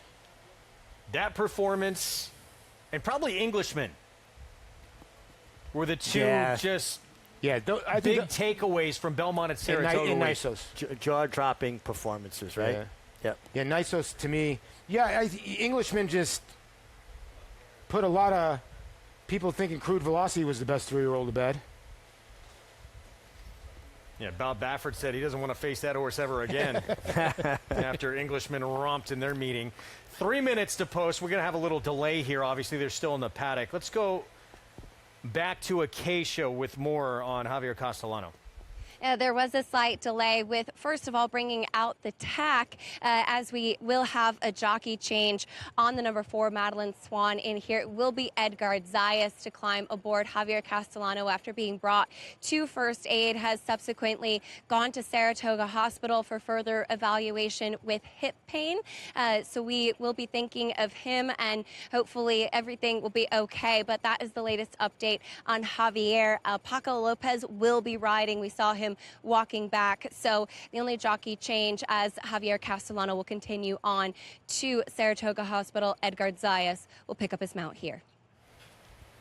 All right, Acacia, thank you for that update. So fingers crossed on good news for obviously a terrific rider, but also just one of the good guys in the game too, Javier Castellano. Yeah, absolutely. But, you know, even going from first aid to Saratoga Hospital, to me, makes me feel a bit more optimistic. Okay. Because a lot of times, if things are even more serious, they go to the trauma center at Albany Med. Okay, yeah. So, you know, to me, there's like incremental moves here that are telling me, yes, he may have some sort of injury, but like I said, nothing so catastrophic. That man right there, the king of the world right now, Flavien Prat, back-to-back Eclipse Award-winning rider. He's on the 6-5 favorite. Coming up, as you get a look at Paco Lopez unscathed from that spill in the last race. Let's go back to Maggie. Yeah, and Flavien Prat looking to get on the board here is Paco Lopez. Like you mentioned, Greg, will be aboard the 6 here, Harper's Corner. Now, she did kind of buckle at the break in that debut, but she found her footing pretty quickly, drifted off the quarter pole, and when she was asked for another gear by Paco, she found it very easily. Now, Cal Lynch is a well-known name in Maryland, doesn't ship that many horses to the NYRA circuit, but I always kind of pick up my head when he does so, because his horses usually are fairly competitive. Now, you also see that equipment that we sometimes talk about on her face, which is called a Sherwind, and Cal runs pretty much all of his horses in that. So that's not, a corrective thing or an outlier. That is what he runs his horses in. As I like what I'm seeing from Harper's Corner for the fact that she's solid. She ships in here and matches up very well with, obviously, the only horse that's run in New York is Luminous Beauty, but some of these shippers from Churchill, too. And I like when a filly comes out of a race and puts on more weight. And from my estimation, I believe she's done that. And this is a very well-behaved group of 2-year-old fillies today. Greg? Well, let's see riders up. Thank you, Maggie. There's Paco Lopez. Hops aboard Harper's Corner. Debut win at Laurel in Maryland. And Semper's Second Dam was actually very good on the grass. Graded stakes winner sprinting on the turf. But this one won her dirt debut, and we don't know the competition behind her. She won by a lot, though, in that debut. 7 3/4 lengths. A couple of New York breds really ran well. Harper's Corner, first time out. And the 2, Prime Aurora, as you look at the 1 here, Voyager. And that man, talk about a roll Jose Ortiz is on. Kentucky Derby, Belmont Stakes. It's the rider of Magnitude who just beat Sovereignty. Dubai World in Cup. The Stephen Foster. Yeah, I was going to get to that as well. Precluded. I mean, he's in position right now for an Eclipse Award. I think someone's going to have to do something monumental to unseat him. Sweep the Breeders' Cup. How does he not win? We've got a long way to go. I understand, but he stacked up some pretty good stats so far. Yeah. Let's go back to Acacia. Well, we talked about the tactics potentially on the number 8, Luminous Beauty. I got a chance to catch up with trainer and jockey for this filly. I went over to Jenna Antonucci and I said she was so fast out of the gate last time. I know she doesn't need the lead, but where would you like to see her? She pointed at Flavien Prat and she said, it's up to him. And so I asked Flavien, are you going to the lead? And he said, well, I'm not going to take back. And it depends how she breaks, but she's so sharp and she broke so quickly last time. I'd be surprised if she was too far off of it, if not on the front end, Greg. Showed that speed really in both of her starts, especially last time out, talking about the 8, Luminous Beauty. And yeah, Pratt always wanted to take advantage. Even when speed is not there, he will send and go to the front. And Jenna Antonucci, trainer of the 8, has said this feels like she's matured a lot and grown up a lot since that maiden win. Well, off a win like that, to change and say that she's improving, which they do, but bodes well for her and a good post. Here's Voyager, had that disastrous beginning and still nearly pulled off the victory first out. Yeah, it does have a local work here at Saratoga after most of her works were at Churchill Downs. Prime Aurora, John Velasquez, aboard debut winner at Gulfstream. Homebred from Majestic View Farms. Mind Control New York bred was impressive on debut. Saw the feature on trainer Phil Antonacci. Here's his filly, Potts Right. Well, he's 3 for 5 with 2-year-olds, 60%. He's really good turf to dirt. I think this filly's got a shot today. Madeline Swan, impressive in the debut, but beat only 2 rivals. Yeah, I mean, it was a short field, but she did it the right way. Gate to wire win at Laurel for Harper's Corner. Yeah, then they worked around the turf and then said, okay, well, now let's go to the Schuylerville. Paco Lopez comes along for the ride. And we saw what Luminous Beauty did Belmont at Saratoga weekend, a maiden win. Pratt rides for Jenna Antonucci. And just so well drawn. It gives Flavien Prat options where she's really in the brush. She's shaking her head trying to get the bit away from him. Your bit is your brakes and your steering. And sometimes when a horse wants to get away from you, they'll start tossing their head about trying to break your hold. Even money, gets that cozy outside post. She's dangerous here. And the reason why, Greg... It still might be in front. Well, when you have a 2-year-old filly like this, it's a very impressive. Number 1, she ran well at Churchill Downs. Number 2, she's got a bullet work at Keeneland. Number 3, she won here at Saratoga. So 3 different racetracks this 2-year-old filly has been working on, and nothing seems to bother her. And that's why you're getting even money. Someone's going to really have to run to beat her today.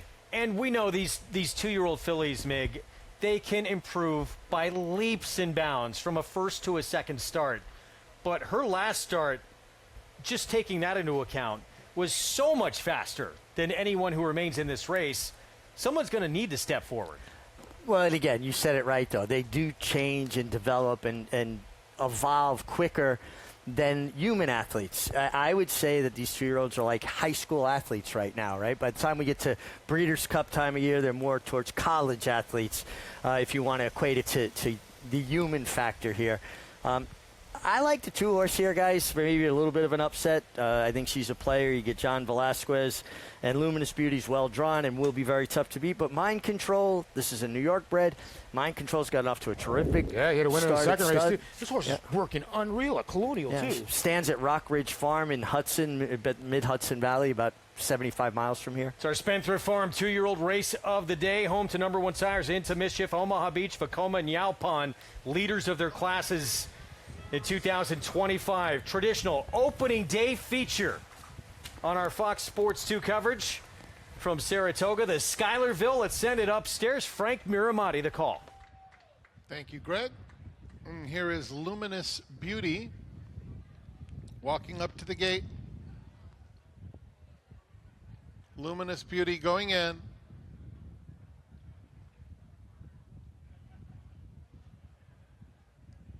Just a little reluctant. Right up to the gate. Assistant starters giving her a nudge. All set. And they're off in the Schuylerville. And the lead belongs to Harper's Corner, who was very quick away from the gate. Luminous Beauty comes away in second. They're followed by Prime Aurora, ranging up along the inside third. Then Voyager, who's fourth, coming to the half-mile pole, passed by Madeline Swan. And after a stumble at the start, Potts Right is the distant trailer. They move into the far turn with Harper's Corner clicking off an opening quarter in 22 seconds flat. A 2-length lead for her. Luminous Beauty, the favorite in pursuit, second, and Prime Aurora is right there in the thick of it along the rail. Then Voyager trying to get through some traffic, doing so, getting a clear shot on the outside. Voyager passing horses now with a quarter of a mile to go. And Harper's Corner is the one to catch at the top of the stretch. Voyager continues to finish strongly in second. Prime Aurora's in third. 2-horse race coming to the 8th pole. Harper's Corner or Voyager. Harper's Corner has another gear. And that's that. Harper's Corner will cruise to victory in the Schuylerville, widening to win by almost 5 lengths. Voyager was second best, Prime Aurora, and Potts Right. Harper's Corner, Paco Lopez back from a spill in the Wild Applause and got to the front early and just kept on going. This is a really nice performance, and you saw her midway of the far turn. Her ears were straight. She was just so well within herself and was able to just power away, jump back to her left lead mid-stretch, but finished with a fast final time. A nice effort from the runner-up, Paul and Voyager. How tough are these guys and men and women that ride horses to have that kind of fall and come back the very next race and win a $200,000 stake? My hat's off to Paco Lopez. Yeah, there was some trouble beginning in the inside horses. They just did not break. The 3 Potts Right went to her knees, but you can't take anything away from Harper's Corner. Her last start, it said buckled break. She kind of hesitated, but she took control early of that race a lot easier.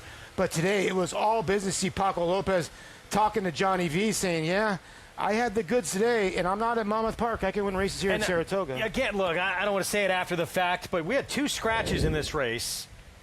We know any of these fillies can improve start to start.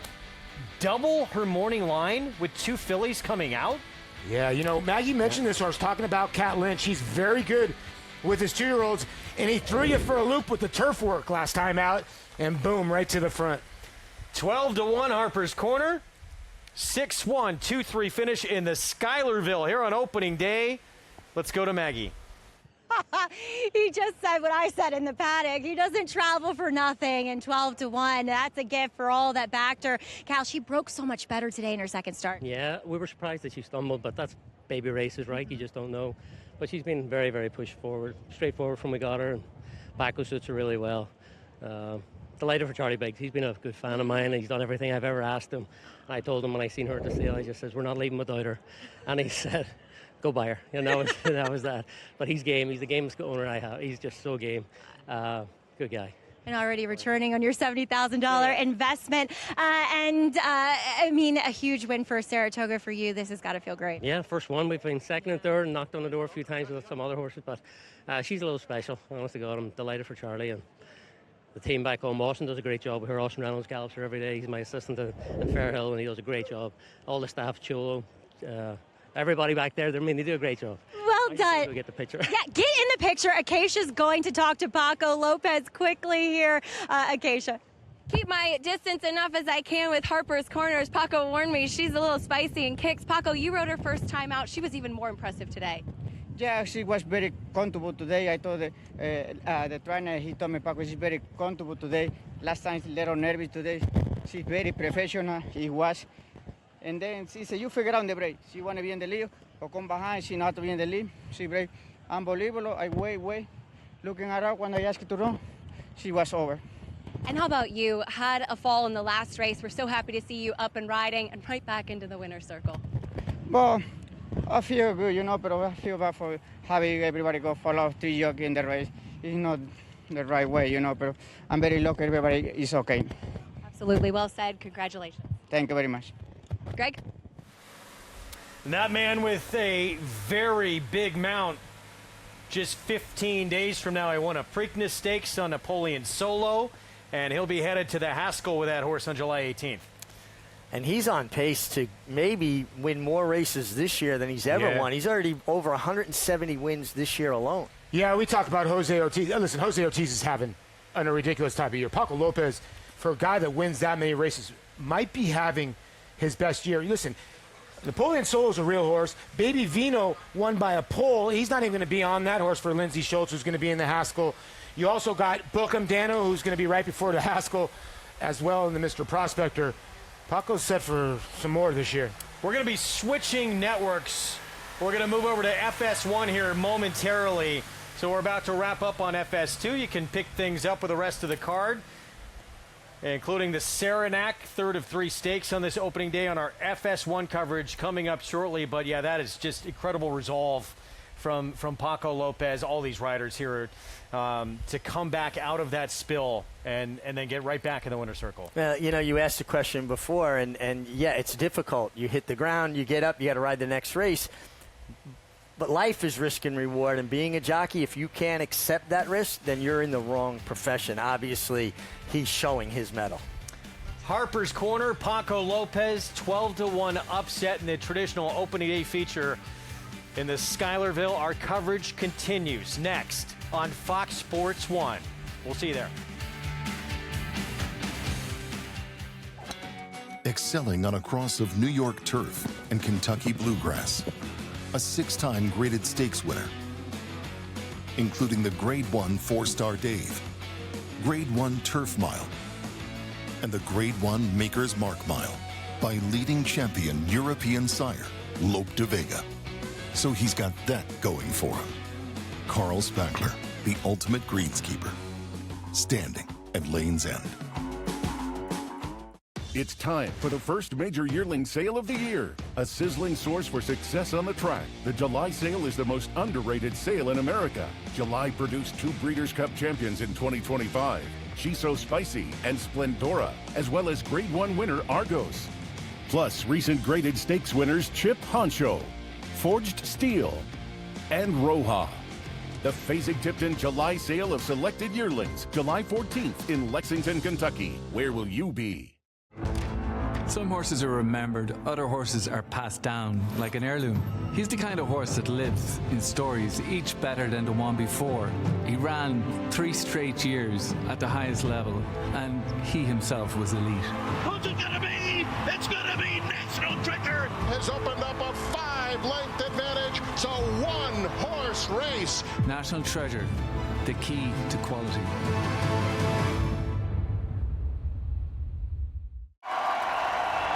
Some places stay with you and make you want to relive every moment.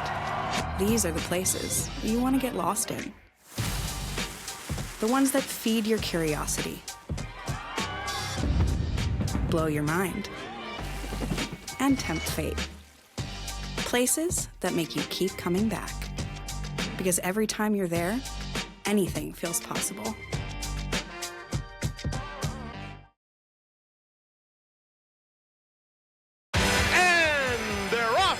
Saratoga.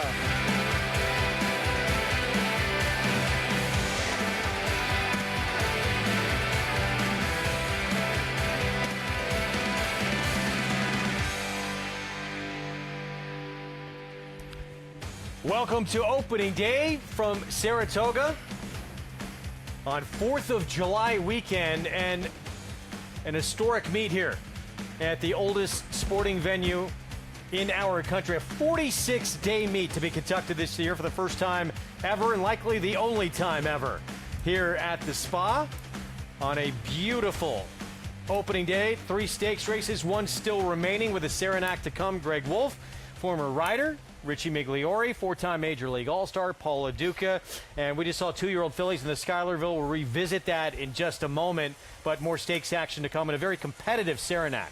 Really competitive Saranac, and I think he's mad at me, Paul. He used to say former champion jockey. Now I'm just former jockey. Yeah, that's right. No, you know, that's because Aqueduct closed. 11 horses anymore. 11 horses in the Saranac. I think your favorite's going to be around 7-2, 3-1 competitive field. Let's go back to 2-year-old fillies, what we saw in this traditional opening day feature. Harper's Corner, Paco Lopez involved in a spill to race earlier in the Wild Applause. Right back to work here, and Miggy took the lead from the outset, and there was no catching this filly. And I really pay attention to the filly's ears. I mean, this is such an indication that she's just enjoying herself, looking around. She's showing speed, but Paul, she's not getting to the bottom of herself. She's doing it the right way.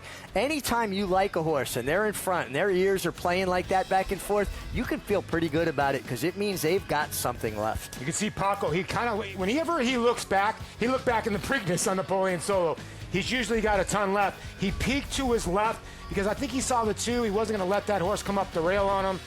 But the race was over at the break, and this horse just went on with it. And Speaker's Corner might not have had the best of luck against Flightline as a runner. Been pretty good so far as a sire. Not many had. Really, no one. No one. Had success against He might have Flightline. been the only one during that streak that people thought he could beat Flightline, though, if you think about it. 6 for 6 in his amazing career Flightline. But yeah, Speaker's Corner with a good one here in our Spendthrift Farm 2-year-old race of the day. And Paco Lopez for Cat Lynch, native of Northern Ireland, who spent about a decade at Parks before making the shift back in 2016 to Laurel Park. And he's got a pretty handy 2-year-old filly here as we move on to the third of 3 stakes. Here on our opening day coverage, the Saranac 3-year-olds, the boys get their try on the turf at a mile and a 16th. Purse of $150,000 and See You in Canada. Joe Sharp, Jose Ortiz, our Kentucky Derby and Belmont Stakes winning rider, on board a first out winner for trainer Joe Sharp. Yeah, and showed good speed and set legitimate fractions. 22-3 going a mile and a 16th first time out. You'd have thought this horse might have gotten tired. Instead, this horse kept finding. And the inside post, I think, just simplifies things for Jose Ortiz. You got to allow them to use their speed. We've been anticipating this race for a long time because this guy over here has his play of the day coming up. Yeah, I like the 7 here, Glavin. Colt by not this time. And last time at Saratoga he ran in the Pennine Ridge, he didn't have the best of trips. He kind of leapt at the start. Kind of doesn't say that. He just kind of jumped a little bit, got into the bit, and was 3-4 wide. I liked how he kept on coming and coming. I think he'll be closer to the pace day. Johnny V looking for his 3rd on the card. We'll get back to this. More coming up 21 minutes away from this Saranac, our third of 3 stakes here in our opening day coverage. You can play all the action today, all summer long and beyond with NYRA Bets. And it's now live in New Jersey as well. Big news just announced. Bet on any track, anywhere, anytime. Sign up today, get a $200 deposit match bonus with that promo code SPA200. Enjoy betting on over 300 tracks around the world and start winning today right there at NYRABets.com. Saranac up next on our continuing exclusive opening day coverage.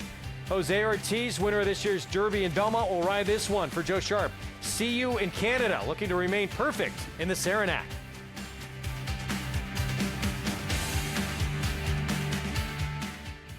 Bet any track, anywhere, anytime. Download the NYRA Bets app to play today and get a $200 deposit bonus. Watch and bet on live horse racing from over 300 tracks worldwide. Get expert picks, play live money betting contests, and boost your bankroll with daily promotions. NYRA Bets is the official betting partner of Saratoga Racecourse. Sign up now.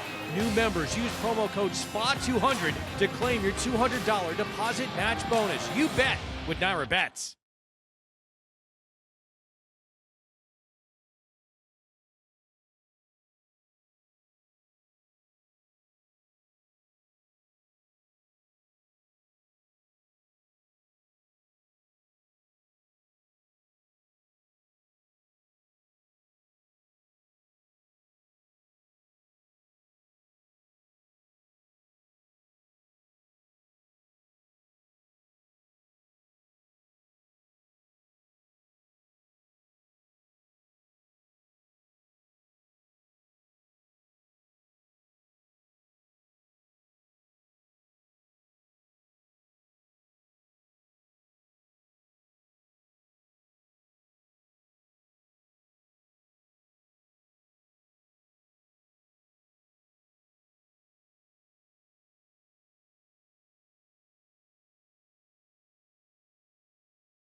Back with you on our opening day coverage of the premier meets in the country. It's brought to you in part by Gainesway Power. Passion, performance. 17 minutes to post. And our third and final stake of our opening day coverage is Saranac for the boys on the lawn at 1 mile and a 16th. And See You in Canada are still your favorite. Joe Sharp, Jose Ortiz, light on experience, but was a first down winner. Meanwhile, Glavin, for trainer Tom Morley, there he is. He was impressive in that maiden win in the second start of his career. He was impressive in his debut when he barely lost here at Saratoga, back as a 2-year-old. And speaking of the one this one's likely named after, what stats Paulie had against one of the best lefties the game's ever seen. Wow, catching him, I didn't realize he was 22 and 12. That's pretty 464 no against Glavin. No strikeouts is what I'm proud about. First ballot Hall of Famer, 10-time All-Star, 2-time NL Cy Young Award winner. What was the toughest pitch he had? Well, he could throw his changeup at any time. So, one thing about Tommy, he's the kind of guy that could hit mid-90s if he wanted to, but he never did. Because he could control everything at 88, 89. But if you had an umpire, now with the ABS, it'd be a little bit tougher. But if you had an umpire that would give you a little bit on the outside, he would just keep going a little bit and a little bit more, a little bit more. And I used to tell the umpires, listen, they're going to start booing. It's hitting me in the middle of the chest. You want the crowd to start booing? He's going to keep on hitting it. And it was just relentless. Him and Greg Maddox just played off that. And when you hit that spot 10 times in a row, the umpire's going to call it pretty soon. And that's just what made him so good. But he could throw his fastball anywhere from 78 miles an hour to 93. And when he wanted to pump it up on you, he could. Just so crafty. Hey, Paul, when you've caught for a pitcher and then you face them as a batter, they get, you're in different teams, and is it easier to hit off them after you've caught for them because you kind of know their habits? It's you kind of know what's going on, but then they can mess with you a little bit. I remember Garrett Gagne was the best pitcher I ever caught for that split couple years. He was unhittable, and he had a slider. It was the worst slider that he ever had. It was the worst pitch in his arsenal by far. So I used to tell him all the time, can the slider. It's awful. You're just going to give up hits with it. So what's the first pitch he threw me when I faced him? A slider right down the middle. And it literally locked me up right down the middle. And he was laughing, and then he threw me another slider. I was 0-2 before anything happened, and we were laughing. He ended up walking me in the long run. I faced him one time. He walked me. But those are the kind of things you play with a little bit. Such a thinking man. You don't want to play. You don't want to face your friends ever because they kind of know everything that you don't want and everything you do need. This man right here, the only player in history with 10 hits and 0 strikeouts against Tom Glavin. Oh, thank you very much. Appreciate Pretty it. incredible. Thank you. Now the only problem is if you picked Glavin, it's your play of the day. If Glavin doesn't win, well, then you struck out once. I was texting Tommy. Tommy's like, well, is it good luck? I said, his wife, Christine, is good luck. Christine, make sure you wager on Glavin, and we'll get him home. Right now, Glavin obviously a major player in here at 3-1. Second choice on the board. There he is again. And we saw Tom Morley just walking here behind us. Let's go back to May 10th, and this was the maiden victory, Belmont at Aqueduct. I thought this was really, he was in between horses. This was kind of where I thought, okay, this horse can really run. He kind of was in between horses. I liked how way he kicked on. Again, his last race at Saratoga, he just wasn't able to save any ground. If he can save a little ground, I think if he breaks a little bit better, Johnny V can maybe put him on the front end. Gosh, he's got such a beautiful stride. What a great way of going. Good turf horses have that little extra extension at the end of their stride. He got over it well. No question he wants to be more forward. There was just, unfortunately, bad luck there out of the gate. And the horse he faced, West End Kid, he is incredibly talented. Yeah, and Botas is kind of the horse that, I know he was kind of a price on that day, but he's the kind of horse that's shown himself in the morning. But yeah, the West End Kid for Billy Walden. Yeah, is a lot of Will Walden's horses been running out of their skin. Well, with more on Glavin, let's go to Acacia.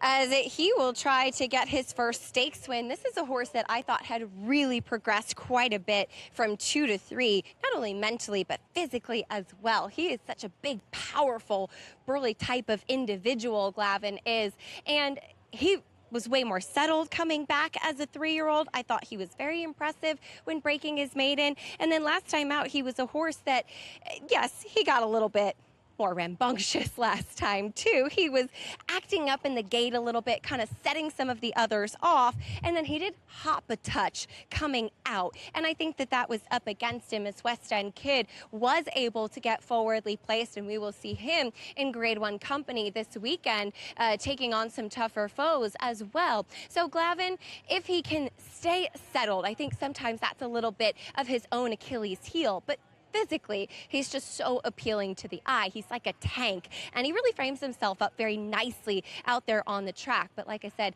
sometimes maybe a little bit of those quirks, or maybe just a little bit being a juvenile still and figuring things out have hurt him a bit. But I think we'll see him be a bit more forward like he was two back when he broke his maiden. Now, the number one, See You in Canada, taking a lot of attention, very cleverly named son of Sayuni, and a homebred for Alan J. Foxwoods. This horse was very sharp from the rail on debut at Churchill Downs, and he did have some pressure, but he pulled away much the best as he steps up to face winners for the first time and to face stakes company for the first time. Physically, he does stack up. He's a big, good-looking individual. There are quite a few grays in this race as well, but I'm going to keep an eye on him mentally. He's quite sharp here in the paddock. He was a little bit vocal coming in. They've kept him outside, away from the rest of the field. He's gotten much more on his toes now that the tack is on. And maybe just kind of a horse that his lack of seasoning showing a bit as he's a bit more on the muscle. So we'll keep an eye on him, but we'll see what he does stepping forward and with his always dangerous speed. Now, Maggie, I talked about your husband's horse. It's time for you to talk about mine. Husband swap here in the paddock as you've covered Glavin's last two races. I, for his NYRA races, have covered Teddy's Rocket. And last time, when he was looking to make his 3-year-old return, it was a rare Miguel Clement horse that I just thought needed a race from a fitness perspective. I wrote in my notes that he was about 90% fit. Fit enough to run, obviously, but just thought he could look more tucked up based upon what I saw from him as a 2-year-old. Well, he is. After not getting away that cleanly, both of our husband's horses did not break very well in their last starts, but he kind of stumbled forwardly and then he popped up in the air. So he lost all position when looking to go forward. He just wasn't, and he never really picked up his feet that day. So we're getting back to Saratoga, which was the scene of his lone win, breaking his maiden here. Now, he isn't one that has necessarily gone on and grown that much, but as my husband trains his older brother, that's Griffin's Wharf,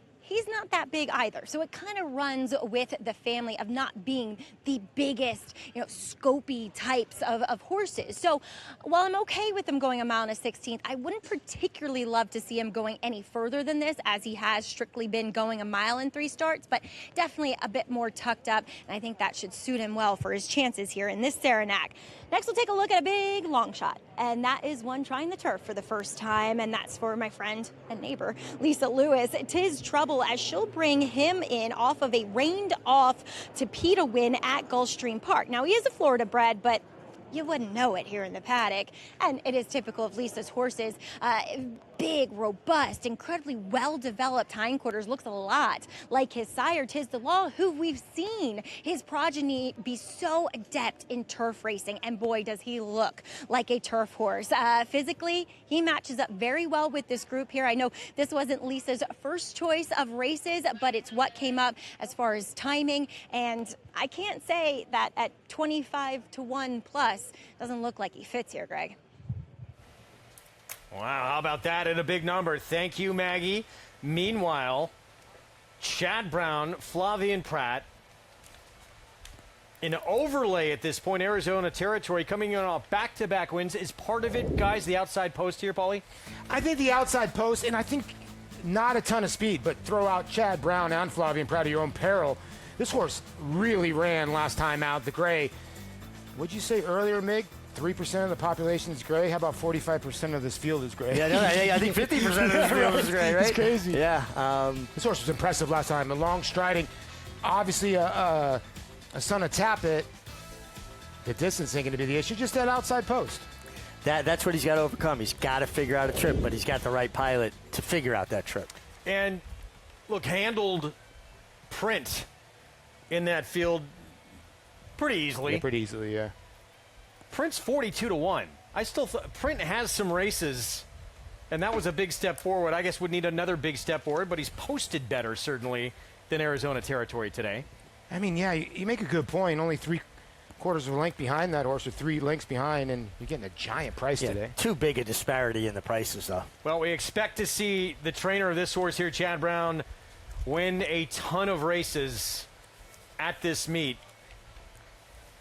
Been pretty incredible the run he's been on. Of course, last year, co-leading trainer, but part of 5 straight training titles, 8 overall, 7 of the last 8. And there he is, Chad Brown. And he's a big reason why that man there, Flavien Prat, not only came to the East Coast, but is now the back-to-back reigning Eclipse Award winning rider. Yeah, I mean, when you get an invitation from a trainer of that caliber to move your tack, and listen, Flavien wanted the challenge. I mean, he kind of met the challenge, and he knew that if he was ever going to be considered one of the great riders of his generation, he needed to compete against the best on a daily basis. Yeah, and, you know, Chad, obviously the king of the turf around here, but I think, you know, his dirt training, I think it's kind of like gets by the wayside. I think Sierra Leone finally put him on the map. He's always been a great dirt trainer, but that horse winning the Classic and Flavien aboard, obviously. Well, he holds the last 2 Eclipse Awards. Jose Ortiz, though, having a year that could lead him to another Eclipse. We mentioned the Kentucky Derby, a Belmont Stakes, a Dubai World Cup, a Stephen Foster. He is on a roll right now. I'll be on See You in Canada. Let's go back to Maggie. Here with the trainer of See You in Canada, Joe Sharp. And Joe, already, getting your Saratoga meet underway quite nicely. See You in Canada won so easily first time out. He looked like he was so happy on the front end. Do you foresee the same trip because he draws inside again? Yeah, I mean, Jose and I have kind of talked about it. He worked him the other morning and got a feel for how push button he is. So he's really comfortable wherever he is. I think it does look like that on paper that we should be the speed, and this turf obviously seems to be pretty quick on the inside. So, if they let us have it, we'll take it. But I mean, we're not gonna go crazy. So we'll just see how it plays out. We see you coming off of another Churchill Downs meet title. You had a great Saratoga last year. What can we look forward to from you for this season? I mean, we're just trying every day. It's, we brought a good group of horses up, probably the most we've brought up ever, and we're excited. Just to, everyone's an individual, and we're just trying to get it done day to day. Well, good luck, and I know you will. And thanks for your time. Thank you. All right, Joe Sharp. We'll see you in Canada, looking to remain undefeated, Greg. Yeah, won the debut. Now Stakes Company start number 2. Sometimes it's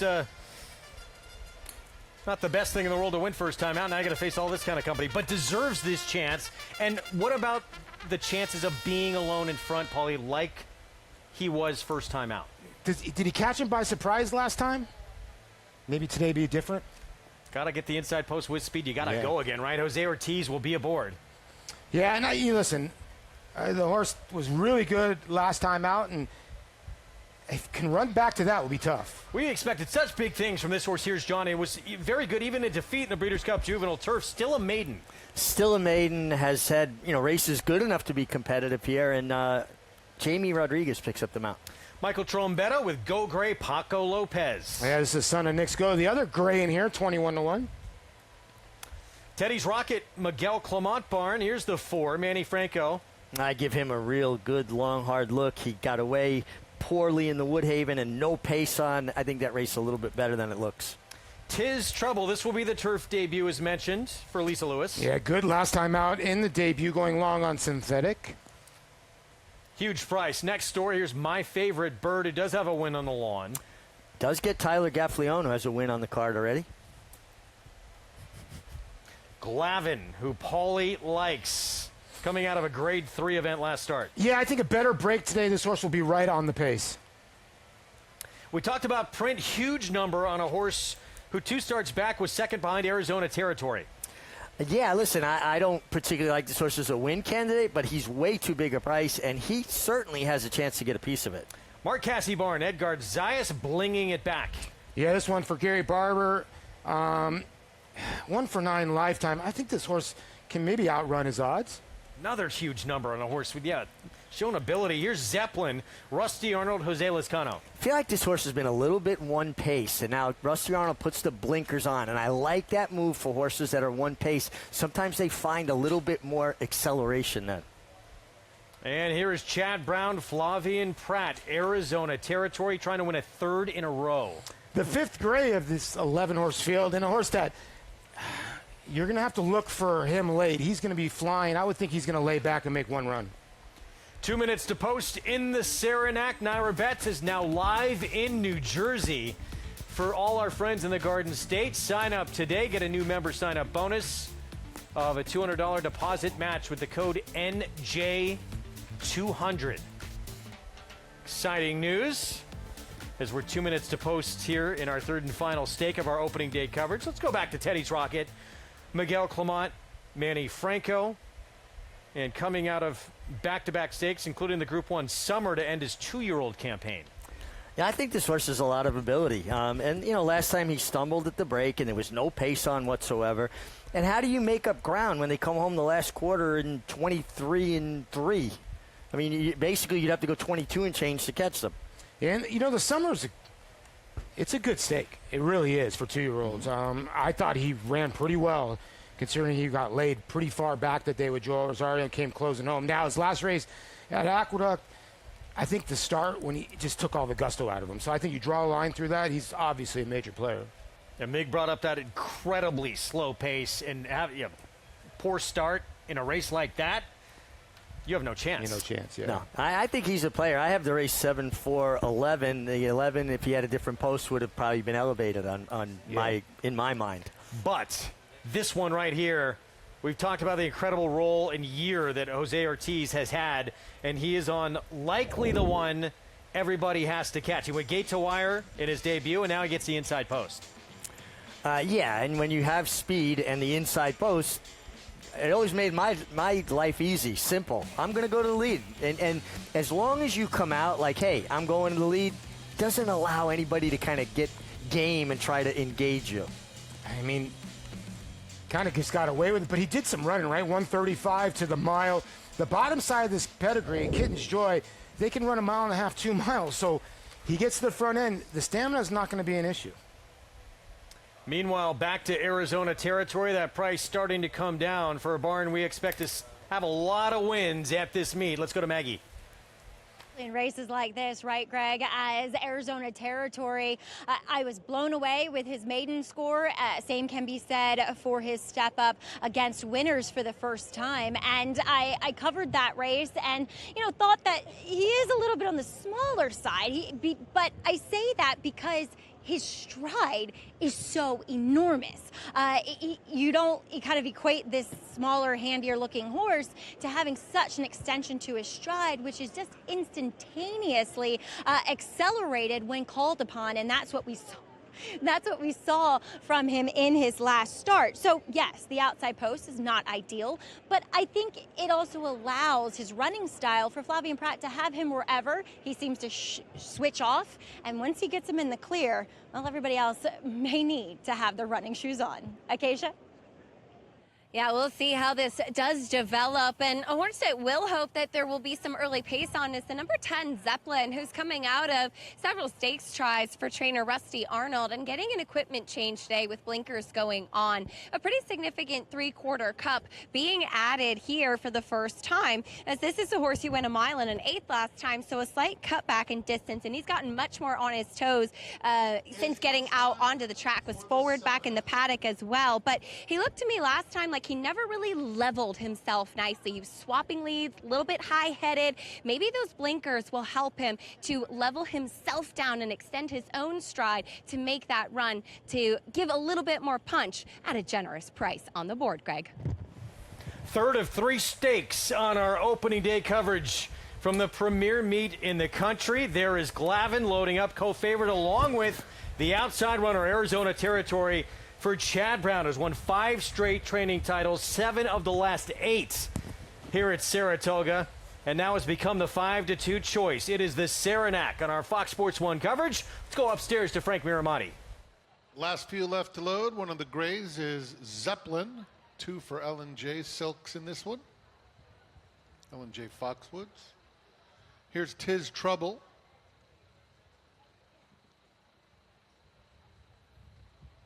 And Arizona Territory.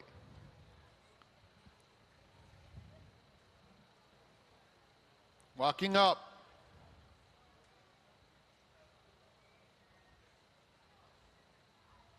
They're in the gate.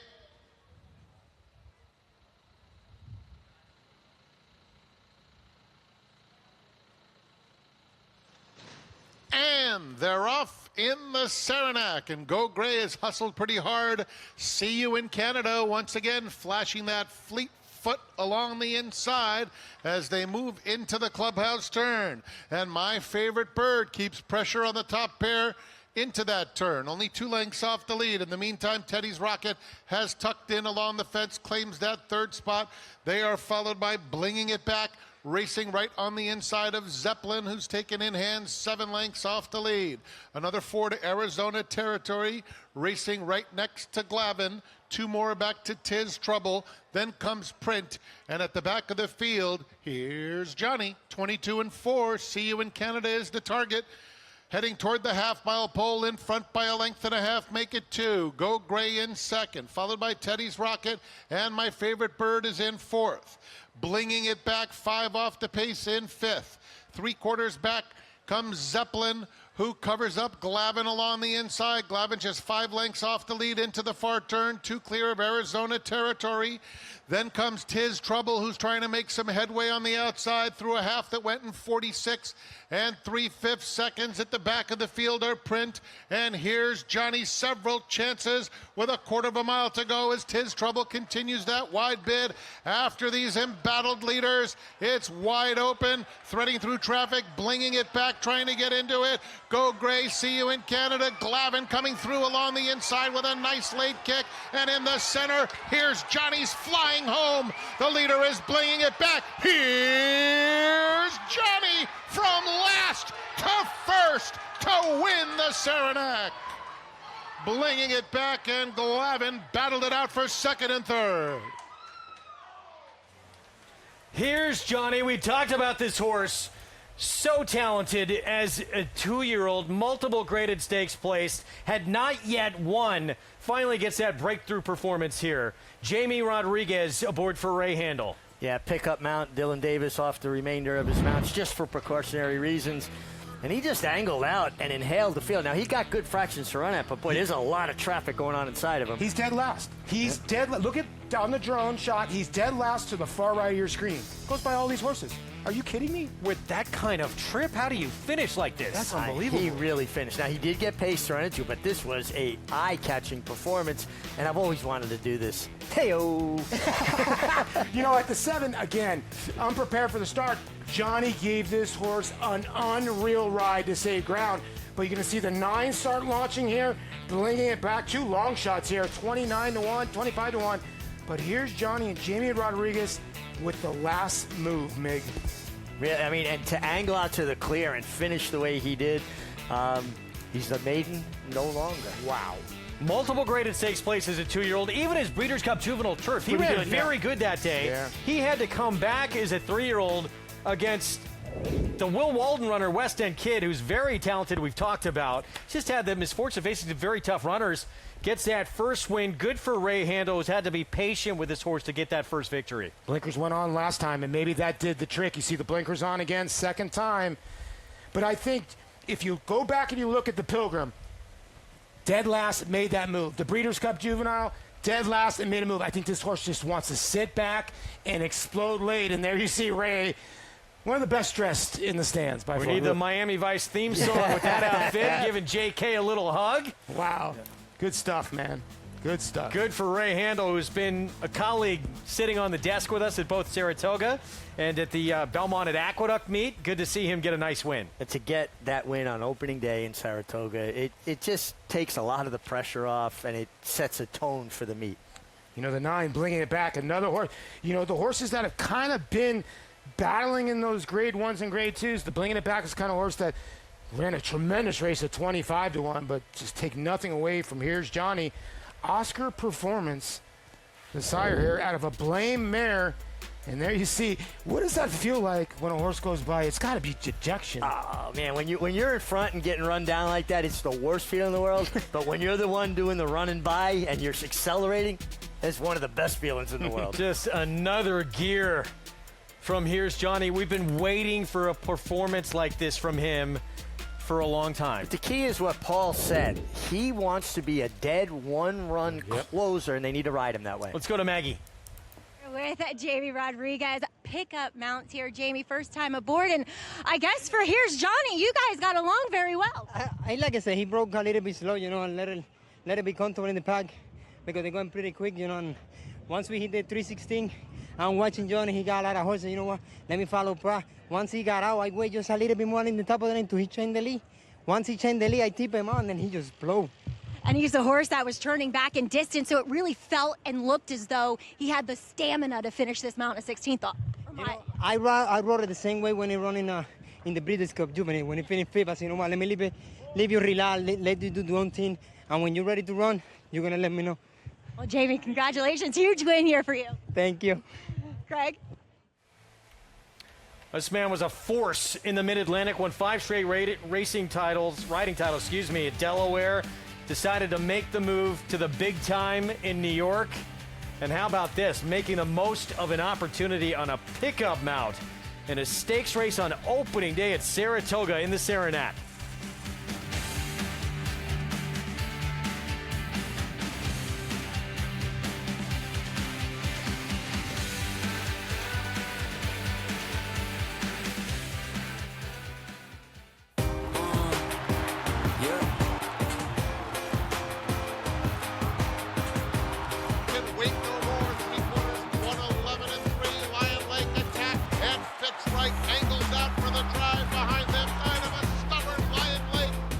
Charlatan is the leading second crop sire by stakes winners, graded stakes winners, and graded stakes horses.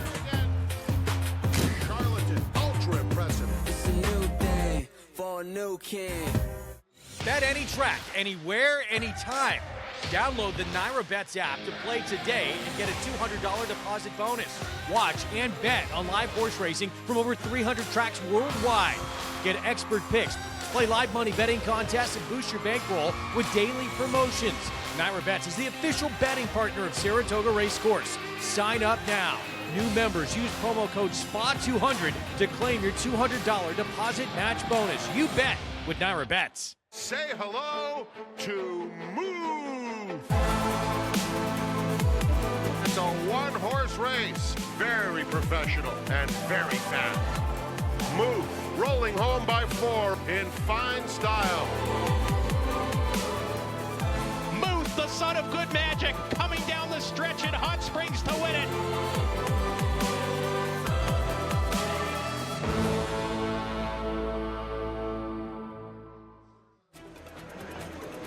This is where it all begins. These are the recruits for next year. They're going to be part of our roster, part of our team. The pavilion, it was jam-packed. It has remained jam-packed. Phenomenal feeling in the pavilion, on the grounds, in the back ring. You have a chance to make 5, 10, 100x. Big sale with a lot of quantity, but they're going to sell over 4,000 horses here. We had quality racehorses today, I believe, that will go on and we'll be reading about in years to come. Keeneland sale. You got to be here.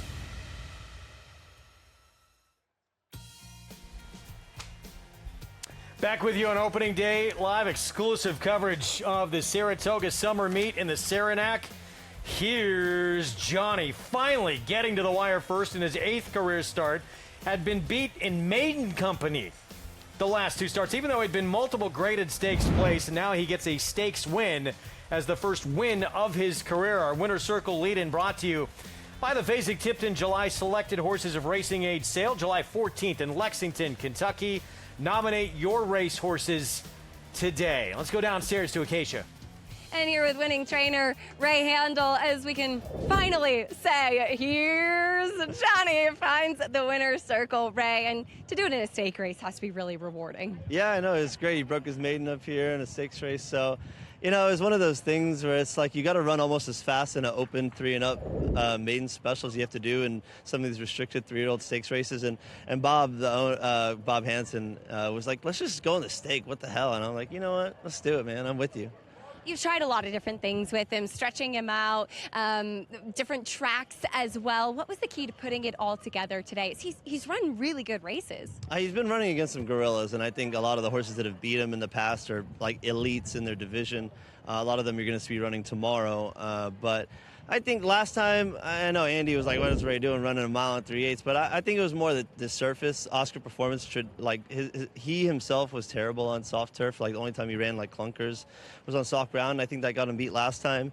And then the time before that, he got beat by West End Kid, who's probably going to be, one of the elites in this division and probably one of the favorites for the race tomorrow. So I think he just got against a little bit of a notch drop down in class, and it really showed and really helped his kick.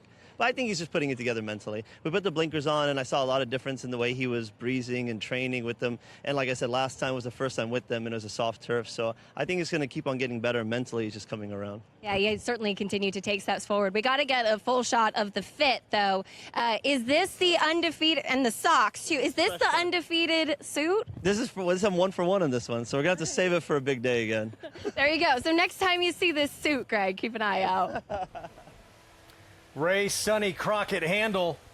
What a way to start off the Saratoga summer season for this barn. And we have an inquiry, by the way. The third place finisher, the 7, Glavin, 4-horse Teddy's Rocket has claimed against the 7. Yeah, and I think Teddy's Rocket was done at the point where he did have to steady, but you can see Johnny Velazquez come out around him, and he's trying to find a seam. The horse in the lead steps out, so Johnny goes to take that path. That horse came in a half a step. Johnny's horse came in 2 steps, but he slightly bothered what I think was a horse that was out of gas. Yeah, it's a claim of foul. Manny Franco against the 7, Johnny V. Johnny V had a little bit more horse. The stewards are taking a look at it. It's been a little while now. Yeah, so that's my bad, actually. Inquiry, my bad. Inquiry, not objection. Yeah, inquiry. So the stewards are taking a look at this. We'll see. In your opinion, I would make a change there because I think that the horse that did have to steady, Manny Franco's mount, was finished at the time. Now, if you want to sanction a rider after the fact, that's one thing. But I don't think this is a case where the betting public should be penalized because Glavin was just a better horse at that point, and the other horse was stopping, and it wasn't terrible. I've seen far worse stay up. Well, several angles, and stewards taking a look at it right now. This has been going on for a little bit. Yeah. So we'll wait and see that decision again. Unofficially, 2-9-7-11. Let's try and get another better look at it, maybe with a drone close-up. So the horse that's on your far left, the 4, watch the horse right to his right. It's going around him like Mig. Now watch the horse in front.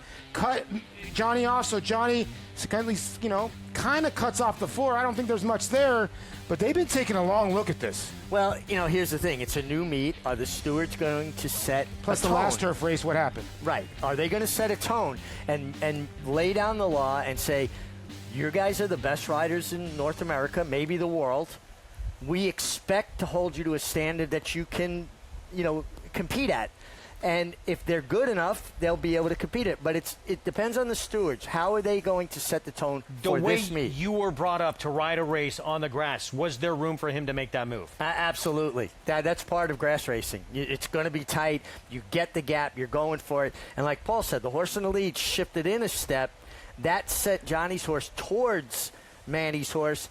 Now, maybe Johnny could have taken more of a hold, but you're at a point in the race where you got to continue to go forward. Yeah. You're trying to get the best placing you possibly can. No change, by the way. They said no change. Okay, there we go. One more look. And that yellow cap rolling by, the horse on the inside in the green cap, and there makes that move. I mean, he was by him and then cuts over. And listen, he had a steady, Manny. I no doubt about that. He did take some of his ground, but it wasn't bad enough to reverse the order of finish. No, yeah, I think you both have to be going for that spot. The 4 was kind of backing out of it. And they have made it official. Going to be official here, 2-9-7-11. Yeah, no change, so that will stand. Here's Johnny, though. Happy to see Ray Handel again. He's been a frequent guest on our program, and I know this has probably been a horse that's been a little frustrating for him.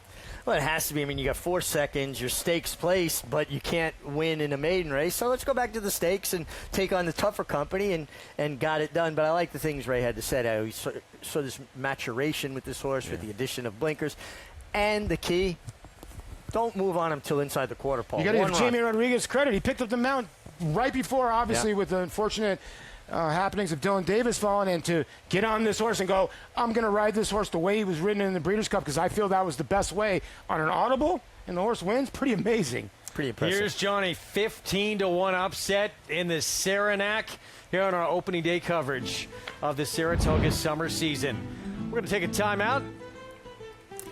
And the first cart ride of the summer, JK with Brendan Walsh when we come back.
Brendan Walsh, but most of the people around the racetrack will know you as Snapper.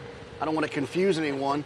Snapper, I got to ask you, what's a crazier holiday, the 4th of July or St. Patrick's Day? They might celebrate it more in this country than they do in Ireland, but Patrick's Day is huge in Ireland when you're young.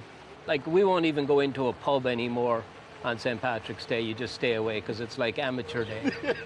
And they call it Paddy's Day as well, which drives me crazy, like P-A-T-T-Y. Yeah.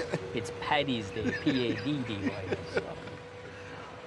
I would imagine growing up in Ireland when you decided that this was the path you were going to go on, the dream would be to be legging up riders with Godolphin Silks, the Qatar Racing Silks, and these big operations. I would imagine it was something you dreamed of when you were getting into this. Yeah, it's unreal, actually, the way it's gone. I worked in Kildangan Stud in Ireland, which is Sheikh Mohammed's farm. I was a rider there. We used to break yearlings there years ago. I mean, farthest thing from your mind is that you're going to end up training, you know, not just winners for these guys, but you know, like Group 1 winners. And, you know, same with Qatar, you know. I mean, it's a privilege more than anything. I mean, it's just way beyond your wildest dreams to train for any of these people, the two of them, but to name a few. Brendan, a lot of times when you get around the racetrack, it's always the family that brought you to racing. The same is true for you. Yeah, I was brought up on a farm in Ireland, Jonathan. I've got 4 sisters and 2 brothers.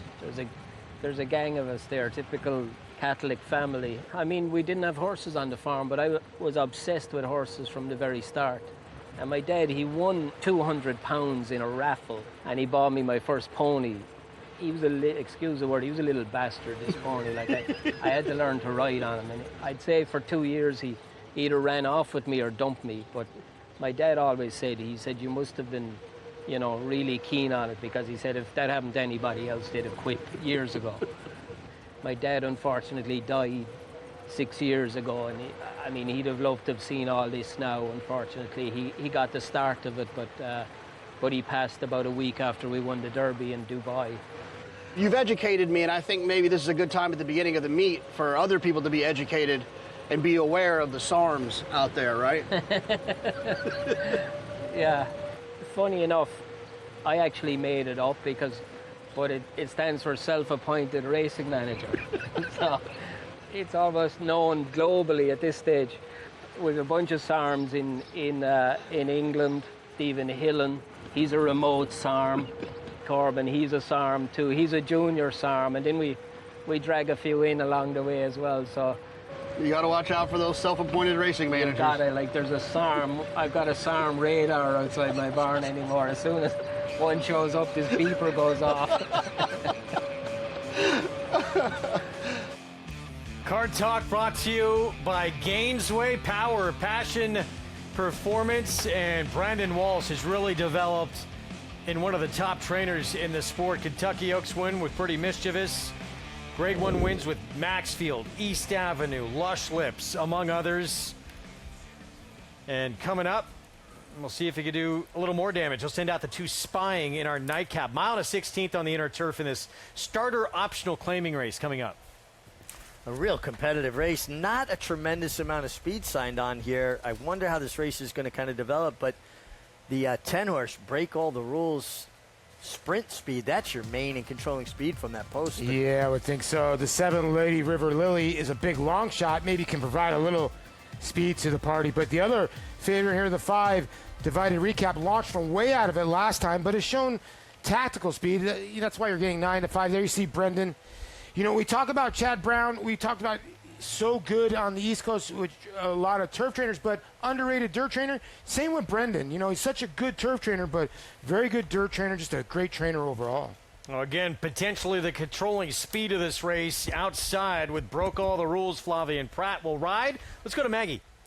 But boy, Greg, is that a tough post when you are at what looks like the clear-cut speed on paper, but Broke All the Rules. That, you know, physically, if she had a better post, I'd be all for her because she has done so well from going from 3 to 4. She's just so much more athletic. She's so much more fit, and she's gotten a little bit longer in that frame. So I think, you know, it lends itself well to getting out to a distance like this mile and a 16th. Now, she is pretty subdued here in the paddock too, so she's got the energy on the reserves, so that's typically a good sign when asking horses to go further. But again, it's just that post I have a lot of problems with, but I don't know. We'll see if her rider, Flavien Prat, can work his Flavien magic as we'll move on to number 6 in here, Pretty Lavish. She'll go first off the claim here for Amelia Green. And I thought, you know, she ran well, but she had a good trip in that last start for Previous Connections. I didn't particularly love her in the paddock. She kind of has an awkward hind end top line in that, you know, she's kind of roach back, and she really lacks a lot of conditioning across her tailbone, and I was hoping to see a bit of an improvement. Granted, it's only a month that Amelia has had her, but on the flip side of that coin, well, I'm not in love with what I see physically. My interest is always piqued a bit when Amelia dips in for a horse, especially with her turf runner. She's done very good with her kind of new acquisitions, whether it be through sales or private purchases or claiming. They do tend to step up and deliver, so we'll see how Pretty Lavish does. First off the claim for Amelia Green. Greg? Maggie, thank you. 9-1. Jamie Rodriguez will look to go back-to-back on Pretty Lavish. The favorite, this one here from Miguel Clement, Dividend Recap. Favored at this level last start with a bit of a trip. Finale when we come back.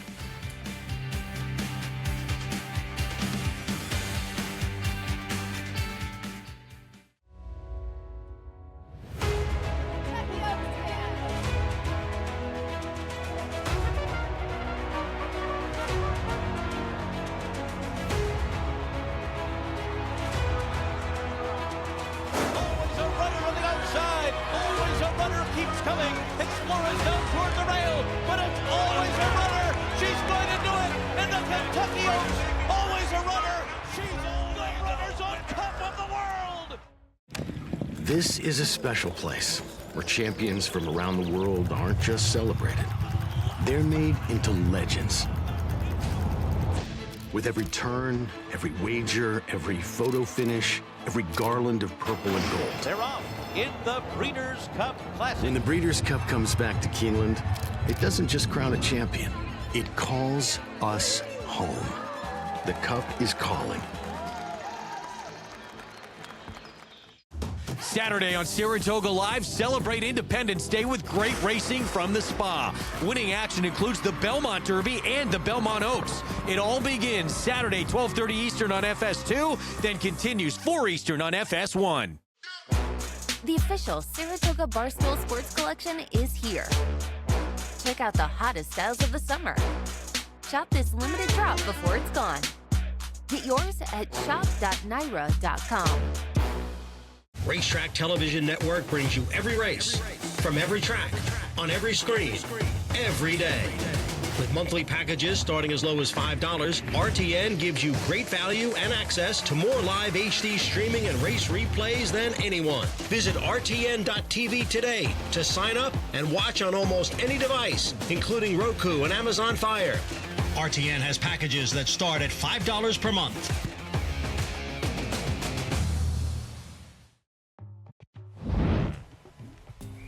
Back with you on opening day from Saratoga. Next year, of course, the Belmont Stakes returns home to New Belmont Park, ushering in a new era for the Triple Crown finale. Enter the pre-sale drawing today or place a deposit on your preferred hospitality experience.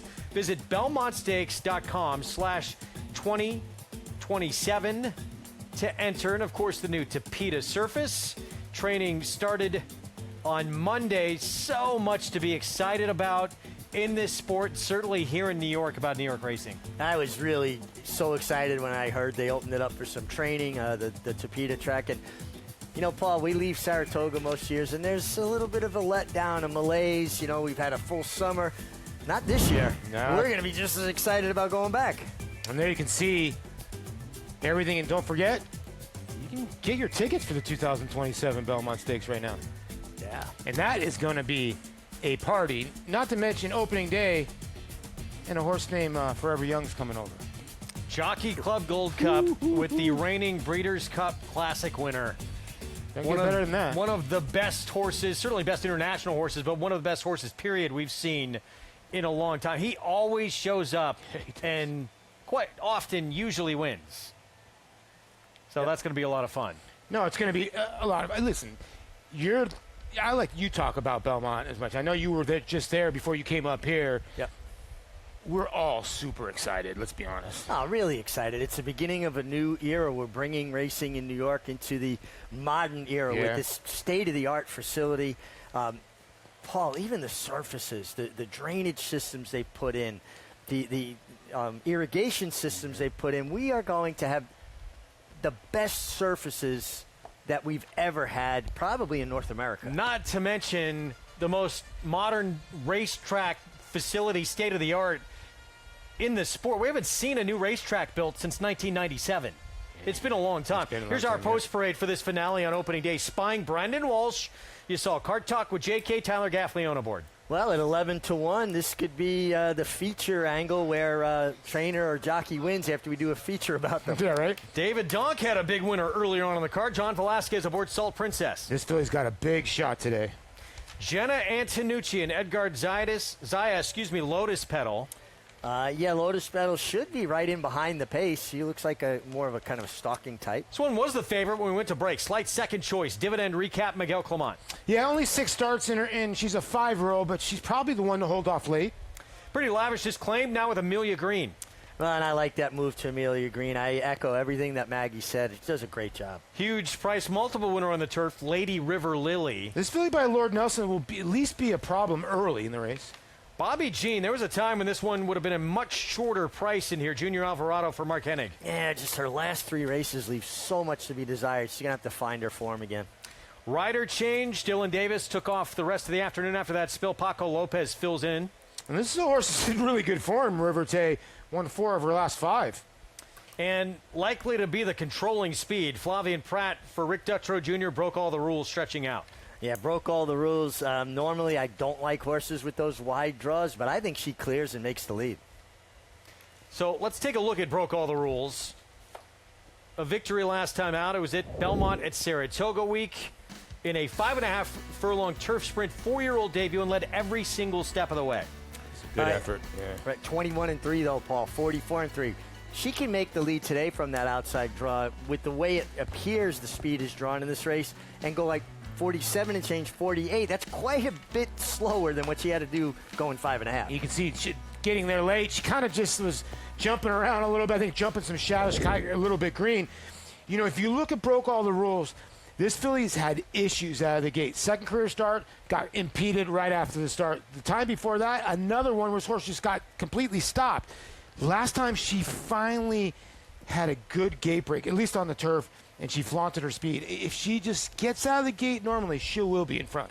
Want to let everybody know watching on FS1, first of all, thank you for being here with us on our opening day coverage from this extended Saratoga summer season. We are going to be signing off pretty much immediately when they cross the wire here from this nightcap ahead. We are back with you tomorrow on FS2 starting at 12:30 Eastern Time. We go from 12:30 p.m. Eastern Time to 11 at night straight tomorrow night. Yeah, we're going to have a lot of different racing from you. Some harness racing late at night, some Los Alamitos coverage. Monmouth Park as well. Sweet Azteca in action in the Great Lady M out on the West Coast. It's going to be a lot of fun, yeah. Incredibly talented sprinter, 7 for 9 lifetime. Minute to post in this finale. Let's go to Maggie.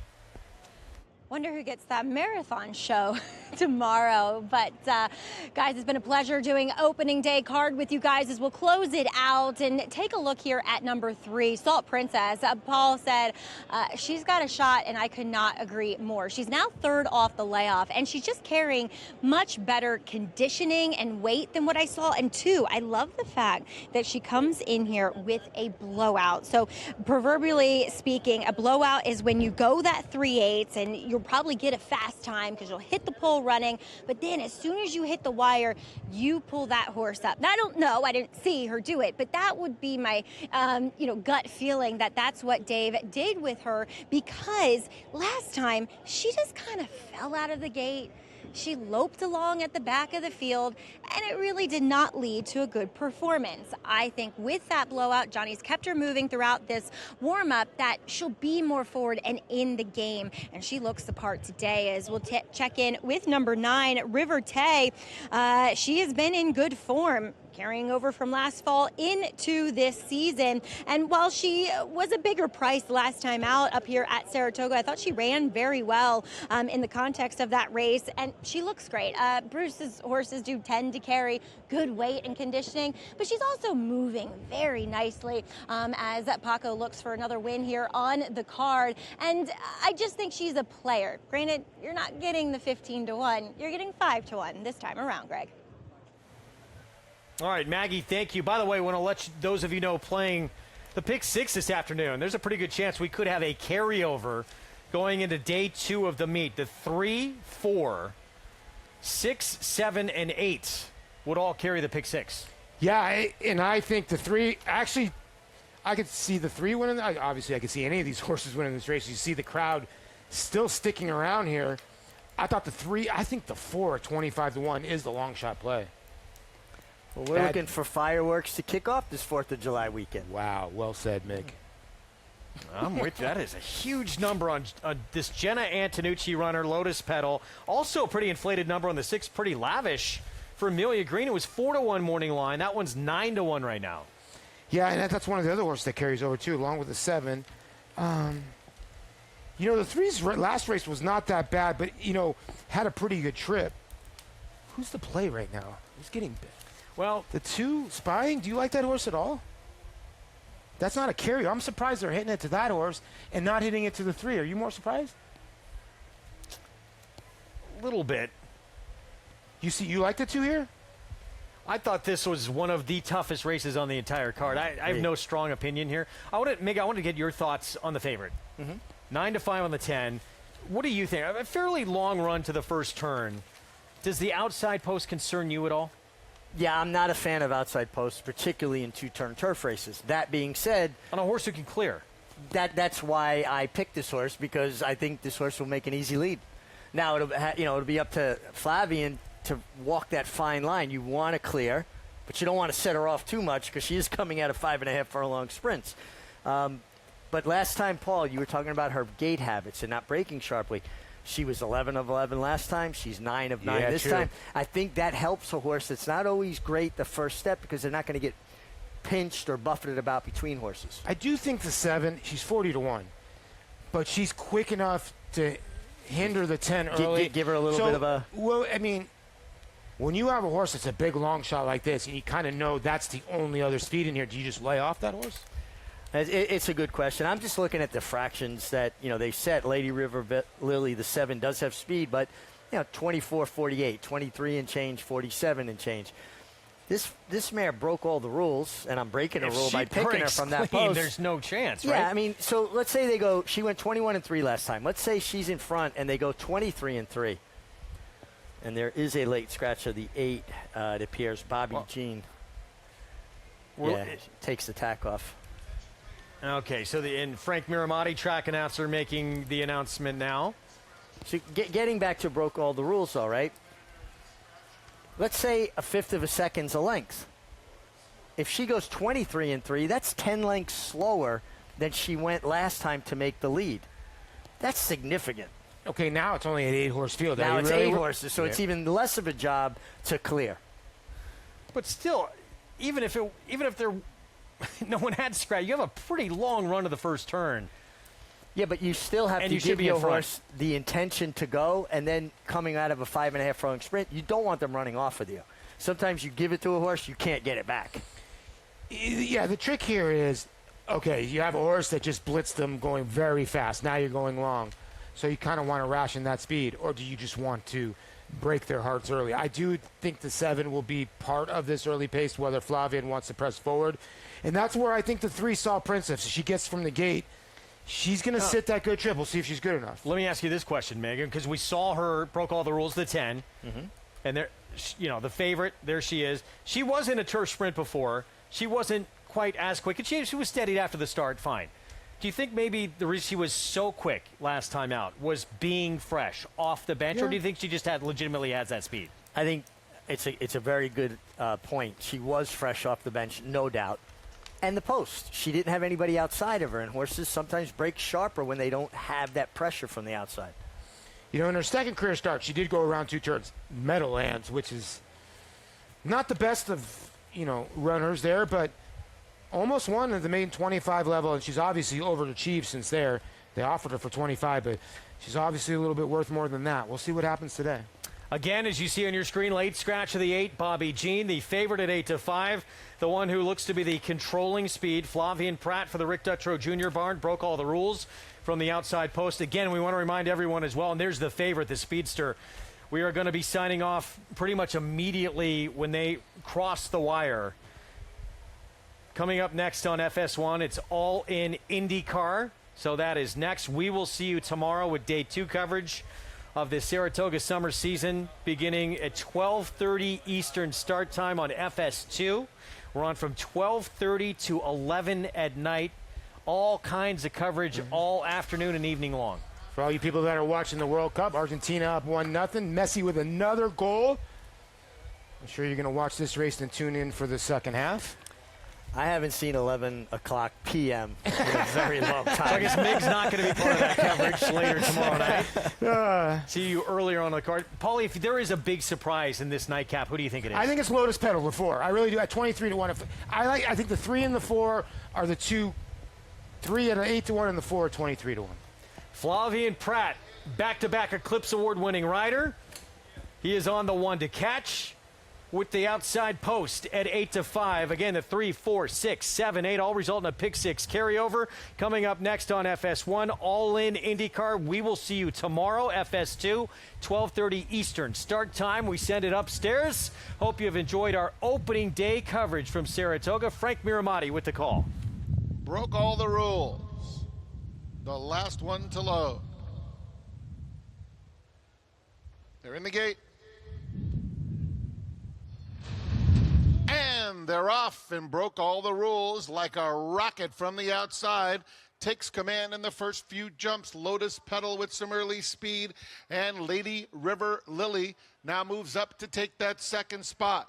Then it's Dividend Recap between horses. River Tay 3 wide into the first turn, followed by Salt Princess. Pretty Lavish is second to last in a gap of 5 to Spying. Flavian Pratt broke all the rules to the inside and rattled off an opening quarter in a very reasonable 23 and 4/5 seconds. Opening up 3 lengths now, Lady River Lily is a clear-cut second.